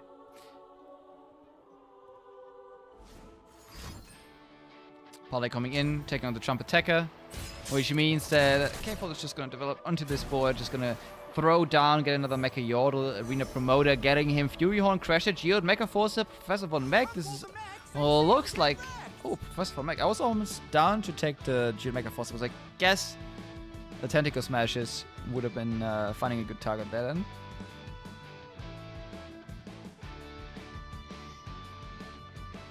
Well. Okay target, right? Because the Geode Mecha Force is a 1/4. This Tentacle Smash would have only put in this Tentacle up to 3 power. And now it's even just going to trade off onto the combat cook. There's no way Light is coming back into this one. The parlay top deck was just way too weak at this stage of the game. And even if Swain had come down, while that would have been an ideal and necessary top deck, it wouldn't have necessarily been a game-winning one. Certainly not. K-Feld here setting up the open attack. If that is not enough, we always have the Electro Harpoon to finish off. There is the Swain, one turn too late, unfortunately. Empire above all. And I don't think there's any way that K-Felt can overcommit or fumble this bag into a loss. The feud. No matter what they do, this should turn out as a victory here. Maybe they could fumble it so badly that they don't win this turn, but I don't think Lied really has grounds for a comeback either way. Yeah, even with Swain. Prepared for anything. Wiping the board actually no longer guarantees you a win just because K-Felt has so much refill in hand. On top of how low Lied is, and it's not like they're getting out of this turn scot-free.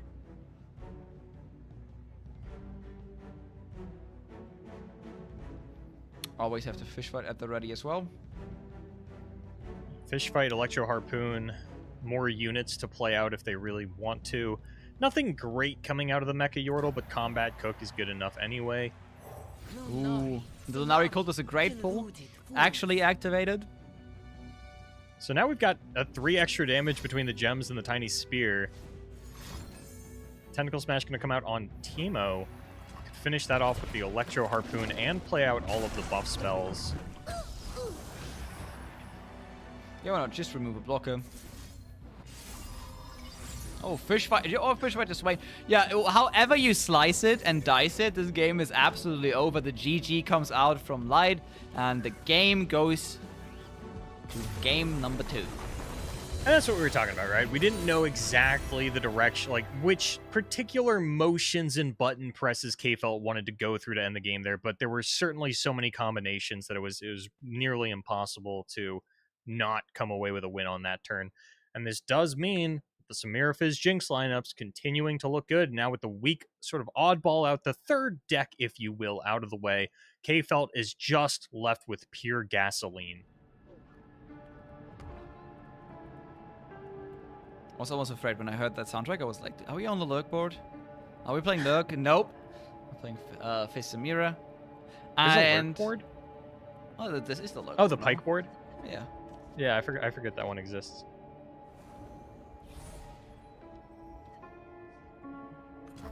I actually just bought the Star Guardian board earlier this week. I think it's great music. Which one? The Star Guardian board? Oh! Yeah, I have that one as well. I never use it, but... I think I also bought it for the music. It's just like the D&D board. I also bought that one for the music. Ikeda won't shut up about the rats on the D&D board. Now I can't use it anymore.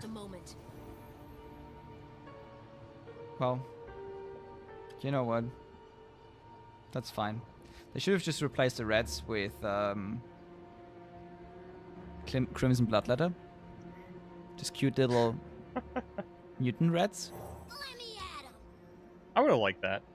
So on the Hand of Lied, got an expensive one.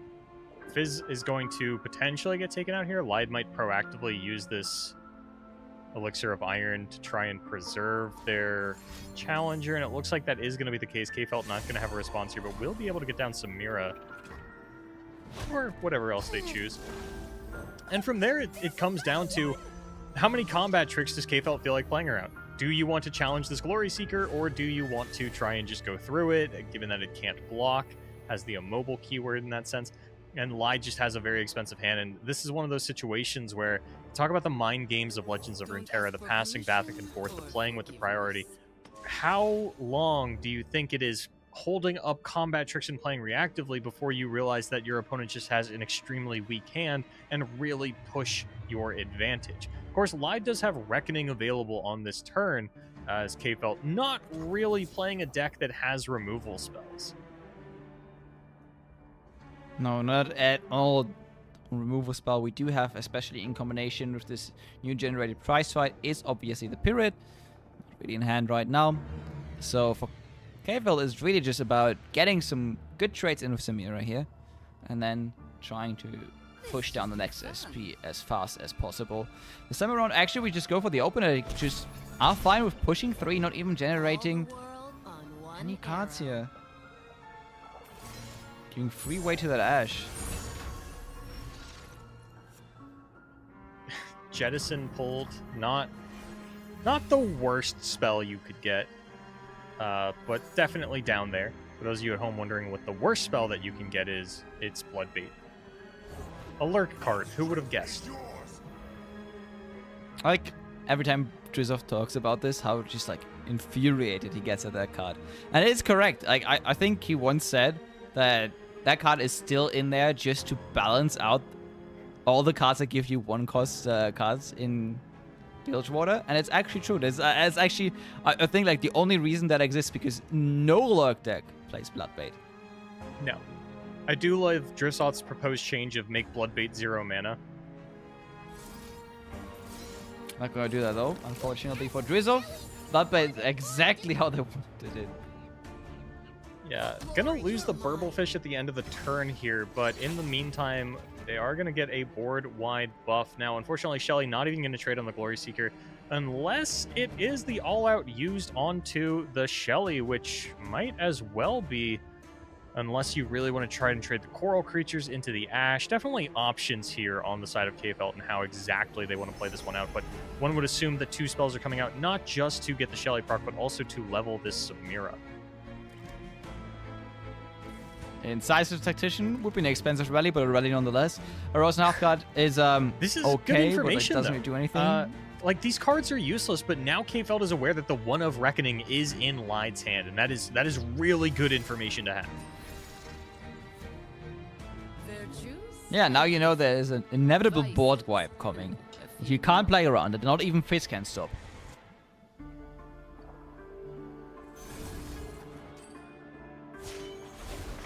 Just when you thought you'd seen it all.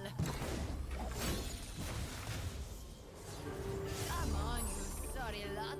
There's your spirit. The buffs come out, and now, yeah, it looks like it is going to be a trade onto the Glory Seeker, an attempted trade onto the Ash. Luckily, that Ash is not so close to leveling that, like, the Flash Freeze is going to be a double whammy here where, you know, it levels the Ash and also protects the Glory Seeker. We're not in that universe yet, but the Ash is going to survive. The Glory Seeker is going to go down. This does still leave multiple 5-attack units alive for Lide. Unfortunately for them, though, going into K-Felt's attack turn in Lide, thanks to those nerfs a couple patches ago, does not have the mana for the Reckoning. Has a rally, though. On the side, we have Fleet Admiral Shelly being able to buff up the board, getting that Samira out of the range for something like a Reckoning. Also, Samira now threatening the Ash as well. A family of fools makes a circus. No, Ready, I was going to say there's no Flare in hand, so not able Well- to target the Ash specifically this turn, but we can generate one. Hope they're watching. Okay, we're not gonna go for that crazy play. yeah, like, the problem is that if you prize fight the Ash, then, like, Ash could just attack and frostbite the Samira. And K-Felt kind of going, oh, this is a bit of a rough situation I have found myself in. How do I get out of this one? I think it might be, like, ping Well, Ash wait, isn't and it? stun something, or... It could be prize fight, and then if Ash attacks, you can just buff up Samira to 1 attack again. With the Shelly. Yeah. It might just be a Well- prize fight angle here. The awkward part is... I mean, so, like, Ash can't attack, right? Because then it just trades onto Coral Creatures. And defend. Wait, hold Looks on. like it's going to be prize fight onto the Hearthguard, Yeah. which will put the Coral Creatures into Ash blocking range anyway.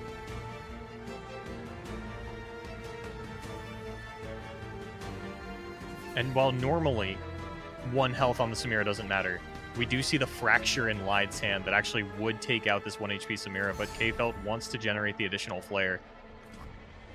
Blink and you'll miss me. Oh, we rally this turn. Isn't it thrilling? Oh! Wait, hold on, K-Felt. K-Felt has found the line. Now, Oh. CBA, that's way too much math for me. You say it's a line, but, like, what does it do, right? Like, you're not killing him here. You're going to be able to protect Samira from the Fracture thanks to the Shelly buff. You're going to be able to trade onto the Ash. You're not dying to the open attack, and that's probably good enough. Samira also, like you mentioned, outside of the range of the Reckoning from here on out. Hearthguard gets to come down as a blocker for whatever Lyde does next turn. Wait, this is looking actually kind of scary, not gonna lie. Is this lethal? Well, yeah? Wait, it's 6, 9. Yeah, it's lethal. It's actually lethal. He found the line. Try to keep Oh my god, you just can't leave this deck alone. You spent the 6 mana. You don't have to back up for freeze. You had a Harsh Winds in hand, but you were like, okay, no way they get it here, okay? But they do get it. We've talked a lot about Really? it feels like there's a lot of Bilgewater cards that have never been nerfed, that have been in multiple broken decks, that have just sort of had like the main offender nerfed. And I'm looking at you, Fizz. I'm looking at you, Fleet Admiral Shelley. That was, I think, the most exciting finish we saw today. What a series! What a final game. That was a lot of calculations by K-Felt there. Ones that I was never going to do in a million years, especially 5 hours into casting.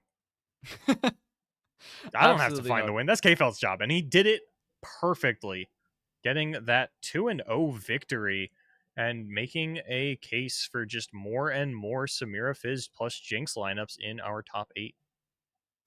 Absolutely. Unfortunately, the Imagine Bay Broken Ball match is also already over, so we can't really hop into that one. Would have been really exciting. Even worse on that note is that Broken Ball won, so you know that he wants you spectating him even less. You know what? But we are still going to spectate him next round. For sure. 100%. Okay, we have to see if he goes undefeated, you know? I'm going to message him and tell him that you're going to spectate him next round. I want to be looking at your face when he DMs you about it. Oh, no. Well, it's going to be fine. He's going to be like, I see, you know what? I think you and Boulevard, you really blessed me from time to time. You talked about me so much this broadcast. It really helped me. And I really appreciate you guys. So, yeah, spectate my match. And then you think that? You think he's going to say all that, Ice-T? Yeah. I just feel it. I just feel like I was really excited about us casting him. Oh, in the meantime, we have another game ready for you. One of the last 3 remaining games for today. It's going to be Isobayan versus that Ash guy. And it's another Teemo Jax deck. But this is really a season of Teemo, okay? This is like the only exciting thing that is going on in this Mastering Runeterra Open. Is Teemo just absolutely tearing stuff up. And not in the decks that you expected, right? I expected to see way more Teemo Elusive. I expected to see way more just straight up Mushroom. Teemo Caitlyn. But, while I don't actually know hope they're watching. if this Teemo Jax deck is overrepresented and the other Teemo decks are underrepresented, Teemo so far has been in way more just straight up mid-range decks. Rather than any, like, Teemo-centric, elusive, or mushroom decks. I'm actually looking at the stats here. It looks like we've got 8 Jax Teemo in the tournament today, which, like, a little more than 10% of the field, given that we've only got 70 players. As for Teemo, I know Teemo's, like, one of the top 3 champions. I thought... Wait. Okay, yeah, Teemo is... Wow, I thought Teemo was a top 3 champion this event. He's actually, like, number 7, but there are 24 of him running around. In just a wide variety of decks. I can't tell how many of these Teemos that I'm seeing pop up on the Control F are, Sump Monument versus Elusive. That's something we'll have to dig into later, but there's actually quite a lot of Teemo Tristana still making the rounds here. As to be expected. We saw that on broadcast as well. But still surprised that we did not see as much Elusive as running around ladder. What a shame. There's always one aggro deck that you just kind of have to leave on ladder that ends up baiting people, and maybe it is just elusives. Maybe that's the ladder sauce, but not really made for the tournament environment. Kind of like, I feel like Jax Teemo is probably the opposite. I do not think you want to be taking this on ladder. This is not a climbing deck. You should probably just be playing the Jinx version instead, which is weird to say because, like, Jax Teemo and Jinx Kennen don't have a lot of overlapping cards given how Piltover and Zon heavy the Jinx variation is, but it's the same kind of principle of just, like, discard Wrench-O-Matic to Mecha Yordle generators. meanwhile, to actually talk about what's going on in this game. And Isobane That was just... pertinent to the game. True. But currently Isobane just with a very, very solid mid game, while the Ashka obviously struggling a little bit. But Fizz Samira can always pop up. It's just kind of hard when you don't have Fizz or Samira, and you don't really have the mana currently. Do some huge pop-off turns. Kind of have to turn up the pressure soon though, because Isobane is currently cooking, okay? And he's about to cook that Ash guy. The next couple Do you turns. have to turn up? Okay, this is turning up the pressure. I was going to say, we've actually seen quite a few huge swing turns from Samira Fizz, even, you know, maybe a turn or two earlier than one would even expect. Starting off with a pirouette on an aggressive turn is certainly one way to kick things off. You're going to follow it up with a Father Fury. And, it, you know, maybe this pirouette wasn't as threatening as one might have anticipated. Maybe it was just being used to actually get some Plunder procs, and it looks like that is going to be the case. It's just a sole Father Fury swings in. Got the need for smashing.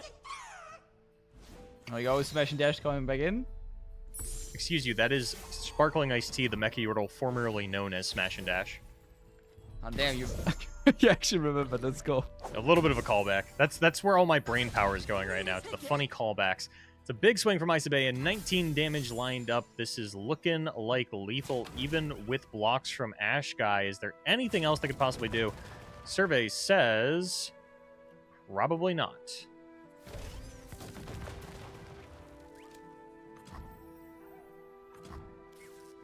Probably not turns out to be a hard no, and that Nope. Ash Guy does get completely run over by the Team Ojax.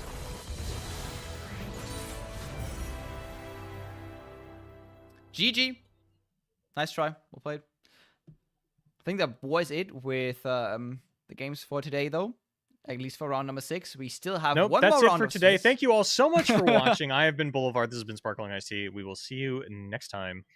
Yeah. For those who don't know, this is actually like a 2-day tournament now. Like everyone always wanted. Wish. And yeah, we're actually going to see you guys tomorrow. Bye-bye. No. Bye. We still have one round of Swiss, followed by a single elimination, top 8, so stay tuned. We're just going to hop to a very, very quick break, and once we are back, we're going to bring you the last round, which is going to be an absolute banger, because we have BB fighting to be undefeated in the tournament.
Hello, everybody, and welcome back to the Mastering Runeterra July Open number 2. I am Boulevard. Joining me is SparklingIceTea, and joining us very soon will be Bengio Ukulele, also known as Broken Ball, aka B-Ball, aka B-Bowl, aka I don't know his first name.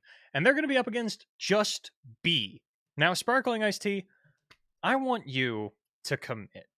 I want you to try everything in your power to caster curse Broken Ball this round, because this is sort of their free loss round. So I really want you to push the limits on how much you like Alawi Swain, how much you can play towards Broken Ball's top deck, just everything in your power to get this man to psychically lose the game. I want to see you full force.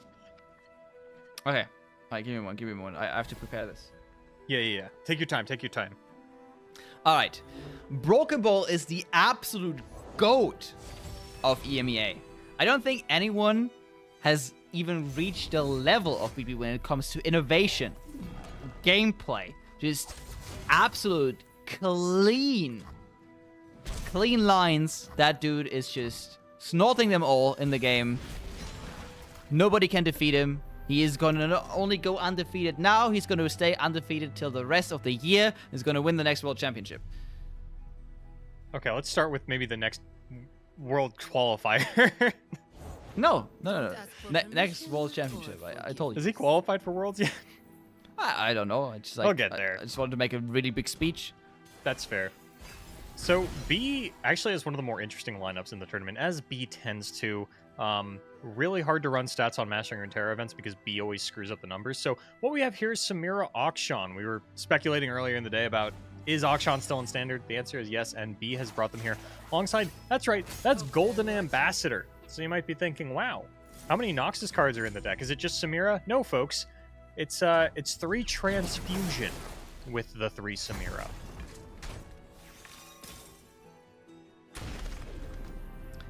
Okay. Hold on. Bet you didn't see that one coming. Oh, I absolutely did not.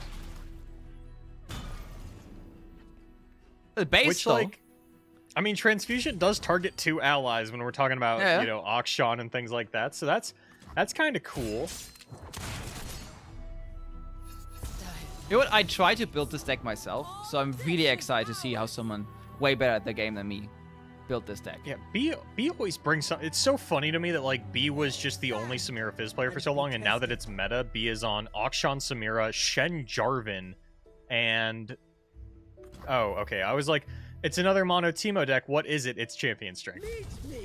All right, I was about to become B's biggest fan. Might still do. The rest of the lineup is just the coolest lineup we have seen in the tournament, in my opinion. But yeah, that kind of dampens it a little bit. But I guess you gotta get, you know, one ban bait out of the way. You know, you gotta bring one deck that always gets banned so you can play the cool stuff.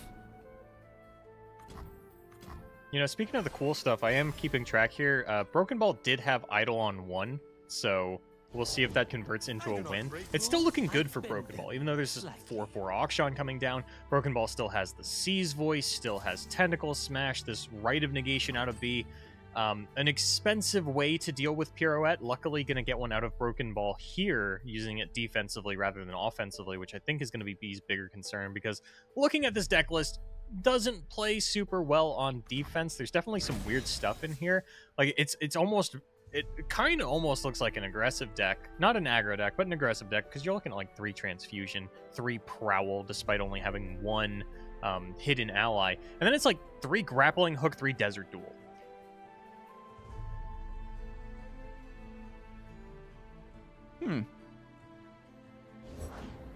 I can hear the gears of your brain turning, trying to figure out how you feel about this deck. Don't worry about it.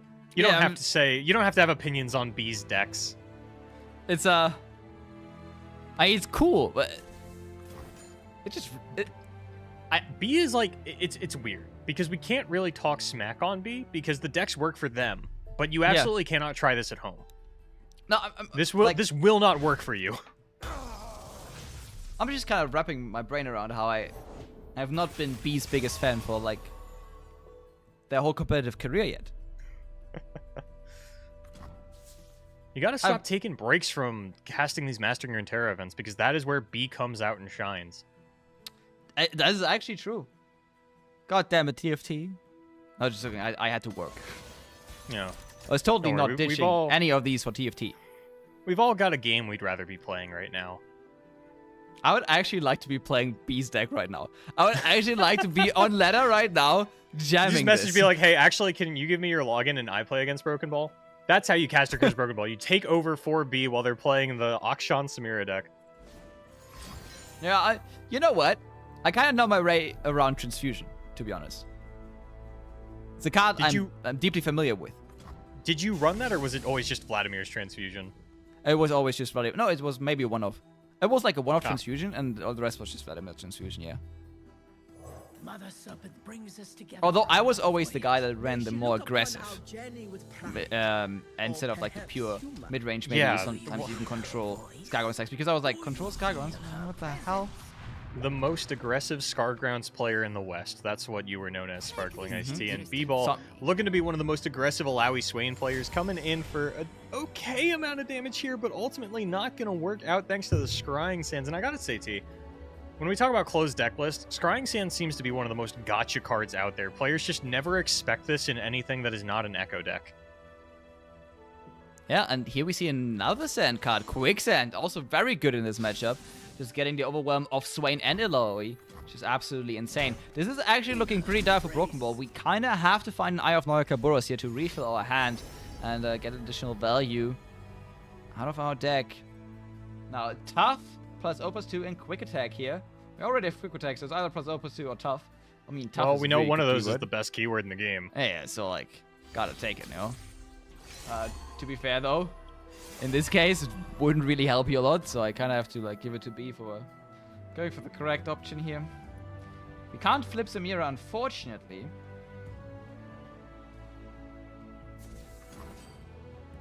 Tentacle Smash also just going to kill the Samira. We'll trade the Tentacle for it, but Alawi might just be enough to get it done. We're still at 6 countdown on the landmark here, so very far away from getting this done. And no units in B's hand is an absolute nightmare scenario. This deck is so supportive of the units it has, and I'm really feeling a transfusion off the top here. Oh, that would be absolutely brutal. Oh, no, never mind, we predicted. Man, predicted away a transfusion. This sucks. Yeah, that transfusion could have helped the Samira. Yeah. this Wait, is no, actually, you like, need your a second really- unit. This is actually like a really good pickup for B. Obviously, like, oh, actually just going to run it out as the 3/3 spell shield. It says, you know what, you're so low on cards that I'd actually just like my 3/3 spell shield so that I can put a weapon on it without having to worry about you use some kind of Riptide Sermon on it. Specifically would have been an absolute devastator here for B. Were this, you know, a hidden 2/2. What can stand against her strength? Now, this does set up a period next turn for... Might set up Puro at this turn if B default. goes in for the combat. Oh, yeah. Well, I mean, period next turn could have set up lethal. Oh, wait, Eloy flips. What? Never mind. I mean, the Alawi flip is still only, what, 5 damage? No, because we don't have a tentacle on the board right now. I guess we just don't want to give B any possibilities of actually popping off the landmark. We know that the hand is full of interactions with units, so this just like further denies B their win condition. And we top deck another Eloy. Oh, B whiffs. Oh, and Broken Ball actually plays around B whiffing. Says, hey, I think you don't have it. I think I'm just going for lethal here. Ah. Even if B does have it, I mean, it's still an extra 2 damage on the Alawi swing, even... Actually, Not it's gonna like, go for it, though. it's an extra 3 damage because Eloy gives an extra spawn. Oh, yeah. So, would have been, you know, lethal had everything connected, but Broken Ball just saying, you know, I'd rather actually hang on to the Tentacle Smash. Maybe even you do draw a unit, and then I just kill it immediately. Oh, no. Oh. I mean, we gotta Luckily do it for now. B, they can pop the landmark. It's down to countdown 1. They've got the Prowl. This will actually even trade with the Tentacle because Akshan will level. But you still need to deal with Alawi. Talk is worthless. We are what we do.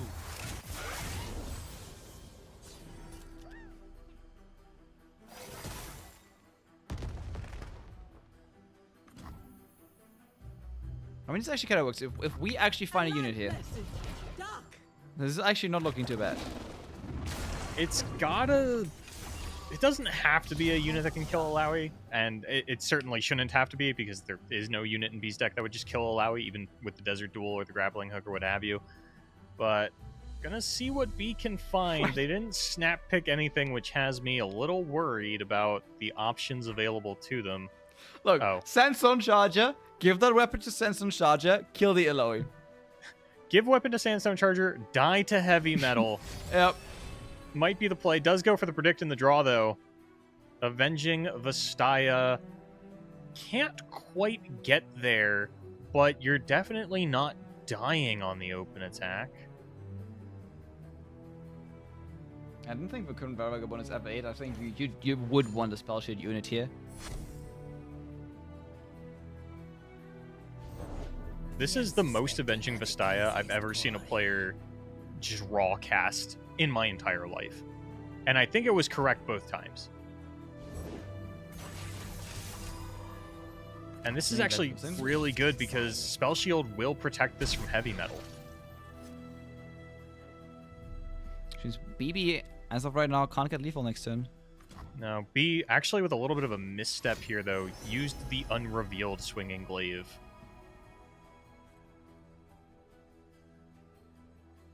Oh, I mean... Unfortunately, Tough doesn't make you survive against Eloy. No, and +1/+1 still doesn't finish off the Alawi.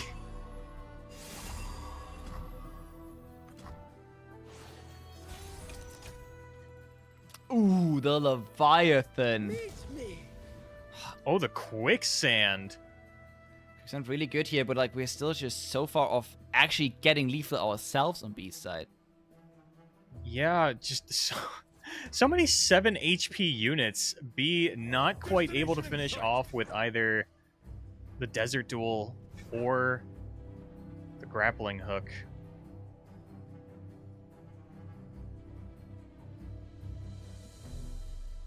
And now we're in trouble.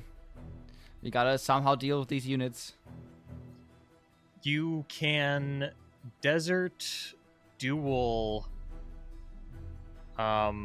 You can, like, Desert Duel something, Quicksand in combat, then use Grappling Hook because you Desert Dueled, but I still think at the end of the day you're only killing 1 unit, unless you get a good rip off of your Swinging Glaive.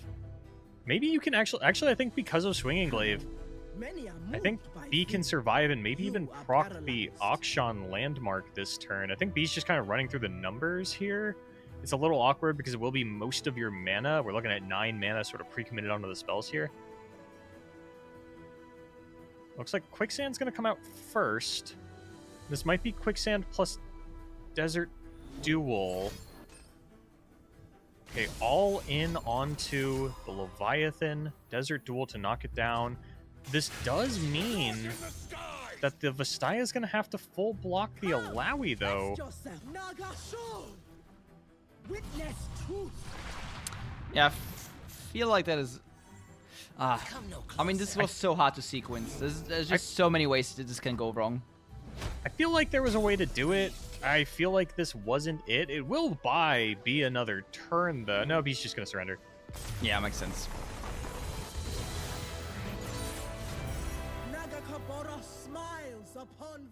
I'm you know what? pretty sure there was a sequence there where you survived, but honestly, I'm not too interested in hashing out exactly what it was. At the end of the day, it was a foregone conclusion once BB drew Idol on 1.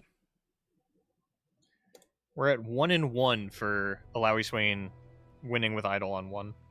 As a certified Alawi Swain hater, this B-ball guy just plays an awful lot of Alawi Swain, to be honest. I like that Broken Ball is running all of our sort of stat checking decks. Now we get to see the Vayne Aatrox and can you win without your Ranger Knight plus weapon on 4. Oh yeah, Boulevard. You're really gonna work here. BB puts you to work. You know, he's gonna say, hey, this lazy Boulevard. You know, he's just casting. He's not doing production at the same time. You know what? I'm actually gonna give him a second job. Well, that's what I was looking for, Broken Ball. Another job to make casting more difficult. I've had it too good for too long, taken it too easy. Good people don't Thank look you the for other your way. service. On top of that, this also means that BB is potentially playing the most boring lineup in this tournament because he's playing 3 of the most broad decks in the same lineup. You know, Broken Ball also did find Ranger Knight Defector plus quick attack weapon, so like has sort of what we've deemed the ideal or perfect scenario for Aatrox Vayne right after opening Idol on one with Alawi Swain. So you know what? With draws like that, who couldn't go 7-0? This is justice. Akshan can actually take down this Vela. But I think BB is kind of okay with that. He just throws it down here, even if the Akshan trades with the Vela, or rather not trades, but rather kills the Vela here. We do still have Ranger Knight Defector Justice was fast. plus Dark and Half Mana next turn. Yeah. B is really putting the pedal to the metal on leveling this auction, but with 6 mana and an attack token available for Broken Ball, this is where things start to get just a little bit awkward. And B does not have anything that they can get to for attack to try. Oh no, actually, yeah, Prowl will do it, and that is just going to be a straight up kill onto the Ranger Knight Defector. Good job, B, and actually even levels the auction here. Holy. Talk is worth Yeah, it. the second grappling hook 4. top deck, absolutely insane for B. This was the card that B needed. 4. When was the last time you saw a turn 4 auction level? Oh, that was actually a long time ago. Yeah, and I don't think So I've seen Sivir. that at all since auction got nerfed to Countdown 9. Yeah. I mean, surely, like, the turn 4 level was, like, not that impressive back when not only was Akshan not nerfed, but also we had the unnerfed and unchanged, what was it again? Sands of Time? No, not Sands of Time. The Ionia spell. I forgot the name because it's, like, literally not played anymore. It was super dominant for, like, a few months. Discipline? Twin Disciplines, yeah. Okay. No, not Twin Disciplines. It's not Twin No. Disciplines. Oh, Come on. Momentous Choice. Momentous Choice, yeah. Yeah, I haven't seen that card ever again. Demons walk up. Why did you? I can't believe you said yes, Twin Discipline, and baited me like that. B-Ball. When you said Twin Disciplines, it sounded too good. Because, remember what the card did? It did like 2 triggers, so it was like twin. Yeah. That We was saw like, a no, lot of Auction Varus. Yeah. Grappling hook dot deck for B. And this really reminds you that no matter what deck you're looking at these days, it's just Shen Fiora reskinned. Oh, You know, no, don't- you no, draw no, no, one don't. unit, Okay, you draw this is, 15 combat tricks, and that's all it takes. this is actually how you break BB's brain. Especially if you're not only gonna call the B deck, but also the Aatrox deck a Shen Fiora reskin. Everything is a Shen Fiora reskin. Everything. Nothing quite comes close to the original. Okay. In terms I don't know of if how I don't know if boring it was. I don't know if it's nostalgia, but you know, just like seeing a game come down to whether one of the players actually draws Bright Information or not. That was a stuff At least Fiora had a pool party skin. Okay, can we talk about how this is another grappling hook? Bro, if Simon was playing this match, he would have conceded already. Not only is it turn 4 level auction, it's turn 6 proc second auction landmark. 2 turns to get 9 countdown cleared away both times. Don't ask for permission or forgiveness. BB is Runeterra's strongest player right now, not pressing that concede button.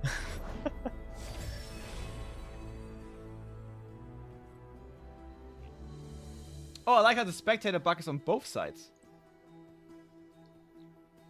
Gotta love it. Gotta love it. Are we finally going to see a transfusion picked up on the side of B? That card, it's one of the more interesting cards in the list and sort of reduces the effectiveness of their allegiance. Yeah, it's been so long, I think, since we've seen an allegiance card splashed into a deck, even though we've seen mono or near mono decks that just do not splash it, and now... Is that the only allegiance card left? Did they rotate every other allegiance card? It's like Bannerman rotated, right? I think They wanted to dissuade that yeah. playstyle, but for some reason we just kept the Shurima one. trying to keep Sundisk alive. Oh, yeah, surely keeping Sans alive without Seraph. Alright. Concede finally comes out from BB. And we are going to game 3. BB still fighting to stay undefeated. B fighting to destroy BB's dreams here. A lot of B today.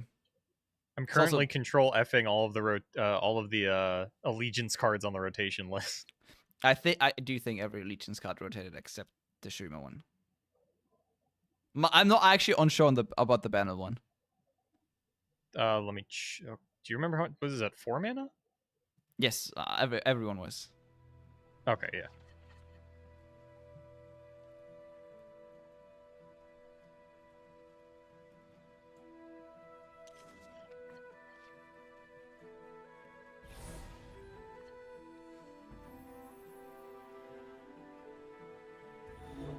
Alright, and we are in the ultimate matchup of Teemo, Champion Strength, versus Aatrox.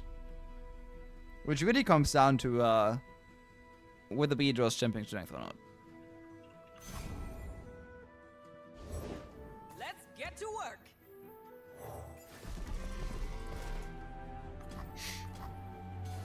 We have yet another no in the column of Ranger Knight Defectors on 4 winning here. Yeah, I think that we can sack that prediction. The stats on the idol thing are pretty good, though. Well, we'll see how top 8 goes. Well, the idle stats are 50-50. Wait, someone lost with idol on 1? Yeah. Oh. I mean, I've only been keeping track for 2 games, so we did not start this one at the very beginning. B gonna lose a unit here thanks to the catch. And catch always... It makes me feel like I've won the interaction as the player that didn't play catch, because now my opponent is just like down 2 cards in hand. Like I'm looking at that 3-card hand, like, yeah, that should surely be enough for me to win the game through here. B gonna get the Hex Obliterator. IceTea, this was very relevant at the last Mastering Runeterra Open. Do you know if the Hex Obliterator bug has been fixed where it didn't obliterate weapons? I think it has been fixed. Okay.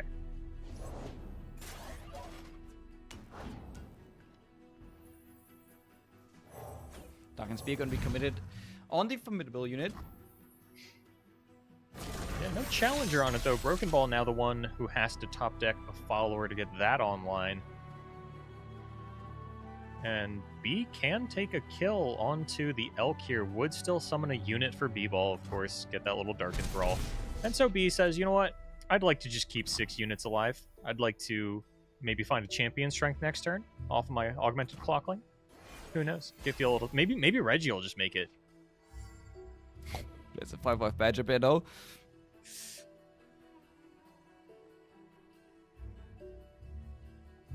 See, that's a good thing about Reggie. Can give you something like Champion Strength.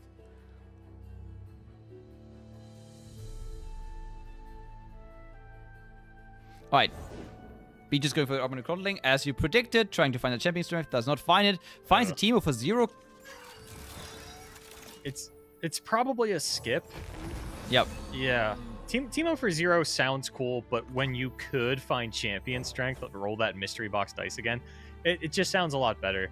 And B, I think, is in a position to have a very unfortunate turn where they commit the Hex Obliterator and get blown out by Form Up. Well, blown out's a strong word, because it's probably going to go onto the Challenger unit here, and if that is the case, then it actually will not kill what it is going after, because it'll be down to 1 HP on a formidable unit. So Broken Ball might not even save it at that point.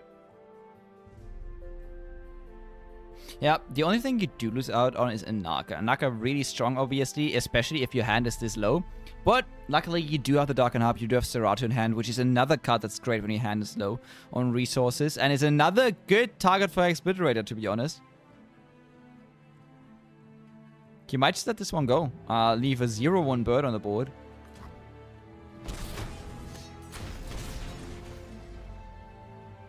Zero one bird gonna stick around, and I imagine Reggie's gonna enter the game now and see if they can find that Champion Strength. But even if they do, not a super strong follow-up. Actually gonna kick it off with the bird and forgo the Champion Strength top deck on 6 entirely.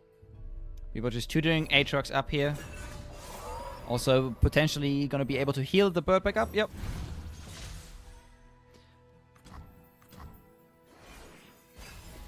Alright, it unfortunately Oh, is 1 mana Discipline. of champion strength in this turn. It's a mean- it's a tragedy, but B's got 3 challengers with a 4 Demacia. Right? It's fine. My concern is that Broken Ball might just be able to win the game with World Ender next turn. I feel like they've gotten a lot of strikes off with weaponed up units, but I don't actually know the math. I know that, like, it's an incredibly expensive card. You know, I think a 16 base mana, so it probably won't be playable next turn, but it's probably not too far off.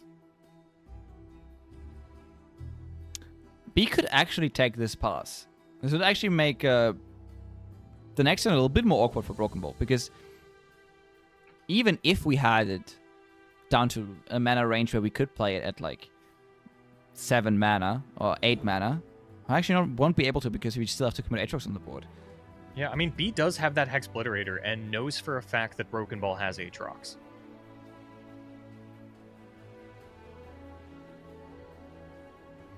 Now the question is, if you do give Broken Ball this pass, Broken Ball will throw down Aatrox next turn, potentially has protection. We know that Broken Ball has, or the Aatrox in hand.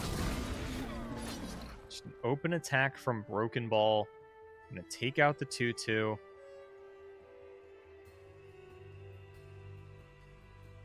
Yeah, gonna Gotta be threat. full blocks from B. Yeah, board is too threatened.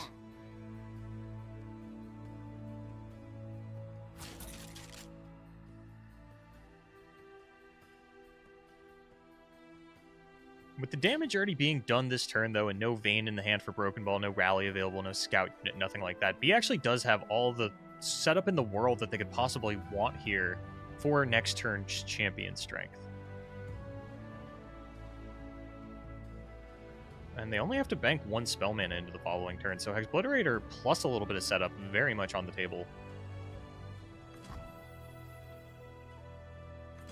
Overall, the Broken Ball's gonna get quite a few trades here.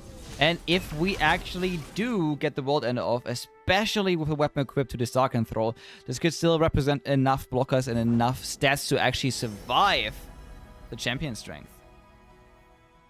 What about a second champion strength? Yeah, I mean, If it's a people problem, if I'm your Broken Ball goes into their attack turn, you know, doing a 7 mana. World Ender, then B could just jam a second champion strength. So, the awkward part is, if you have Hexbliterator here, you can only play, what, like 1 more unit afterwards? You can only play Teemo afterwards. Oh, plus... Yeah. No, you can 'Cause actually... you do need to bank 1 spell mana. Ooh, that is so rough. Especially because this Aatrox is going to survive this.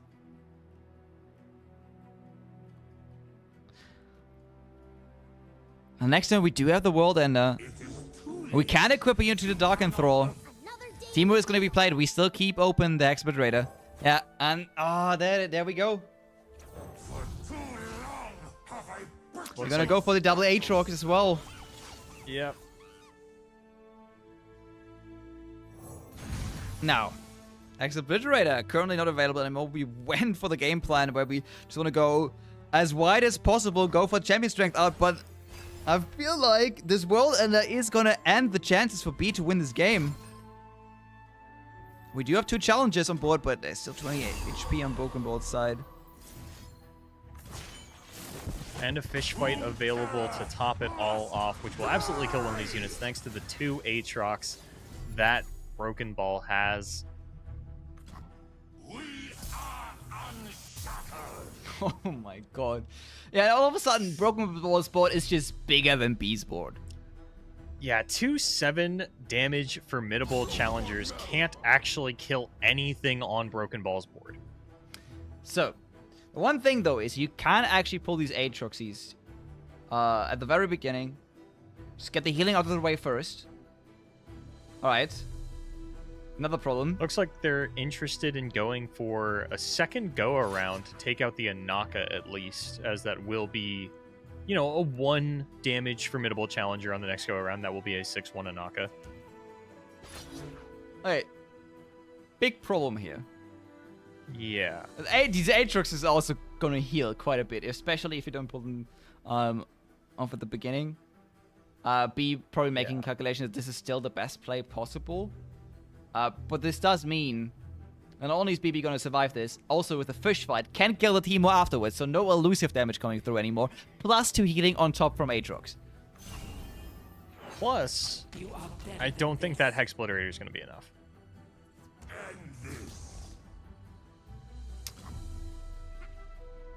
Oh god.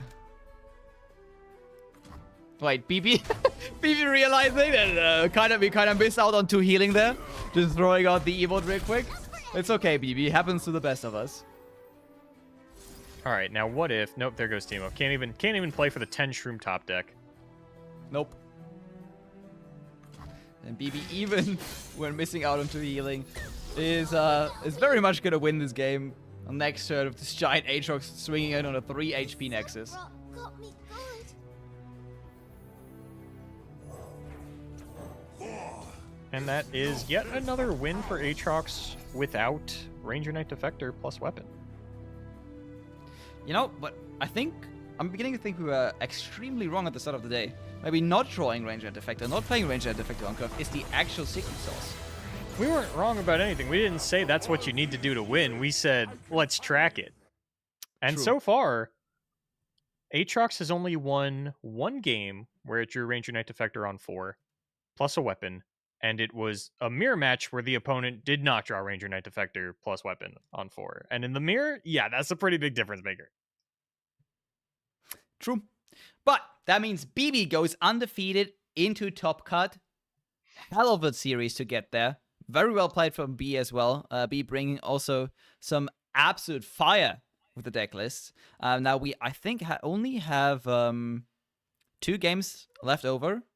Yeah. And one of them is Pat, currently fighting for a potential 5-2 spot.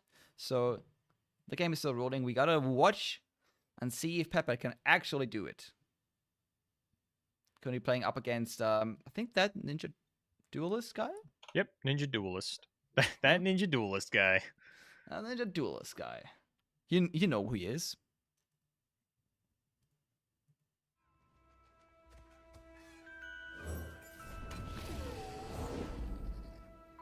Wait. Are those faded units? Yeah, this is a Pantheon deck out of Pat. Demacia leads me to believe it's going to be Vayne, but I'm checking the deck sheet now. And yeah, it is going to be Pantheon, Vayne, Azir Nasus, Vigar, and Jarvan Shen. I know that Pat's been really liking the Azir Nasus as well as the Jarvan Shen. I think has been kind of looking for that 3rd deck. They've been doing well in community tournaments with these, and it is pretty far removed from what we see everybody else bringing currently. Maybe it's a secret sauce. Maybe. Apparently not, because Pepper is actually fighting for a top 8 spot here right now. Not locked in so far. I don't even know if this match can actually lock them in. Well, there's not much else to watch anyway, so I guess we're sticking with this. Currently thinking about the group shot is going to be committed. Pat could save this unit. Doesn't want to, though. Going to go for the Cataclysm, and that is going to unfortunately not work out into a form up.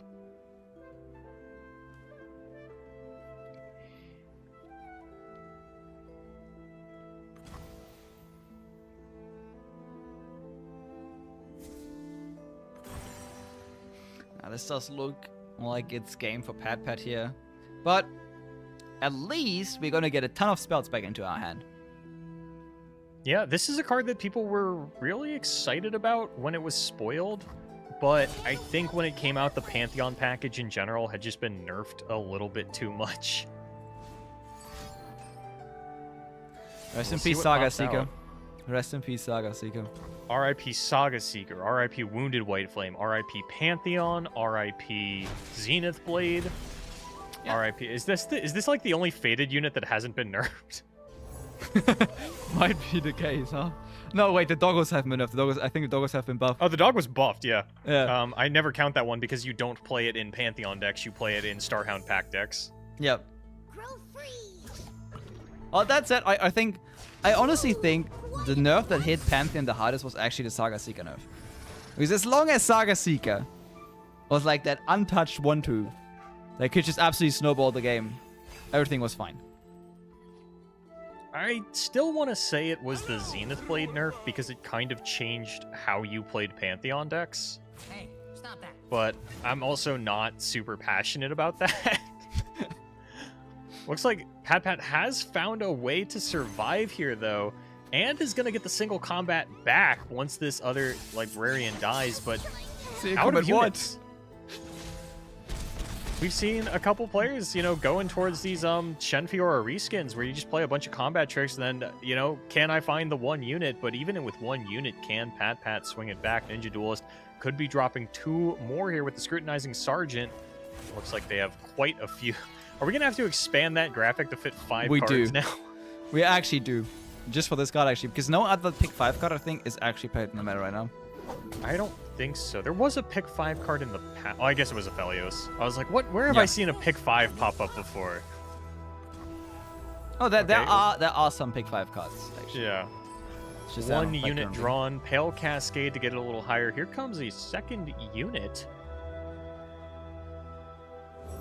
But Cataclysm, followed by single combat on the next turn, going to have to do a little bit too much work. And Pat was at 5 going into the turn, now down to just 3. Severely reduces the amount of damage that they actually can take. And the form up does mean that this Cataclysm will probably end up killing whatever Pat tries to send in to stabilize here. Oh dear.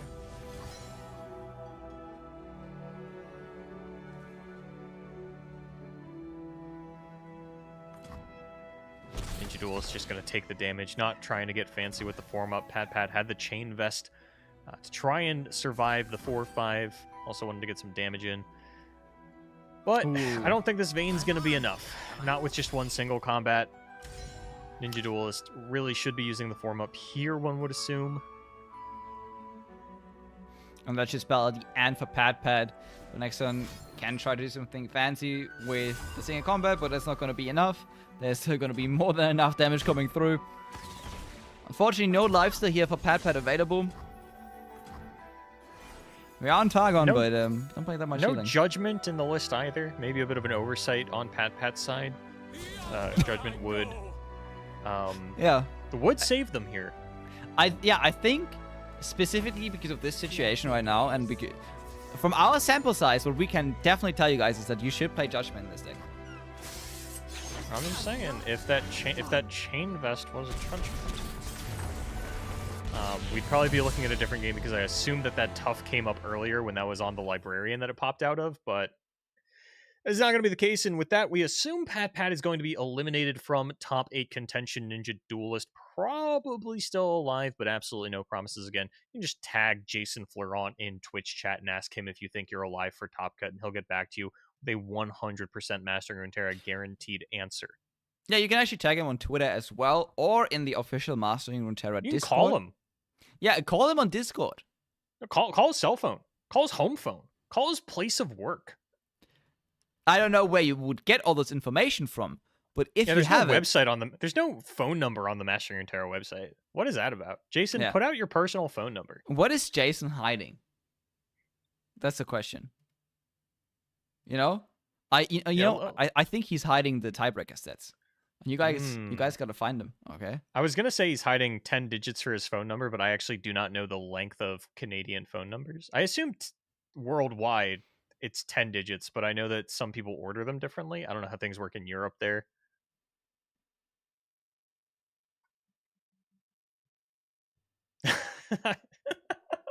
I can see you've never thought about this before in your life. It's more than 10 digits. Really? Yes. Is it 11? Yeah. Okay, yeah, it's 11. Because every American phone number that's 11 starts with a 1, so it's 10 different digits. Mine also starts with a 1. I'm pretty sure it's 11, but all of them start with a 1. Yeah, you know what? That makes sense. Also, we're getting close to doxing me. So I'm just wanna, you already have one number out of my phone number, okay? I can give you another one. All right. It's a 2. Oh. The 1 is followed by a 2. I've run them. Oh, it's followed by a 2. I've just cracked the code. I know your phone number. 1, 2, 3, 4, 5, 6, 7, 8, 9. Yep, you got it. I actually got it. Crazy. Now, with that said, though, we are done with Swiss for today, guys. 7 rounds of Swiss are over. We have 1 undefeated player staying at the top. And we are going to go to a very, very quick break. Afterwards, we will show you the final top 8 that made it through Swiss. And then we are going to go right into the top cut. It's going to be single elimination. So from here on out, players only have 1 life left in this tournament. So stay tuned.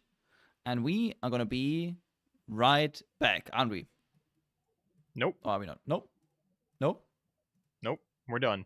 Oh. Go home, everybody. Turn off the. Don't turn off the stream. Don't turn off the stream. Don't That was a turn joke. the I stream. lied. Yeah. I lied. Keep the stream on. I'm But, capping. Keep the stream up. He There's more is to come. capping.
Hello, everybody, and welcome back to the Mastering Runeterra July Open number 2. I am Boulevard, joining me is SparklingIceTea, and joining us is you, and we are about to get into the top 8.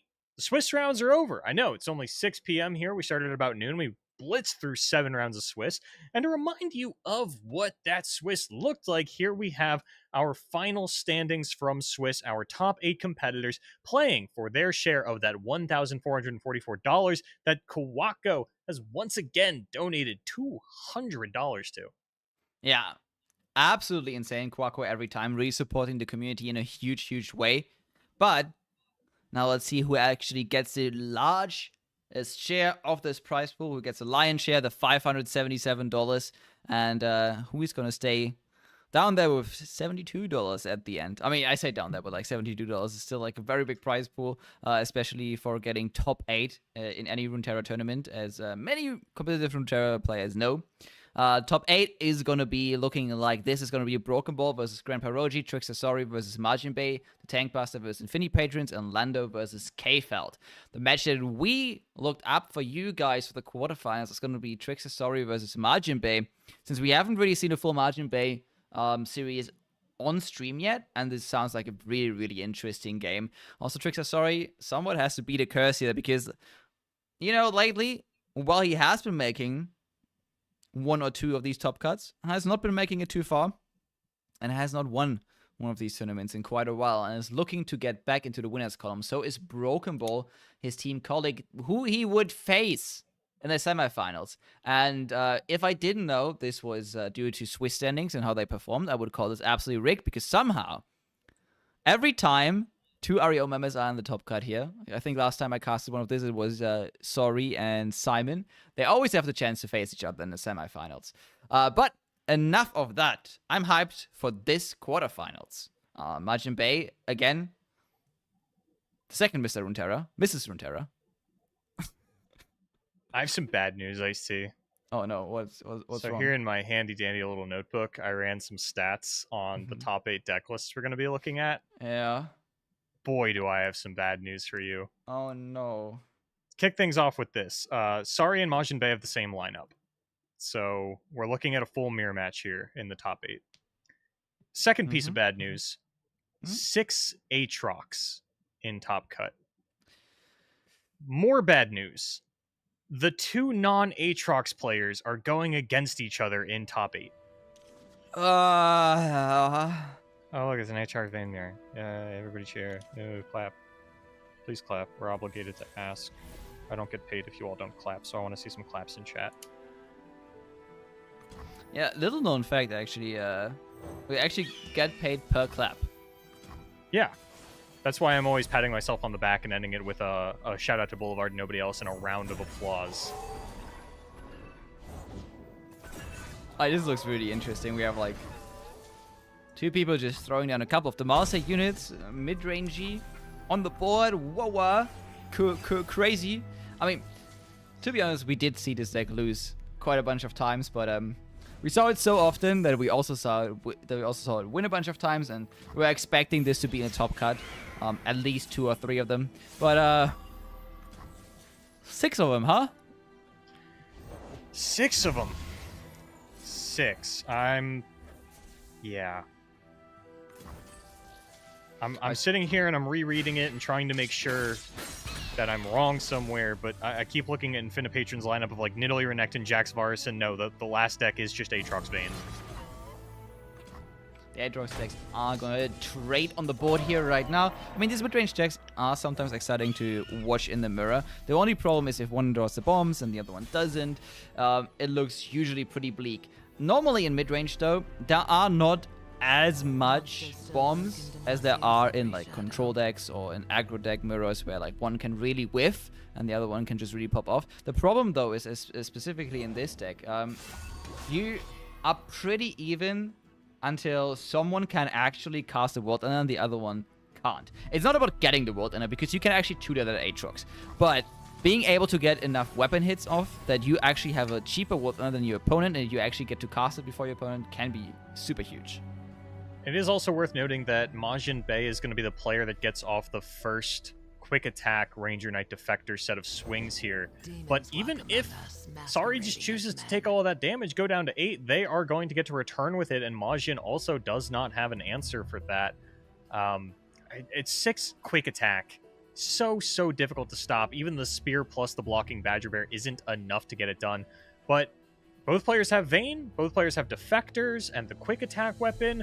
Sari's got the Quinn. So Majin doesn't really have a significant advantage here by having the 2 Badger Bears and, you know, another weapon that Sari doesn't have, because Sari has a weapon that Majin, they both have the spear. But like Quinn is a little bit more of a difference maker. It's not flashy. We might even see Sari not go for like the Ranger Knight Defector plus quick attack. We might see like Valor plus quick attack. And when you look at Quinn, you're reminded back into a different time in Legends of Runeterra. When it was enough for a champion to just be like, scout unit with good stats that summons another unit.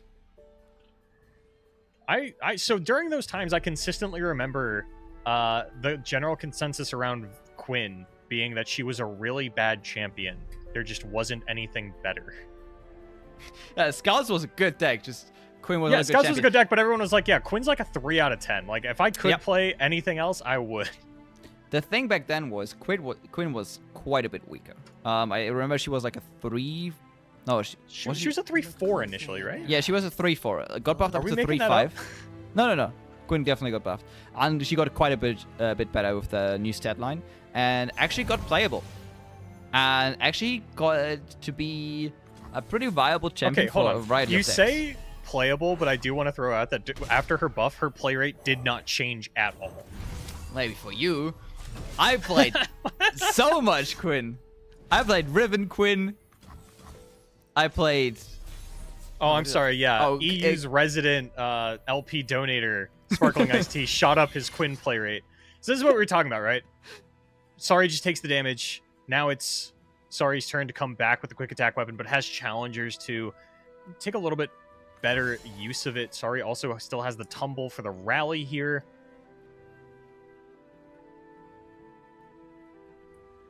And Bay has a form up. Could contest this. And looks like they do want to. And that's actually going to leave this with 2 HP, which is not enough for the Valor to finish it off either. So now Sari might be the one that's in a little bit of a rough spot. You're going to see Tumble on the Ranger Knight Defector. Sari now has to block with either the Vayne or their own Defector. Things have turned around really quickly here for Majin Bay, thanks to that form up top deck. There goes Vayne. And Sari gonna have to block yet again when the Ranger Knight comes back around. No attack token. Valor can't get anything done. And then we just go into Majin Bay's attack turn. I will release them Level from their up pain. Vayne.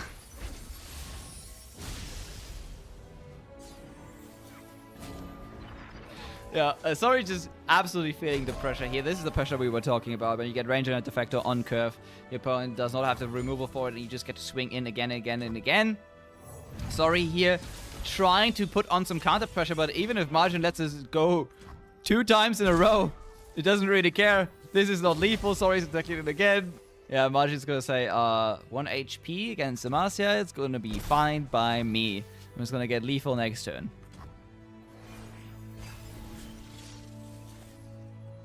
Oh, and catch, not enough still. It would only put this Ranger Knight at a 4-5 tough, which is still not enough. Majin Bay should have this one in the bag. Sari all out of tricks.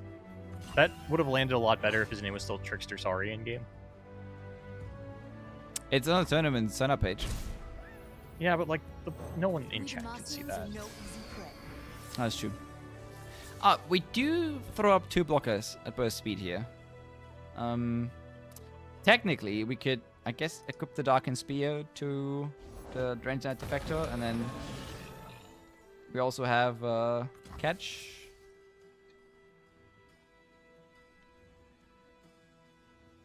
It doesn't matter anyways. Once Majin throws on the 4th unit, so he knows, okay, hey, I don't have enough blockers for this. Get me out of here. Get me into the next game. And Majin is going to take this quite confidently. And is this technically a 50-50 on the stats? Well, no, because the question. No. I think we count that as a win for. I don't know. We neutralize it. I've already. So the problem is like those stats are on this page. The top 8 stats are on this page, and I don't really feel like going back and forth. So we're done doing all of those stats. They were just for Swiss. I do have more bad news about the top 8 stats. I've finished crunching the numbers. Our breakdown is 6 Aatrox Vayne, 4 Samira Fizz, 4 Jinx Kennen, Oh, yeah? 2 Broadmane, and then everything else is a one of. Which importantly means Broken Ball is the only Alawi Swain player in Top Cut. Hey! Good on Broken Ball. Unique deck building. Unique lineup building, Broken Ball. Let's go. And the stats are kind of inflated here by the fact that both Sari and Majin Bay brought a lineup of Samira Fizz, Jinx Kennen, and Aatrox Vayne. And it appears like Jinx was a ban, at least for Sorry. We don't know if Majin actually elected to do the same.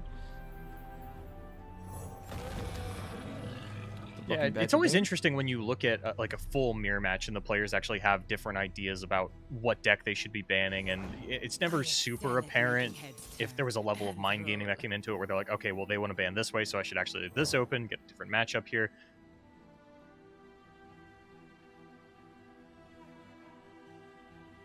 Sorry, considering whether to put on the Dark Harp or the Dark Spear, decides to go with the Dark Spear, just some extra health.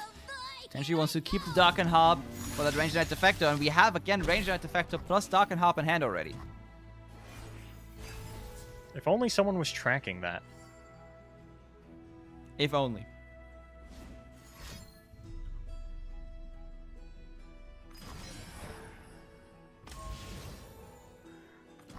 Oh, an aggressive pirouette this early in the game is never what you want to be seeing. Single combat still available for Sari to take out Samira, potentially. Might end up losing the Badger Bear for that as well. We'll see how Majin wants to play out the rest of this turn. It might even just be sending in the Fizz and then sort of biding their time until they can throw down Fleet Admiral Shelly on the next turn and then really start to pop off from there. There's a sequence here where Sorry actually blocks the Samira with the Vayne.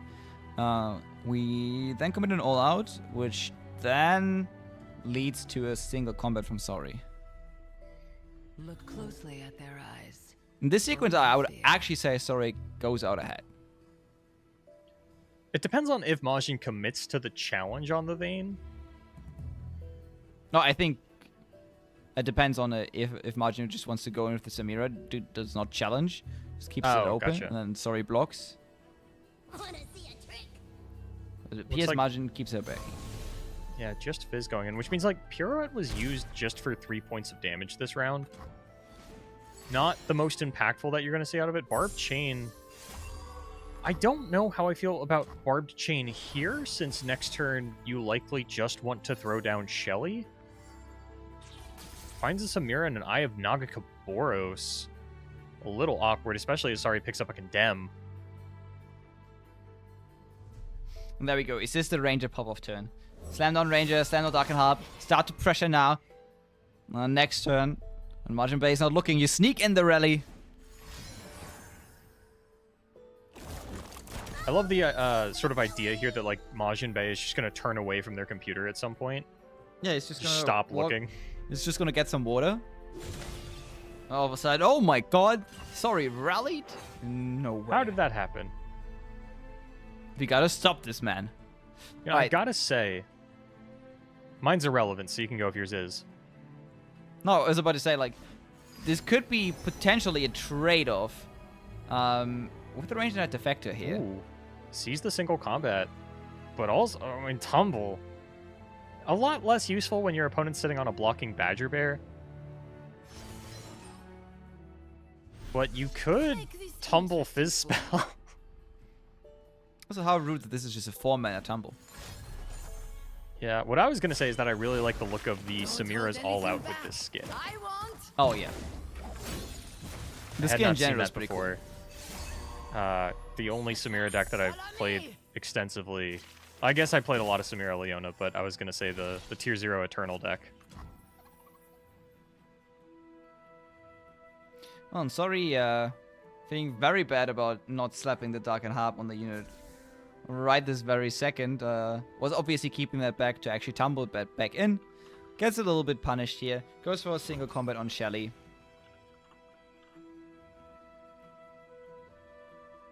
And I guess just gets to swing with the Badger Bear. But this actually hampers Sori's game plan so much. This is actually a disaster for Sori. This means we don't rally next turn. This means we are not pushing a bunch of damage this turn. And this gives Margin Base so much time. Time that he may not even need, because the board from Margin Base is already looking quite threatening.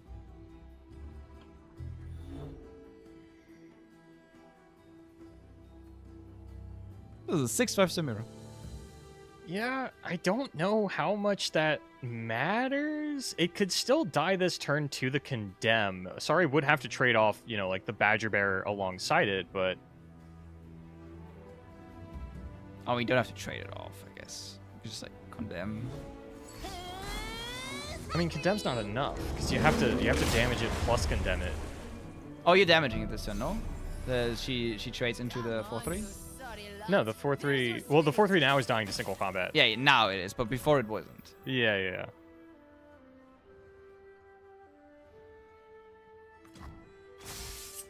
I mean, if you're brave enough, you just Condemn Fizz. I chuckled because I thought you said Condemn Face, and then I realized you said Fizz, and then I looked at Majin Bei's hand, and I was like, it's possible. I don't think Sari's gonna condemn the Samira. Like, I don't think Sari is willing to put the blocking Badger Bear in harm's way, knowing that there's a 4-3 level 2 Fizz sitting there, as well as another card that was stolen. Nope, Sari's going balls to the wall, gonna send everything in here, buff up the top of the deck again, and now we'll see where the blocks come out from Majin Bei. Now, are you willing to put that Samira in harm's way, understanding that this is probably a bait on the side of Sari, catch certainly on Majin's mind? Is this your best? Well, there's a Samira block. Hey, this actually kind of worked out. Sure, we lose Vayne, but we get to keep the blocking Badger Bear, which is actually the star of the show. Obviously, next turn it can get stunned, but for now, it's just representing a Fizz blocker, which is really good.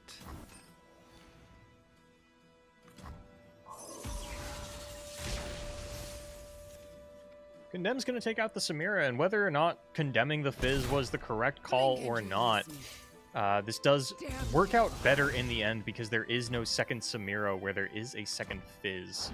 On top of the fact that the Badger Bear kind of has the Fizz in check for the time being.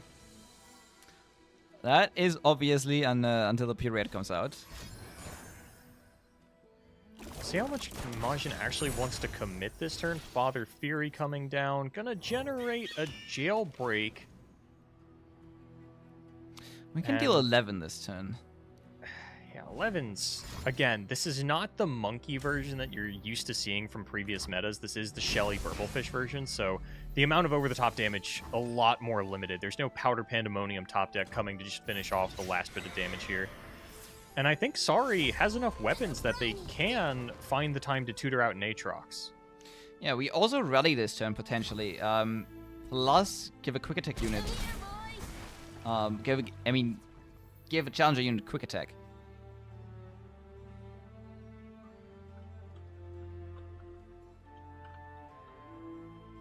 Oh, sorry, are you brave enough?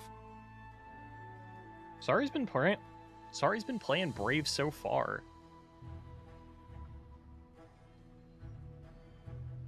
Plus, Could be a potential board what wipe. could possibly happen? What could possibly go wrong? I mean, Ooh, that's we don't go sincerely. for What it. could... Oh, okay. Just gonna wait till next turn.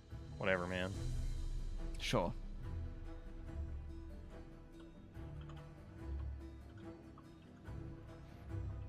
In the meantime, Majin is just gonna build an army of sharks in his hand.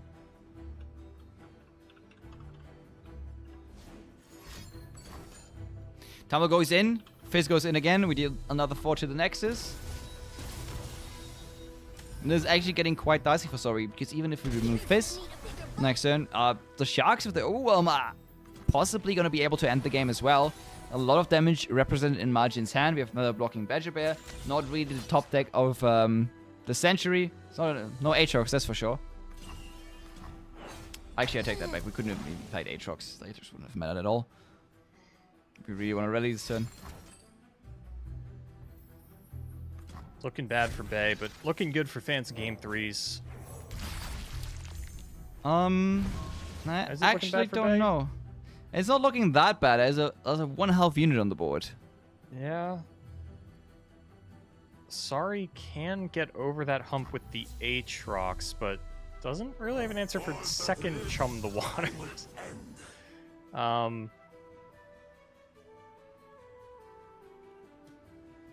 Well, we actually do kind of have an answer for the second Chum the Waters. What is it? We can tumble an Aatrox for 2 more healing. That doesn't answer the Yeah. Fizz and the second Father Fury, though. No, it does Um, not. For now, Sure. though, it is actually going to be the case that Majin Bay actually has to block. So Sorry is getting a little bit of damage in here, and is going to threaten the board at least a tiny bit. Yeah, I mean, it's a good amount of challengers coming through. Gonna actually sack one of the lower HP units as well. But it looks like that is going to pop out a Dark Enthrall, which, you know, technically more HP than the previous bird once you actually get a weapon down onto it. But yeah, this is still looking like lethal, I gotta say, especially losing one of the elusives there. There is a second one in hand, but Well, now I actually don't know. I feel like so if we don't get a burst speed spell to give Fizz elusive, well, you have to play second Chum the Waters for lethal anyway, right? Yeah, so true. the World Ender, and suddenly that bird doesn't have 1 HP, it has 6 HP. not only that, we also have to care about blocking Badger Bear, which can certainly block Fizz for now. And not Well, only that, actually- Sorry has also drawn another strike spell. I was gonna say, actually, if World Ender does come out, blocking Badger Bear can no longer block elusive units. It's gonna turn into an Yeah. Anaka, but I do think that the Aatrox spell hard secures the victory for Sorry here. Especially because we have mana for Aatrox spell and Tumble, and then potentially another Aatrox spell. So, what's the sequence here? We stun the blocking Badger Bear because we want to get through for elusive unit. We know that there's a Tumble in hand, so we're like, oh god damn it. So we actually can't start with the Purette. Yeah, we have to start with a Chum the Waters. Then Purette, and then Father Fury. And then we're like, okay, my god, we did it. And then all of a sudden you see the strike spell from Aatrox come out, and we're like, oh, god damn it, I didn't do it. Oh, I mean, sure, this works. You do rally, and This does demand a block as well. yeah. Sorry, finding a better line that actually gives him lethal this turn.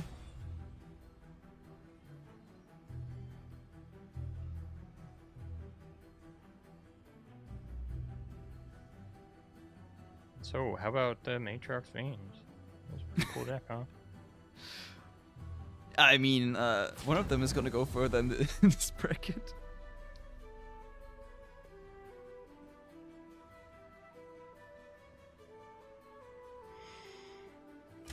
You'll be sorry. Yeah, sorry, just going with the line that just rallies him, just enables him to throw in the Aatrox into the Nexus this turn anyways. Yeah. This is one of the worst limbos I've seen in a while, where we all know the game's over, right? And I'm pretty sure Majin Bay also knows the game is over. They do have a pirouette, so they can try and make something happen here, but once this Aatrox strike spell comes through, it's all gonna be over. But Yeah. man, is it a painful, what is this, 2.5 minutes where we have to sit here and watch them fight it out?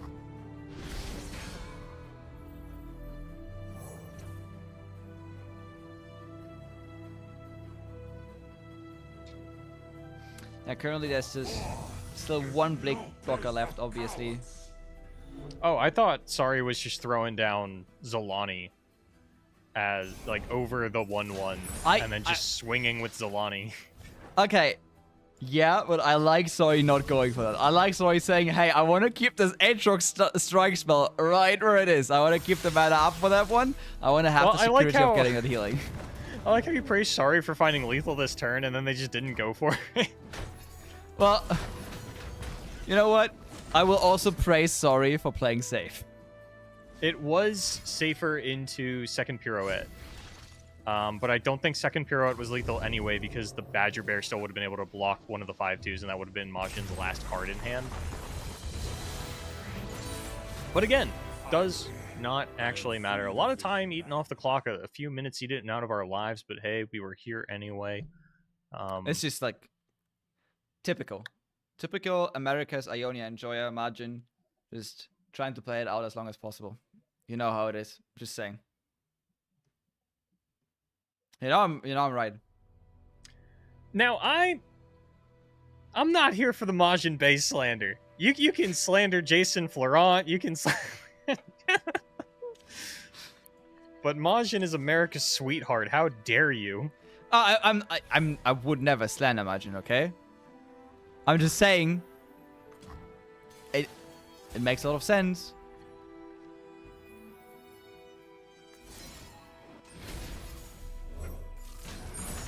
Think about it was a compliment. Wait to go hop in a call with Majin after this and be like, yeah, dude, T was... you gotta go check the tape, man. You gotta see what this kid said about you. Personally, I wouldn't let it stand. When we look at the hands here, though, early game a little better for Majin Bay. You know, just has like a 1-drop plus a Father Fury to get down. Both players have the stylish shot Father Fury. Obviously, like, Sari gets the better of the turn 2 interaction, but with the pirouette, Majin could even push through on this. And once Sari loses this Father Fury, they don't have anything happening until we see what pops out of the swindle. Because until then, Sari is just in the Shelly waiting room.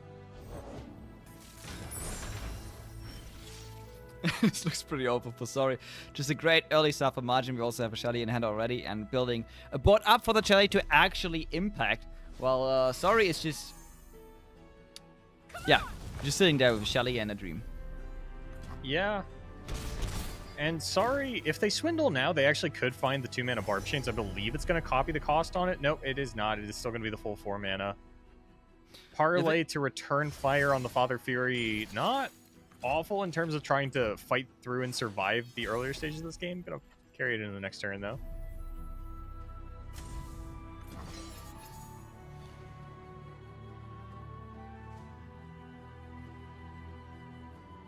Still, it's going to be a while before Sari can get down these Burblefish. The stylish shot train is just not happening here in the early game as Sari's only pickup as a Coral Creatures. That's something. Can get another parlay if it's lucky. Yeah, I mean, if Sari wants to play real brave here, could go for stylish shot into Burblefish. That was a test for those of you at home, because Sari is aware that there's a parlay in Majin Bay's hand. That would not be brave, that would be foolish. Yeah, sometimes brave and foolish are just like two sides of the same coin. Not in this case. In this case, it would just be foolish. And that is why we're going to see Sari not do that. Go ahead and give a pass. And now this is where things start to get interesting, Sparkling Iced Tea. This is where the Shellys come down, and these players can start buffing up their boards. Obviously, Majin going to get a better use of the immediate buffs, but Sari has the late game assurance of the purples.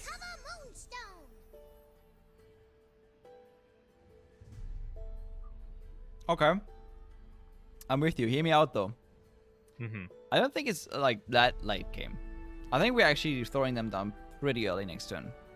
The problem is that if you are throwing them down next turn, I don't think you're getting any buffs onto them, or maybe you get one buff onto them.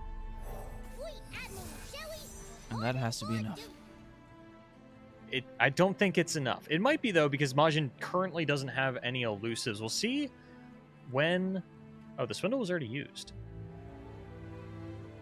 Or was there never a swindle to begin with? I think we've been swindled. Potentially. Majin does have a pretty nice attack here, though. At the very least, like, could just go in with the Coral Creatures, use an all-out if Sari gets greedy and blocks with the Burblefish. Or not the Burblefish, the Shelly. Why are you here? You know, Sari keeping the Shelly back, saying, hey, listen here, this is my only win condition. This is all I have. Yeah. Sari, the humble fisherman. Gonna see how far they can take this. And it's kind of awkward because if Sari, or rather if Majin just draws some Burblefish of their own, then Sari's plan kind of flounders.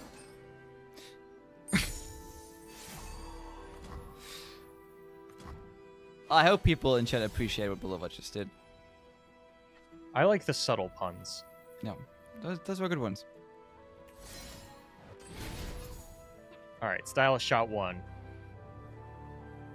Burst pass. End the turn. Go to Majin. Majin, very happy with that. Accepts. Now we do find a Fizz on Majin's side, which is not that scary for Story again, because we are kind of ahead on the losers. It does contest one of the Burbles, though, which, again, these 2 Burblefish are everything Sari owns on this planet. It's all of his worldly possessions. Bubblefish 1, Bloodbait. Bubblefish 2? What are you gonna bring?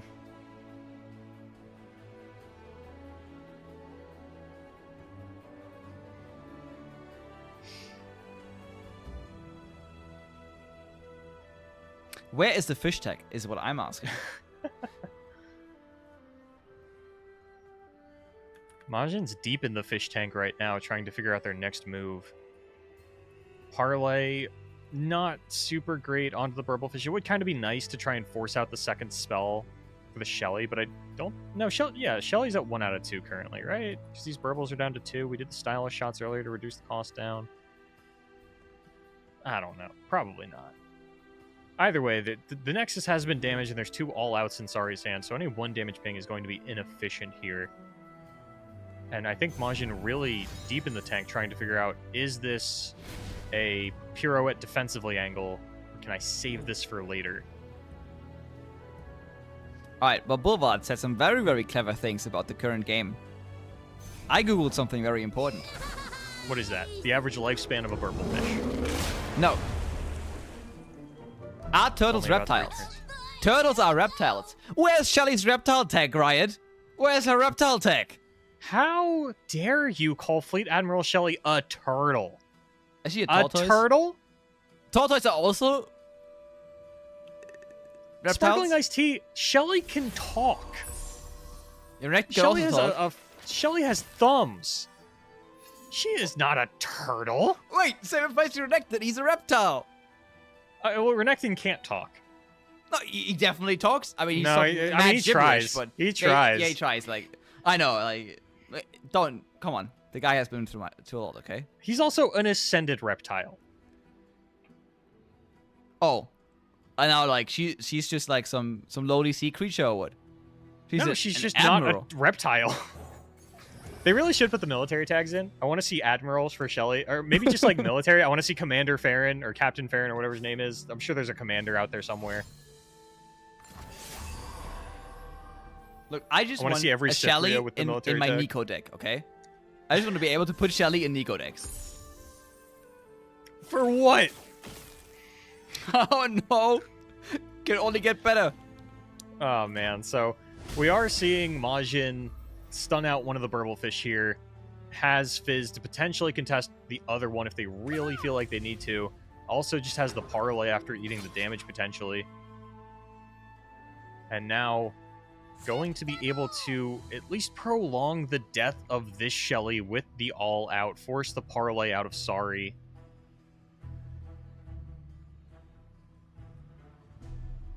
And Sari actually willing to trade the Fizz for the Shelly. When she did her job, it's like kind of hard to actually pop off a Shelly in the next couple of turns. You have Yeah. 2 Surf Speed spell and 1 Burst spell you actually don't want to play. Yeah, and I think this is a trade that Majin should take, because otherwise you're just attacking with Fizz into the Shelly. You might as well give yourself the opportunity to draw another Fizz, especially since I think Majin is inclined to fire off that Barb Chain this turn. We're going to see the Manifest is not what I expected. Actually, yeah, going for the Shelly buffs here. I thought it was going to be like Barb Chain plus All Out, if anything. Back it up.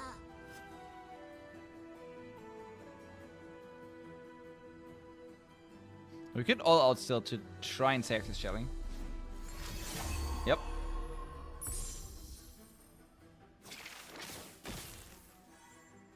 And it will work for the time being, but the parlay is going to knock down 2 health off of Majin's Nexus, as well as take out that Fleet Admiral. Ooh. Okay, we go with the blood bait because we know we killed the Shelly anyways. It's fine, Sorry says. I can deal with it. I'm gonna get the draw. I mean, it might And- actually work. Majin's got to find some elusive blockers here, otherwise these Burblefish are gonna take the game on the following turn, but I mean, they might have to go down as blockers here. Oh, Father Fury and Burblefish. Well, of course, Sorry draws the Snapjaw Swarm. That is the downside of the Bloodbait, so got a nice little O2 that can come out. No more Shelly on either side, though, and with no buff in hand, this Bubblefish is going to fall to the parlay. Oh, could prize fight to set up another one for a parlay, though. Things just continuing to work out well for Majin Bay here. And we might even be looking at a lethal here. Sorry, can't play just Snapjaw Swarm as a blocker because, of course, it immediately goes into combat and can get traded off by one of Majin's units. I think we're looking at lethal here. Ooh. Stylish shot, and Gal obviously great pickups. You could also just like BM a little bit, take the Snapshot Swarm, why not? Yeah, Guile looking really good here. I haven't quite figured out if this is actually lethal or not, but I feel like it might as well be, as Sorry will be left with one stunned Burblefish that Majin can just block with a Father Fury on the following turn.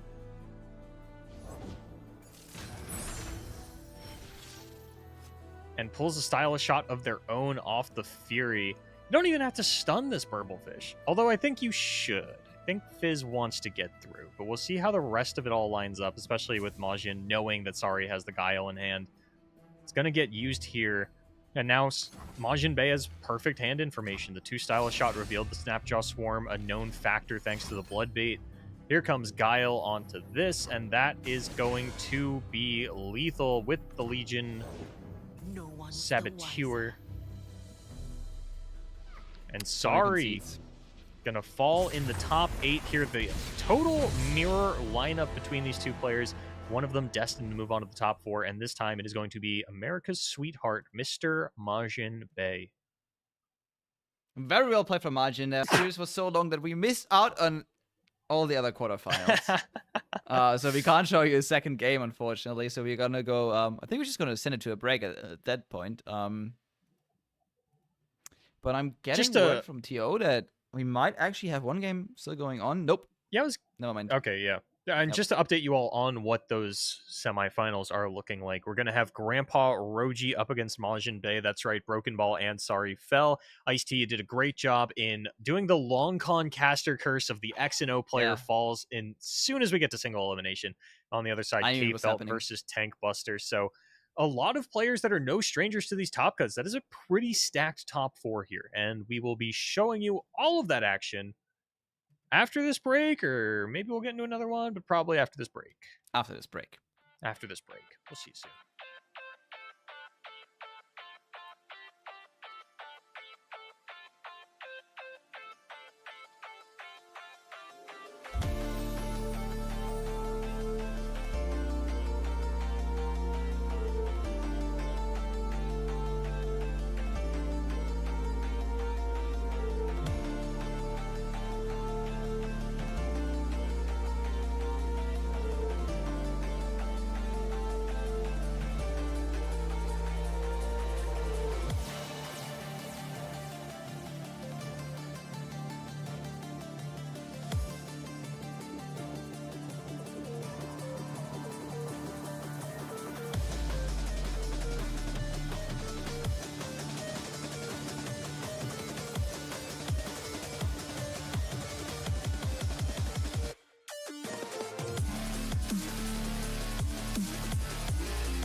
Hello, everybody, and welcome back to the Mastering Runeterra Open. I told Sparkling Iced Tea I was ready to go on air, and then immediately stuck my finger in my eyeball, as all of you could see there. So, T, what are we looking at here? We are looking at the top 4, the semifinals now. Super excited for those, especially because the next matchup that we are going to show you guys is an absolute banger. We have the Tank Buster versus K-Feld ready. I mean, the upper bracket, obviously, we also have Grandpa Roji versus Margin Bay, but can't show the upper bracket twice, and also both of them are, I think, streaming, so if you want to check that one out, there are streams that can show you that matchup, but we are going to show you the Tank Buster versus K-Feld with one of the coolest lineups in this tournament, and they are actually about to start, so we are going to actually hop into that game. Do you know what K-Feld's lineup is, T? Wait, maybe I misremember. What's K-Feld's lineup? Fizz Samira, Jinx Kennen, oh no, and Jax true. Teemo. I think you were thinking yeah. of Infinipatrons or the Nidalee Renekton and the Jax Varus. Yeah, but they lost. Oh god. So one of the things that I wanted to bring up here is we mentioned that there's 6 Aatrox Vayne, and you might be wondering who those 2 players were. It was Lando and K-Felt, and you might be rooting for one of them as the non-Aatrox Vayne players. They are both Jinx, Kennen, Fizz Samira players, though. In fact, all of the Jinx, Kennen, Fizz Samiras were Lando, K-Felt, and then Trickster, Majin Bay, as we saw in that mirror match. So, like, there's really no heroes in this story. This is the Mastering Runeterra League of Villains Open. We have finally found our moniker. You know, good thing, though, I do remember, even though K-Felt actually not playing the super base lineup, had one of the best of 3s we have seen in this tournament. Yeah, I feel K-Felt... that lethal with the Fizz Samira, that it looks like we're going to have them on here, assuming K-Felt is down on the bottom, was absolutely crazy.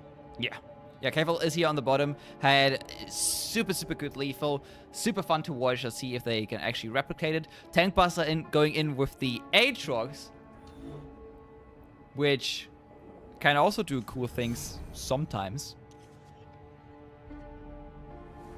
Yeah, Aatrox Vayne, that's cool, man. I love Aatrox Vayne. Everybody clap, please. Oh, look, it's a I'm just waiting for Boulevard to actually bring this energy to a Runeterra Open ones.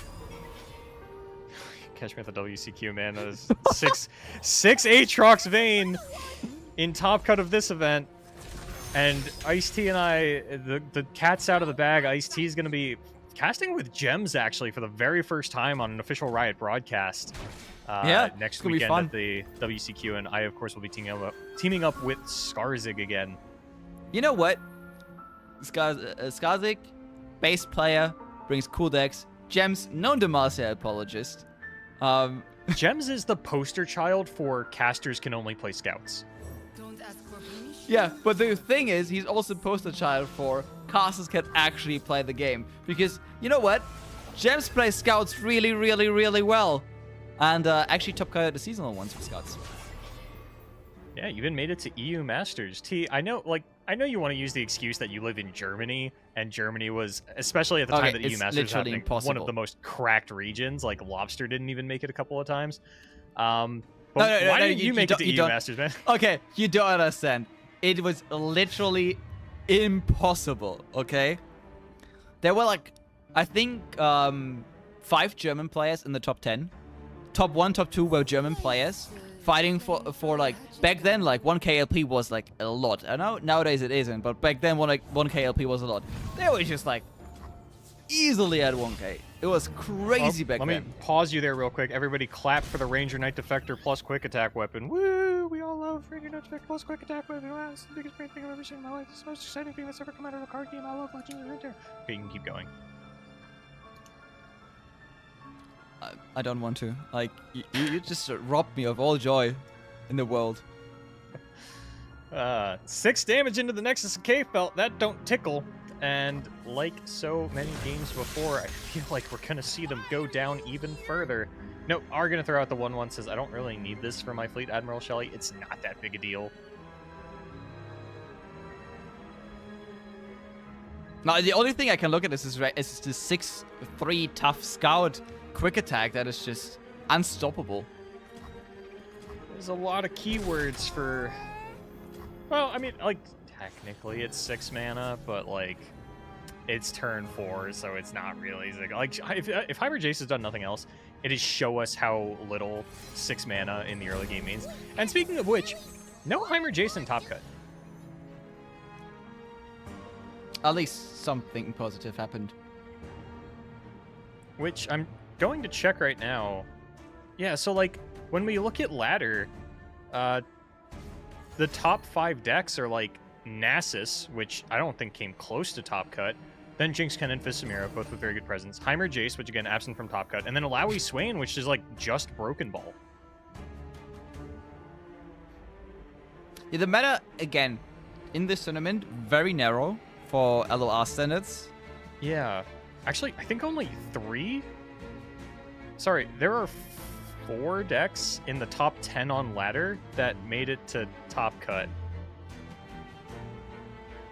Very, very different environments here. Yes, but don't take this as a sure indication that this is how the WCQ is gonna go, because I assure you it's not. There are always some surprises. There are new decks popping up, and the variety of decks that you are gonna encounter during the WCQ is way wider than what you encounter during a Mastering Runeterra Open, just because the Mastering Runeterra Open also has a lot more good players, statistically, like percentage-wise, than a WCQ.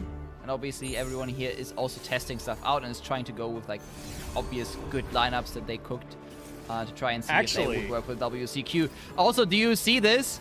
Cataclysm committed. We just leveled the Samira. No, shut up about the Cataclysm. Let me talk. T, Okay. I have some news on this regard in terms of the difference between the Mastering Runeterra Open and the WCQ. See, I went back last Open and I ran the stats. How accurate is the top cut of the Mastering Runeterra Open and the Mastering Runeterra Swiss rounds in general of predicting the WCQ meta? Do you know what the answer was? Oh, no. Absolutely awful. Oh, Horrible. Horrible. The WCQ is never remotely close to the Mastering Runeterra Open. And Yeah, I do okay. think that you're going to see the WCQ reflect ladder a lot more, because it is just a lot more like ladder players. People, especially once there was an entry fee attached to the Mastering Runeterra Open, it's really only for like more serious players at this point. For a second, I was like, is he going to tell me that somehow that, well, is that it's not true? No, that I actually, went like, and ran the exactly stats just decks? to like. I went and ran the stats just to see what it looked like. Absolutely nothing alike. The only thing that has persisted, and the last Open even ended up breaking this, was that the winning lineup is one of the most popular lineups in Top Cut. So whatever the winning lineup today is, should be a very safe lineup with the Open. Alright. H-Arc Vayne did it. Everybody clap. Yay, H-Arc Vayne. Yeah, you successfully narrated. It's just some stats that actually are interesting over Aatrox Vayne. Just, yeah, getting Ranger Knight Defector plus the Dark and Heart. That's on a curve, big W in throwing the down. Ranger Knight Defector on 4 column, because That looked dominant. Semiraphis has been pretty good at punishing that so far today, and finally Aatrox, yay, Aatrox persists through what it's been losing to. Everybody loves that. I mean, let's be real. That was just also not the only Ranger Knight Defector plus the Dark and Heart, but also Cataclysm just coming in at the perfect time there. Just absolute decimation. There was really nothing the Samira player could do. We actually dealt a little bit of damage. It was looking like the Samira player could maybe try to race them, but in the end of it didn't even look close, even though the next HP looked closer than the actual game state was. No, and now we've got Tank on the Jhin Broadmain up against K-Felt on the Jinx Kennen. Had to think of the other champion real quick. And again, Broadmain is the only deck outside of the Aatrox, the Jinx, and the Fizz that was more than a 1-of here in the top cut. Let's go, people!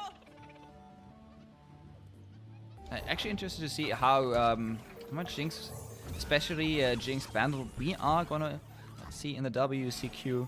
What we are gonna see a lot of is what I imagine is gonna be the Jhin Bandle deck. Just because Jhin Bandle is not only a good deck, again it's representing the top cut here as well, but also because, you know, let me tell you, ladder players, casual players absolutely love this deck. Not as represented on the ladder currently, but people are going to bring it in the lineup for sure. This is not only a deck that is just really good, has some good matchups, but it's also a deck that the Timmys like. Because there's Jhin. It's definitely, for one, my favorite Broadmain deck that we've ever had. And I always liked Broadmain, but I didn't really like how grindy they were. This one feels a lot less grindy because you do have Riptide Rex as like you know, Riptide Rex is not just a win condition, it's also a phenomenal control tool and comeback mechanic, especially given that you have dropped the bomb to give you an open Rex on turn 8 if you have token. But I also think that, like, it is really cool that we finally have a non-aggro Jhin deck. Like, Jhin has been out for forever, and people have been kind of memeing about the fact that over the last couple of years, I think since Jin's release, we've only gotten like 3 or 4 cards added to Jin's region. And this time, I don't know if it was just a coincidence, but Avenging Vastaya came out, and then this deck started to exist. Oh my god, Boulevard. The 6 different content creators that made sub 50% win rate Jhin control decks back in the day, absolutely molding right now. They're in shambles. Finally, has a Jhin deck. Alright, we just unfortunately hit the weapon on the one unit that can't strike, so not gonna get the impact damage from it. But what we're gonna push is a bunch of damage in this open attack. And with Trumpeteer and Jinx in hand, is gonna be easily followed up by even more. It looks like K-Feld is actually on a pretty solid path to a 1-1 here. Yeah, there's a good amount of burn in hand. Tank has answers for Jinx, but it's going to have to be a combination of cards, and none of them are super safe. It's either like 2 slow speed spells or a slow speed spell plus Lightning Rush, which, you know, potentially susceptible to some kind of removal. And Tank's not exactly in a great spot in terms of ending the game anytime soon to like outpace this Jinx should it happen. No Broadmane, no Riptide, no Jhin, just a lot of ways to muck up the board, and that's a strategy that Jinx historically doesn't really care that much about. Yeah, the crazy part is here, as the Jinx player, you can actually just like develop onto the board, play Trumpeteer next turn, and all of a sudden you have a board that Tank Buster can't really deal with. And it's going to bank full spell mana. You know, assuming we get Zonite Urchin either discarding weapon, discarding the Jury Rig. Probably Jury Rig at this point. I'll go a little wider. It is more damage for the Jury Rig, but No, I'm gonna go for the wrench. Yeah, you know what? You can just like burst speed play Jury Rig anyways. Yeah, it's probably just gonna end up being like Jury Rig into Trumpeteer. Tank does get off the all-important turn 5 drop the bomb, though. That's going to set up for a Riptide Rex top deck a little bit later on, so it's a secret little thing that's going to come up later, but it might not make it to later. Jury Rig into Trumpeteer on the open, very strong. Triple Jinx in hand for K-Felt. Does feel like this one's about to be over in the next couple of coming turns. Yeah, it's absolutely insane that we are going to be able to push a little bit more Dexter's damage just on the board, because usually if you're the aggressive deck, around turn 6 your opponent wants to stabilize where you are not dealing damage on the board anymore, and you just have to close out the game with a little bit of burn. But it looks like K-Feld here gonna be able to throw down some damage on the board. Ooh, Tasty afterwards Fayfolk. with the Jinx works its way up, but Tasty Fayfolk there, finally it happens. We've been prophesizing it at least 2 times this broadcast. We do see the Tasty Fayfolk come out here. 5 points of healing is massive in this matchup. Yeah, and K-Felt suddenly rethinking, am I allowed to go in with these 2 attack units? And Tank can even, you know, like set up a chump block onto the Trumpeteer with the Conchologist and then proactively Lightning Rush it. Of course, going to be cognizant of the Mystic Shot, but might end up taking the greedy line anyway. Or we could see Wallop come out. Ultimately, nowhere near as much damage as Tank wanted coming out this turn, and honestly, Tank might end up walking away healthier. And we're just gonna see a full pass from K-Felt! Yeah, it's really rough, but the thing is you can set up that Jinx, and Jinx does remove the Tasty Fayfolk here with the Get Excited, so I absolutely understand it, but oh my god. Oh, that's just brutal. The top deck to deny the, not only the Get Excited onto the Tasty Fayfolk, but also deny a Jinx. You are effectively killing a Jinx with that one. Yeah, and then K-Felt's not going to have any cards in hand. They can't fire off both Get Exciteds. Into the forest. Just going to send it into combat, though. expecting the blowback here. I am curious to see what happens when K-Fault puts a 3-2 in front of this. Are you just happy with that trade? It looks like Tank's going to say yes. I can't imagine them doing anything too crazy here. No. And I still want to talk about the potential of Condense onto Trump Attacker.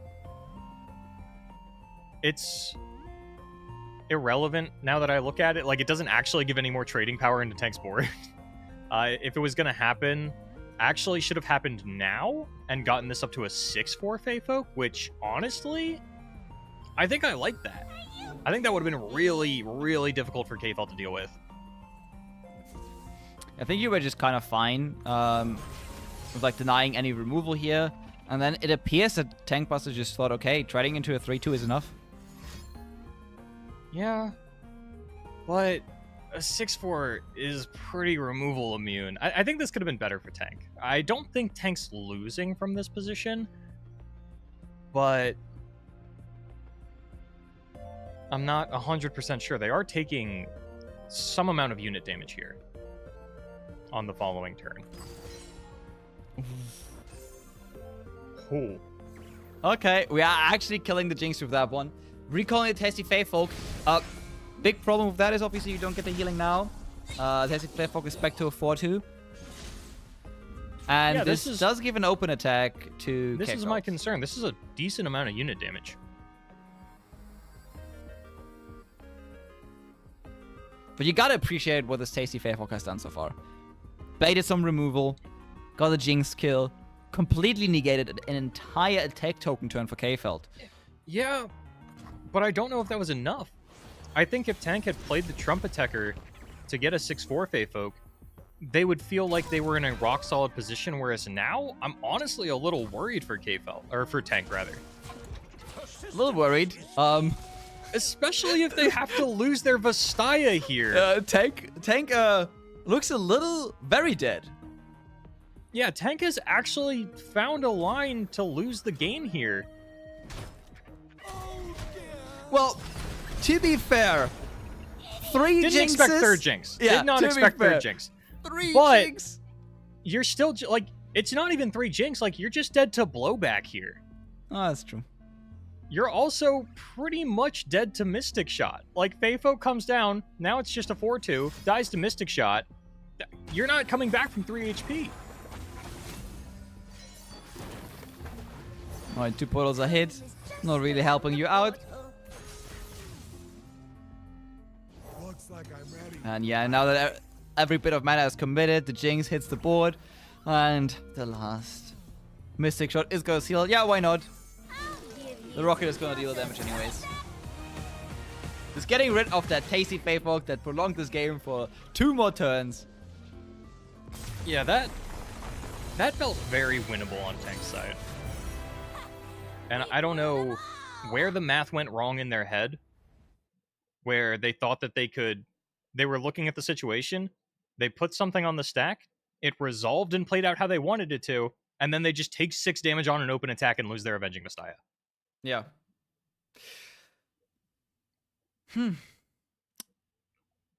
Maybe it was a jump attacker line. Because I feel like just trading in a 3-2 just wasn't enough. And I think they decided too late that it wasn't enough. I think they were fine with that until they saw it happening, and then they were suddenly not fine with it anymore. Yeah, the kill onto the Jinx just, like, used too many resources, didn't leave enough mana on the side of Tank, and now we've got a game 3.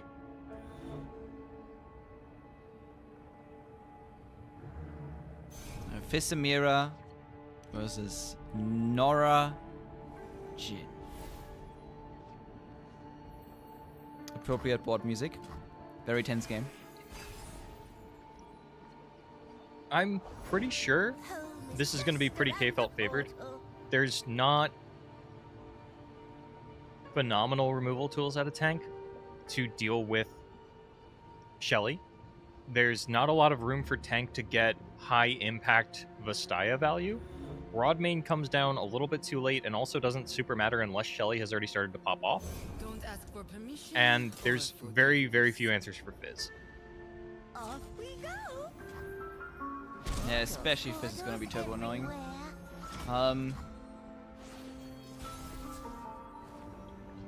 Good thing is, can try to fill the stack with Jin and Riptide Rex, but that's turn 8, and I don't know if we get there. And build a stack to protect from what?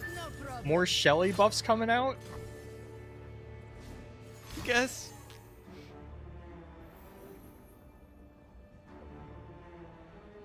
Samira is going to eat a stun, which means Nora is going to stay alive. This also puts down Samira to 1 HP, which means any ping is just going to get rid of her. As of now, Kefil actually having kind of a slow start. Not really playing that aggressive. Father Fury obviously hard unit to commit, especially into all these pings. But the open attack here really denied us a bunch of damage that we could have pushed this turn, especially with Fizz. Now, it doesn't matter if we actually draw Shelly on time. Because, again, if we just combo off, as you mentioned, not a lot of interaction with that. If we look at the hand for the Tank Buster, nothing really that can deal with Shelly. No, and we're... Oh, actually not committing the all-out to save the Fizz. Willing to just let it die. Group shot now going to go onto Samira, and you can't save both. Want to Oh my prove God. yourself? Gonna save the Now's your Samira. chance. Double Father Fury going to come down after the fact in order to get a level 2 Samira, and Tank, no follow-up ping, and K-Felt calls it.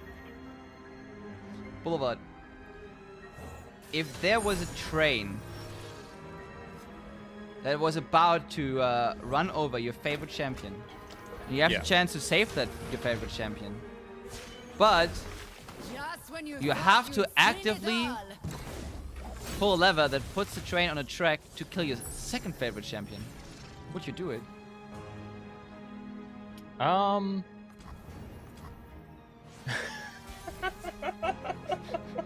It's the LOR train dilemma.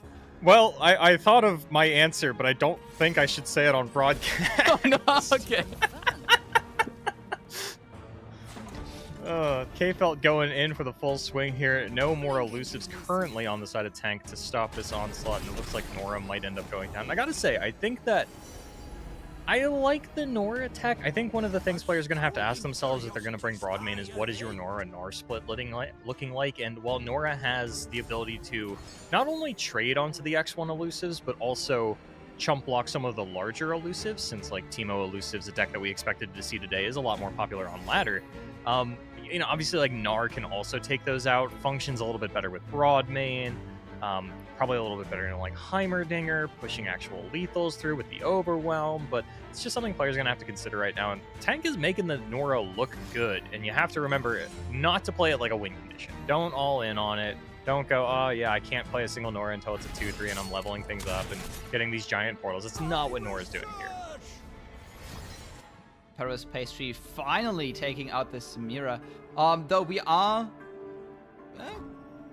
unfortunately, not able to actually get the rally off. With the Burblefish, ooh. We do have a very, very strong turn coming.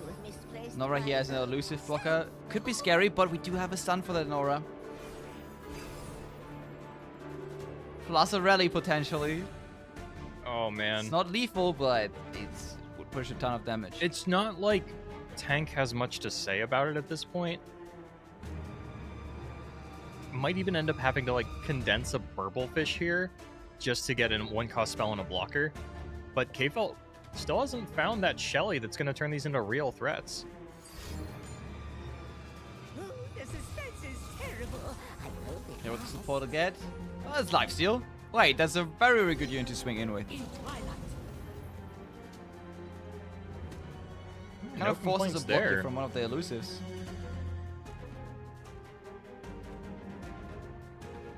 Actually, I like that K-Felt is not blocking here. You could potentially think that you win next turn. If you get like a Shelly of Barb Chain.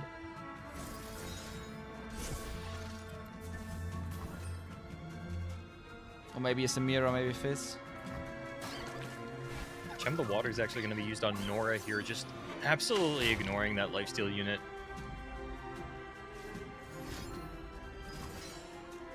High toss. We kind of need to top deck a Shelly here. really need to top deck a Shelly here. These pings are just taking our board apart. But I feel like K-Feld is not too sad about the game going a little bit longer. Currently no way to activate Rex for Tank Buster. Also the hand outside of Rex not really looking that great.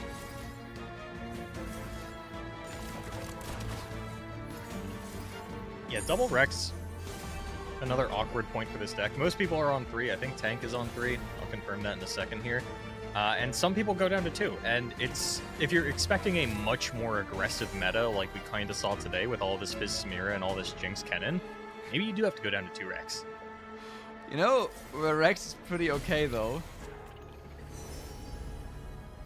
And maybe Rex is pretty okay in the hands of K-Feld.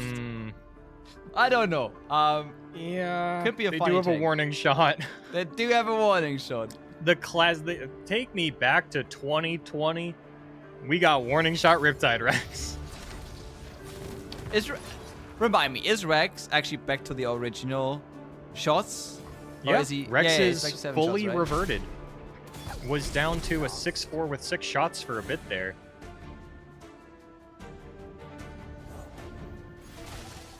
All right. Unfortunately, without Jin, you're not really filling up the stack if I'm not mistaken. So You are not. This can That all said- get denied. That said, if K-Felt wants to damage the Nexus, they have to attack with their Avenging Vastaya, and therefore cannot clear the stack. And if they go for Ping plus Riptide Rex, they do not have the mana for the Avenging Vastaya. So it's still a little bit of a pickle for Tank. No sun.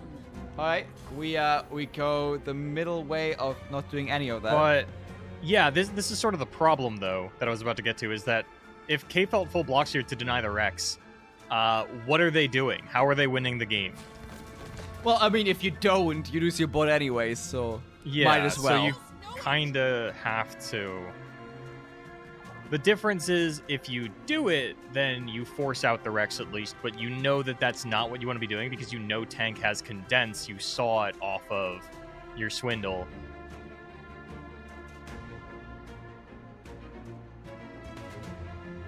And also, I do have an update from the other side of the bracket. Majin Bay has fallen in top 4, and Grandpa Roji is looking to pick up yet another second place finish in large tournaments here in this month. Roji is absolutely tearing apart. Just no comment on the fact that I already said Roji's going to lose the finals. Oh. Well, you know what? I trust non-Talia Malphite Roji. I would like to see, continue down this transformation of, I want to say meta Roji, but Roji's playing Bilge Gunners and Samira Varus, which still just kind of feel like Roji decks. So testing out, doing it Roji style again. Yeah, Roji was always a big Varus player. Also played Civi Varus back in the day. Yeah. One of the best Varus players that we had back when Varus was actually released and somewhat viable. As far as this game goes, though, no damage was done onto the Nexus. I think. Maybe it was. I'm looking at it now. Maybe it was. K-Felt's obviously got these fleeting cards. Gonna full pass, lose the Inferna, so that the Riptide Rex cannot come down with Condense plus High Toss. Broadmain off the top, and things are just continuing to look worse and worse for K-Felt. That said, right here, right now, well, I was going to say if you throw down Shelly, then, Tank actually does have to go for the slow speed option of pinging the Nexus and you get to go into combat. The problem with that is that K-Felt does not have 2 spells to string together to even push the 6 damage that they would be able to. They're probably going to have to go in for the 5 here. Take that, and then just cannot answer this Avenging Vastaya to deal with the Riptide Rex. Ionia misconstrues our noble intentions. Oh yeah, the Broadmain comes down. Might even see Condensed Broadmain on the follow-up. This is the only option from K-Felt. Knock him down to 6, but again, cannot get through this Vastaya. And where did it all go wrong, Boulevard? Actually, we do know where it all went wrong. Shelly When got you drawn went for after the our... Rex. Yep, okay. When you went for the Rex, and when Shelly got drawn, when our whole board was already gone. Yeah, the Shelly draw definitely came later than K felt needed for this game to swing back in their favor. But it is a lot funnier to run with the narrative that they stole a Rex, that Tank doesn't even know that it's a Rex. It could be anything, but Tank knows it's a Rex. Yeah, at this point, I haven't played this card for quite a while, man. Yeah, here comes Condense, gonna ping down another unit, and probably just look at lethal on the next turn.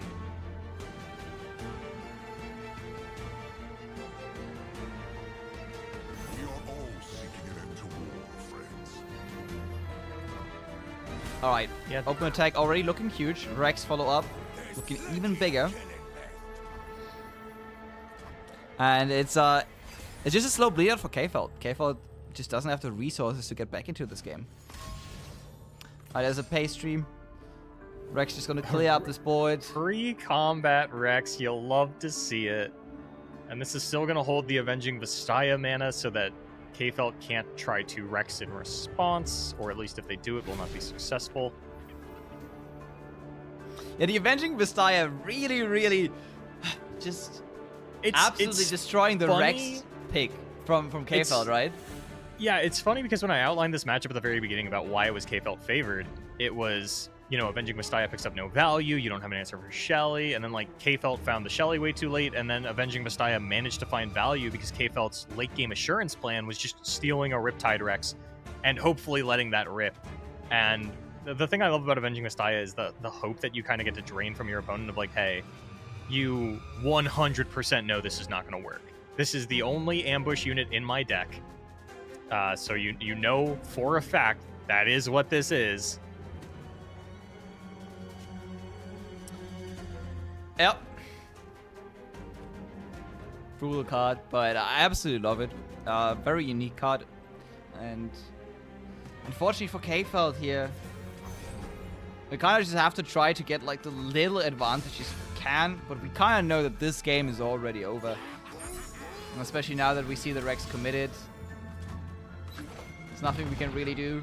I think we just throw on our own Rex just to finally show Tank Buster, yes, I did have the Rex. And it's going to be Tank going up against Roji, who is patiently waiting. And do you know what those two players have in common, Sparkling Iced Tea?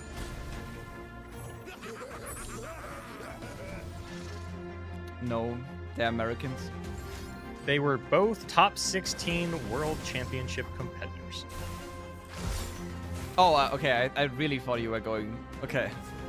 I really thought you were going with the. And not from EMEA, I see. Well, they're not. And K-Feld actually hangs on at 1. I don't think there's a draw here. Coral Creatures could figure out if there is. No way to actually proc the Rex to hard finish it this turn. Noxian Tellstone.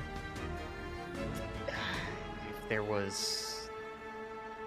Well, I was going to say if there was an elusive unit, then there is just a Sunhawk on the side of Tank. So yeah, nothing doing here. Weapons of the Lost. Let's go. Might be going off here. It is going to be the case. Going to take out that cultist. Name escaping me. And it's going to summon the Trifarian Shield Bearer. His first appearance in a top 4 to my knowledge. Get hit by the Stunhawk immediately. And that is going to be Tank with an open attack. Moving us on to the grand finals of the Tank Buster versus Grandpa Roach. Exciting finals. Two really good players, but also really well played from K-Feld here. Tried his best, unfortunately did not quite work out in the semifinals. Still, I gotta say, K-Feld with the best series in this whole tournament during Swiss, so at least he has that. Plus, a pretty hefty part of the prize pool. If you don't know, we already went through the distribution of the prize pool money, and I think K-Feld is still getting around $150. Somewhere in that ballpark. That said, though, there's only one best of 3 left. The grand finals are upon us. We're going to send it to a very quick break, and once we are back, we're going to be here, the grand finals. Stay tuned.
Welcome back, everybody, to the League of Villains Mastering Runeterra Open, where nobody is the good guy. Everyone is either a dirty Fizz Samira and Jinx abuser or a dirty Aatrox player. And in the finals, we have two dirty Aatrox players. It is going to be the Tank Buster and Grandpa Roji. All of our Fizz Samira and Jinx Kennen gamers have been eliminated, and Aatrox Vayne is not only the only deck that these two overlap on, but the only sort of common decks that we found throughout the top cut. It was a lot of one-ofs, and when we look at Roji's lineup here, we see the Samira Varus, the Aatrox Vayne, everybody clap for Aatrox Vayne, and then Bilgewater Bandle Gunners, foregoing the more popular champion strength and going back to King's Court and prize fights. Then over on the side of the Tank Buster, we have that Darius Gnar Overwhelm that honestly we have yet to see today. And then, Jhin Broadbane just saw that do a lot of work, and then Aatrox Vayne, everybody clap for Aatrox Vayne. Yeah, Aatrox Vayne, woo! All right, and we are hopping in game for game Finally, one we got of the our grand Darius finals. deck. Let's go. I'm actually excited for this one. Yeah, Crimson Pigeon freshly nerfed, actually, which is honestly really funny to me that, like, we're in one of the more aggressive metas in recent memory, and we actually just caught aggro nerfs for the first time in who knows how long. Because, like, Samira nerfs I'm going to count independent from aggro nerfs, because, like, she's her own beast. Really excited to see Darius, though, after a long time. My boy has been missing, only being played by Rico Rex on ladder, but not really finding any success in tournaments. I feel like Darius hasn't had any big success in tournaments since Darrowing. I think. That is not true. Was there maybe some Gnar Darius meta that I missed Nope. in the middle there? Darius won the Monuments of Power seasonal. Okay, first of all, impressive that you know that, as always, Boulevard. But was it? Well, are you telling me? Please don't tell me it was just Darius Azir. No, Push P won with Darius Sejuani. Oh. Now, why do I know that off the top of my head? Not totally sure there, IceTea. Some things just stick with you. No, actually quite impressive, and that is really cool. It's a really cool fact to have on top of your head. But here Darius, obviously, again, in an aggro shell, but with the Overwhelm keyword and the newly added weapons to the game, can maybe push a little bit more damage off the top, especially with the Bone Club already being committed on our radar.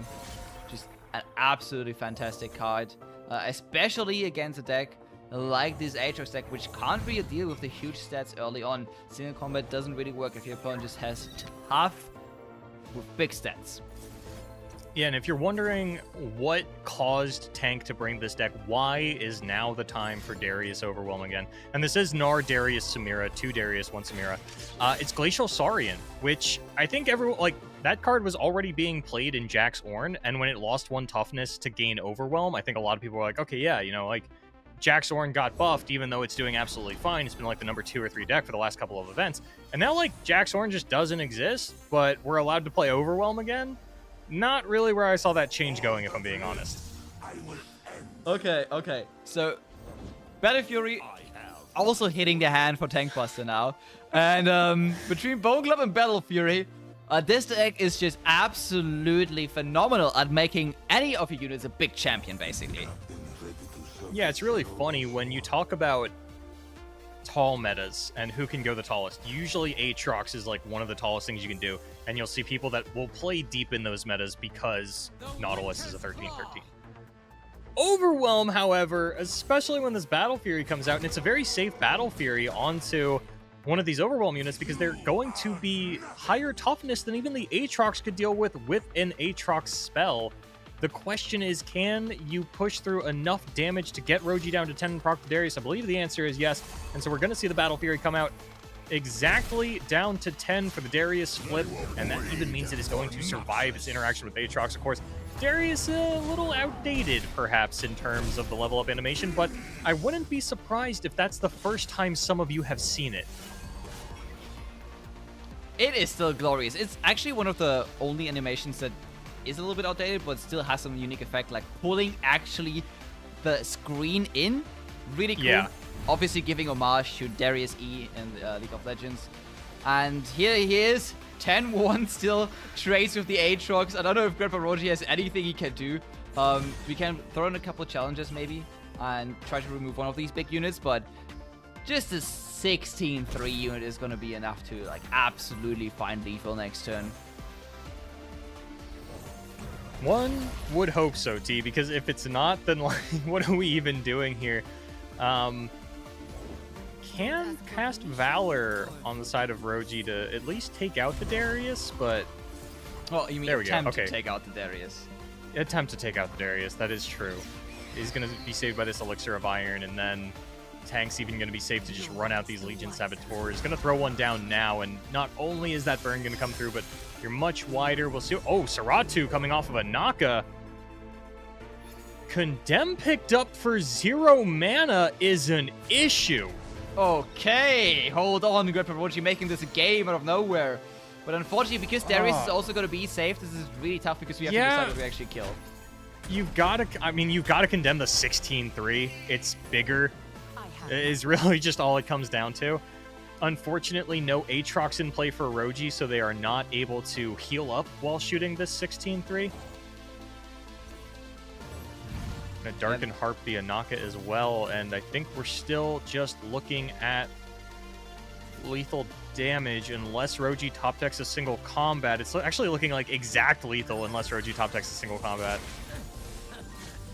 This does give the Bone Club back into the hand of Tank Buster. Could potentially throw down on Darius, who would obviously give priority back over to Grandpa Roji. Might not be something that you want to do. Yeah, I don't think you in a can do matchup that like with this. Fish Fight.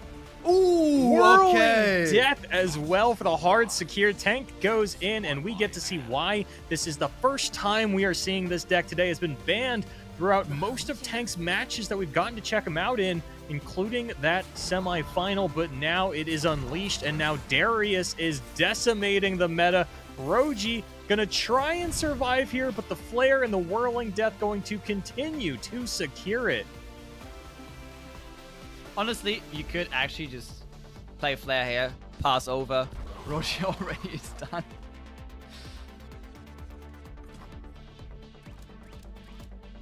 Yeah, I mean, you could actually let this go as well if you want to, and then play the Flare afterwards. But you do let Aatrox hit the board, so you would lose the chance to get lethal. Tank Buster secures it here. Doesn't leave open any spots for Roji to get back into the game.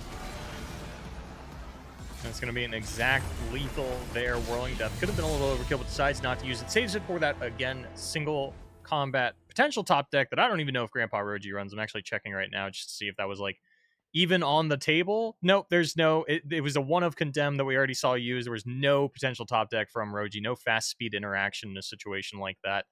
And now we are fast and away on to game number 2. T, we might wrap this up before 8 o'clock. It's just a light 8-hour day for the casters and the players here this time around. One of the much faster events than we've had in the past. Going to ship back the Darken Harp, and we are on to Jhin Broadmain. Do you know what that means, Tank? You have saved us from an Aatrox Bane mirror match, and for that, I severely thank you. Yeah, the ban here obviously was Vayne Aatrox got banned away from Tank Buster by Roji, and Tank banned the Samir Varus. Got that confirmation from Greg himself. Which means that one player was too afraid of the Vayne Aatrox, the other player said, "God damn, I beat this thing twice." Seen it lose too many times today.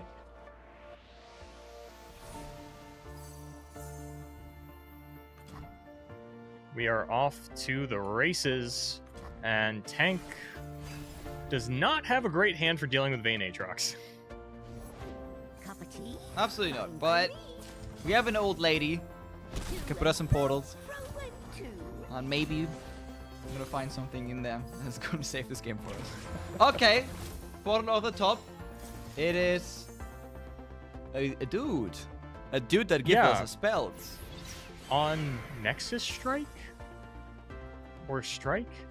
I think it's Nexus Strike. What? He gives you a new it's Strike. 2-cost spell. Okay. Wait, it's actually Strike. That's kind of... Why haven't we been playing this the whole time? It's because he's a 3-drop, I think. It's because he's a 3-drop. And because he's in PNZ, and there are a lot of better cards in PNZ to play. I just meant like Samira, or not Samira, but like Seraphine decks. Oh, because there are a lot better cards in PNZ to play. You say that, but we ran a 3-follower deck last format. Yeah, and every single one of those different kinds of Mystic shots was needed. That is true. Sun comes out, actually protecting the Nora here. Yeah, throws the stun out. Off we go. Now gonna get another portal in, which I don't really mind. I don't think Tank's like over prioritizing the Nora here. I think they understand that their current hand does not contest the board in any which way, and you might need to be playing for like a high roll 3-drop. Just where I Also gonna get a new spell here. Gets Guiding Touch. It's not... It's pretty...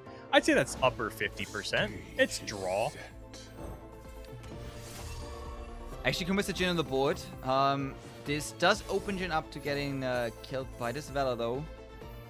Yeah, Grandpa Roji can actually, like, form up the Valor and take out both the Jin and the Nora. Have it survive the whole way through.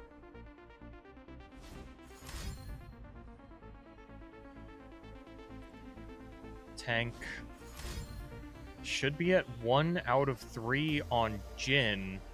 So currently debating if they want to play out both Pie Toss and Perilous Pastry to stun the Valor, which Roji can contest with a form up. And if that happens, we're looking at a pretty total disaster for Tank. Beautiful, is it not? Well, we tried to go in Yep. for the stun. Luckily, Jin was actually 2 out of 3, so don't have to commit too much here. 1, 2, Unfortunately, though, this does mean that Jin is going to go down, and Nora probably not too long after. It's a question of which one goes first, and Roji decides to take out the Nora first. Then we'll take a look at the Jin. Sunhawk off the table, so don't have to worry about that. There goes Jin, and Tank. A bit of an odd position.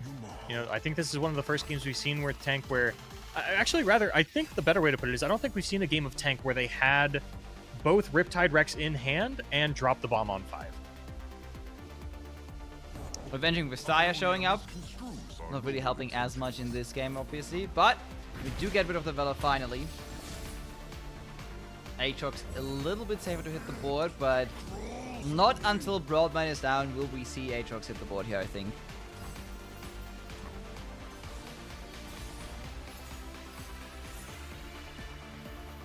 Yeah, or at the very least, Roji now has the opportunity to, you know, play this catch, take out the broad main, and then if you really feel like you need to, you can throw down Aatrox, tumble it, have a 1-mana Condemn available as well. You know, for a ping-heavy deck, it's so hard to deal with all these tough units. Yeah. Yeah, it is, and it might even end up stonewalling the Riptide Rex a little bit. The Riptide Broadmane combo is actually very powerful and one that we didn't get to see too much while we were playing the Bilgewater version of Broadmane. Riptide Rex wasn't super popular in those builds, the Anti-Catarinas of the old. But that is one of the ways that you get through tough boards, is suddenly every Riptide shot onto a damaged unit straight up kills it. Yeah, actually getting the Darkened Spear back in hand. This had to be on purpose. Tank's been getting a lot of value out of this 2-3. Finding a Swindle, finding a Guiding Touch.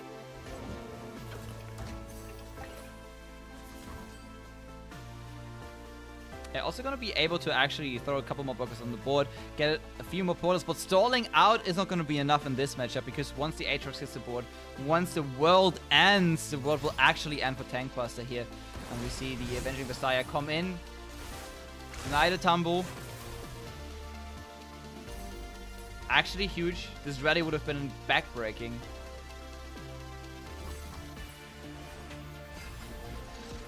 Bless Avenging Vistaya. Roji gets to try again, though, with the rally. Ooh, Xenotype Researcher.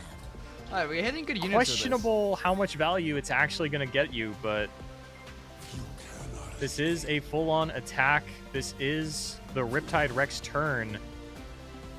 Roji would have to sacrifice the Vayne in order to stop the Rex from coming down and commit Condemn, which would stop them from playing Aatrox this round. Yeah, unfortunately, that would not even stop Riptide Rex. Yeah, still has the Pie Toss Perilous Pastry combo available. And Roji is going to go for the commit. Tank's got the answer and is going to get to kill Vayne for it. Yep. Not only that, but also puts both of these tough units down to 1 HP, which makes it even easier for Riptide Rex to rip through them. We do have the Darkened Spear to buff up the health of one of these. So can potentially save us some Nexus HP here. We are unable to develop Aatrox this turn though, which means Riptide Rex also a huge threat to potentially rip apart Roji's Nexus on the following turn. We have a 1/1 we can actually throw down as a jump blocker, but then we are only left with the Aatrox and the Darkened Spear. Again, Anaka really good to come back on the board, but that is obviously assuming that Tank Buster is not drawing something like another Broadmane, because that would be absolutely disastrous for Grandpa Roji. Ooh, Alkan committed here. Maybe Roji made the math on the shots that we can't kill the whole board here. Oh. I think that's one of those things you eyeball, but actually does end up losing all of the tough units anyway. The Elkin tried to come down and do what it could, but it wasn't really anything. Now, luckily for Roji, like you mentioned, no Broadmane, no Condense either. This was... So, yeah. Anaka does just kind of get to come down and be safe. I am... honestly, I don't know how safe this is, because Tank could turn that Riptide Rex into a weapon and then slap it on an aura. I was actually thinking the same thing right now. It's like, that would be so goddamn base, and there's actually no answer for that right now. The problem is you are actually dealing with a huge Inaka that can pull so many more units, and Grandpa Roji still has a tumble in hand, so that whole sequence would be a little bit awkward. But Tank can put the weapon on the Nora, attack, and swindle the tumble. Oh, true! Yep. Oh, I think this is a seal and... Oh, that's not seal and steel. Oh, I thought this was gonna be like pie toss. No, I thought... Okay, group shot. Some kind of ping to get this this Broadmane a little bit lower here. Make sure that it can't actually kill the Riptide Rex. We gotta be careful, man. It's been late, okay? For me, it's 1 AM. But, Ooh, it's Condense! Really Plus tough a that unit. we actually have Broadwing and Broadmane in the same game.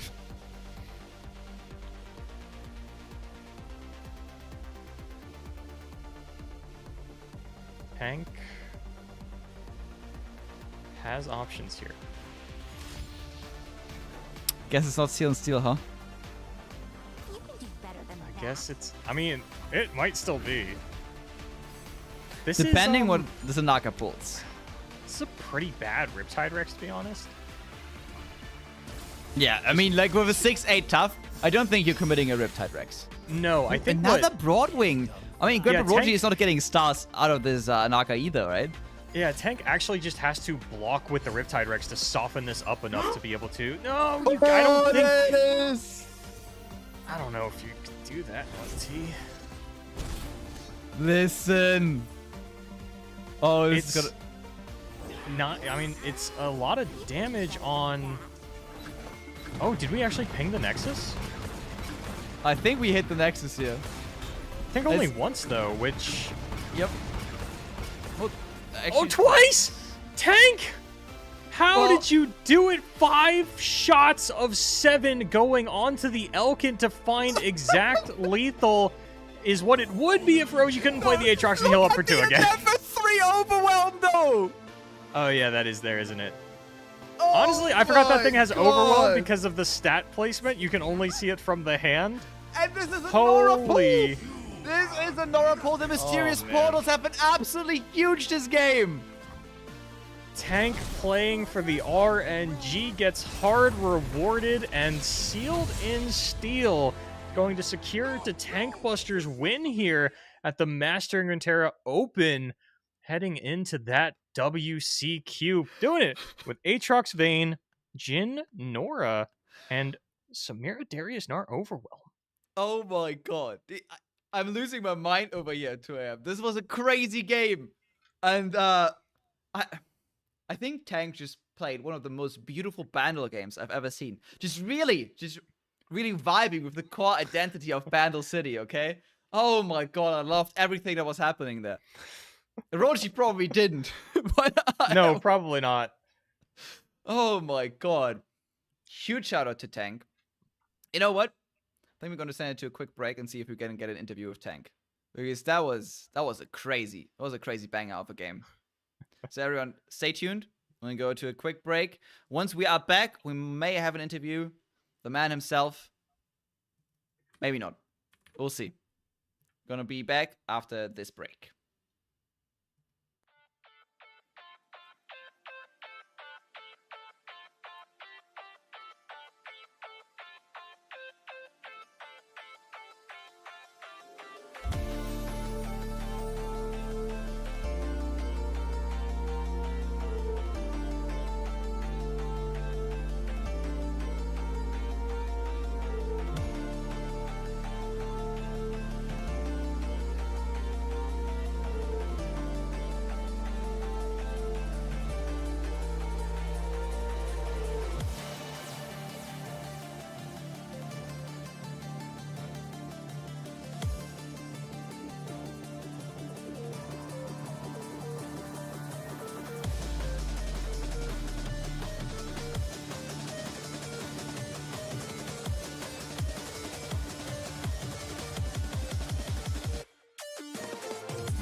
Welcome back, everybody, to the League of Villains Mastering Runeterra Open. We have with us the final boss, the lead villain, if you will. We are joined by the champion, the Tank Buster. Tank, how you doing? How you feeling? Good. Yeah, that was some fun games for sure. So, Tank, I think the first sort of obvious question that we have to get through here is there are 3 decks that really tore ahead of the pack in terms of representation. Aatrox Vayne, Samira Fizz, and Jinx Kennen. What made you go with, first of all, the Overwhelm deck that we have not seen before, as well as this Jhin Nora, rather than going for just sort of like the most powerful lineup, I guess, as people perceive it? Honestly, yesterday I just picked 3 random decks to do my daily rumble with them, and I went 10-0 in that rumble, so I felt like it was a good luck charm. So, well, in that case, where did you come up with the Darius list, or did you get that from somewhere? So I played a lot of Nar Darius in the past when it used to be good, and that was one of my favorite decks. And seeing the Glacial Saurian, I think it's called, get a pretty big buff for this deck. Definitely made me want to try it out. And I saw there was some Overwhelm lists running around. I just took one and I modified it to suit my interests. But yeah. Yeah, I mean, we saw it suit your interest definitely in the finals. But before talking about the finals, how did you feel like going through the whole tournament? Because you're one of the players that obviously did not go into this undefeated, into this top cut. So at 6-1, obviously you probably felt pretty good. But after your first loss, did you feel like there were maybe some lineups that you weren't quite prepared for? Or did you fear anyone going into the top cut that maybe had a counter lineup to yours? I was scared of running into Broken Ball because he beat me in the Swiss, and he's a very good player. And I think his lineup was at the very least one of the better lineups into me. So yeah, the Alawi Swain is a very scary deck, and then like Aatrox don't really want to run to either. So yeah. Well, you say that, and then you absolutely beat the shit out of Aatrox in the finals. Yeah, no, it was there was definitely some good rolls for me. Like hitting I think it's either a 1 or 2 of Bone Club is just huge in that matchup, and then I had protection. So I wasn't expecting too much going into that match, but I'm glad it worked out for me. I think luck was definitely on my side there.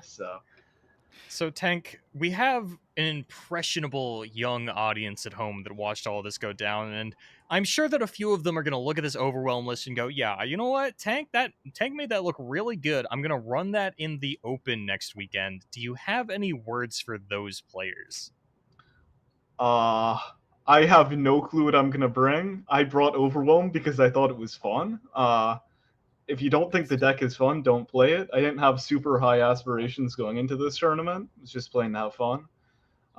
So I would take the list with a grain of salt. A lot of my wins were incredibly sketchy today with it. So it's not a bad list. I just wouldn't highly recommend it. I think that you have some better options out there.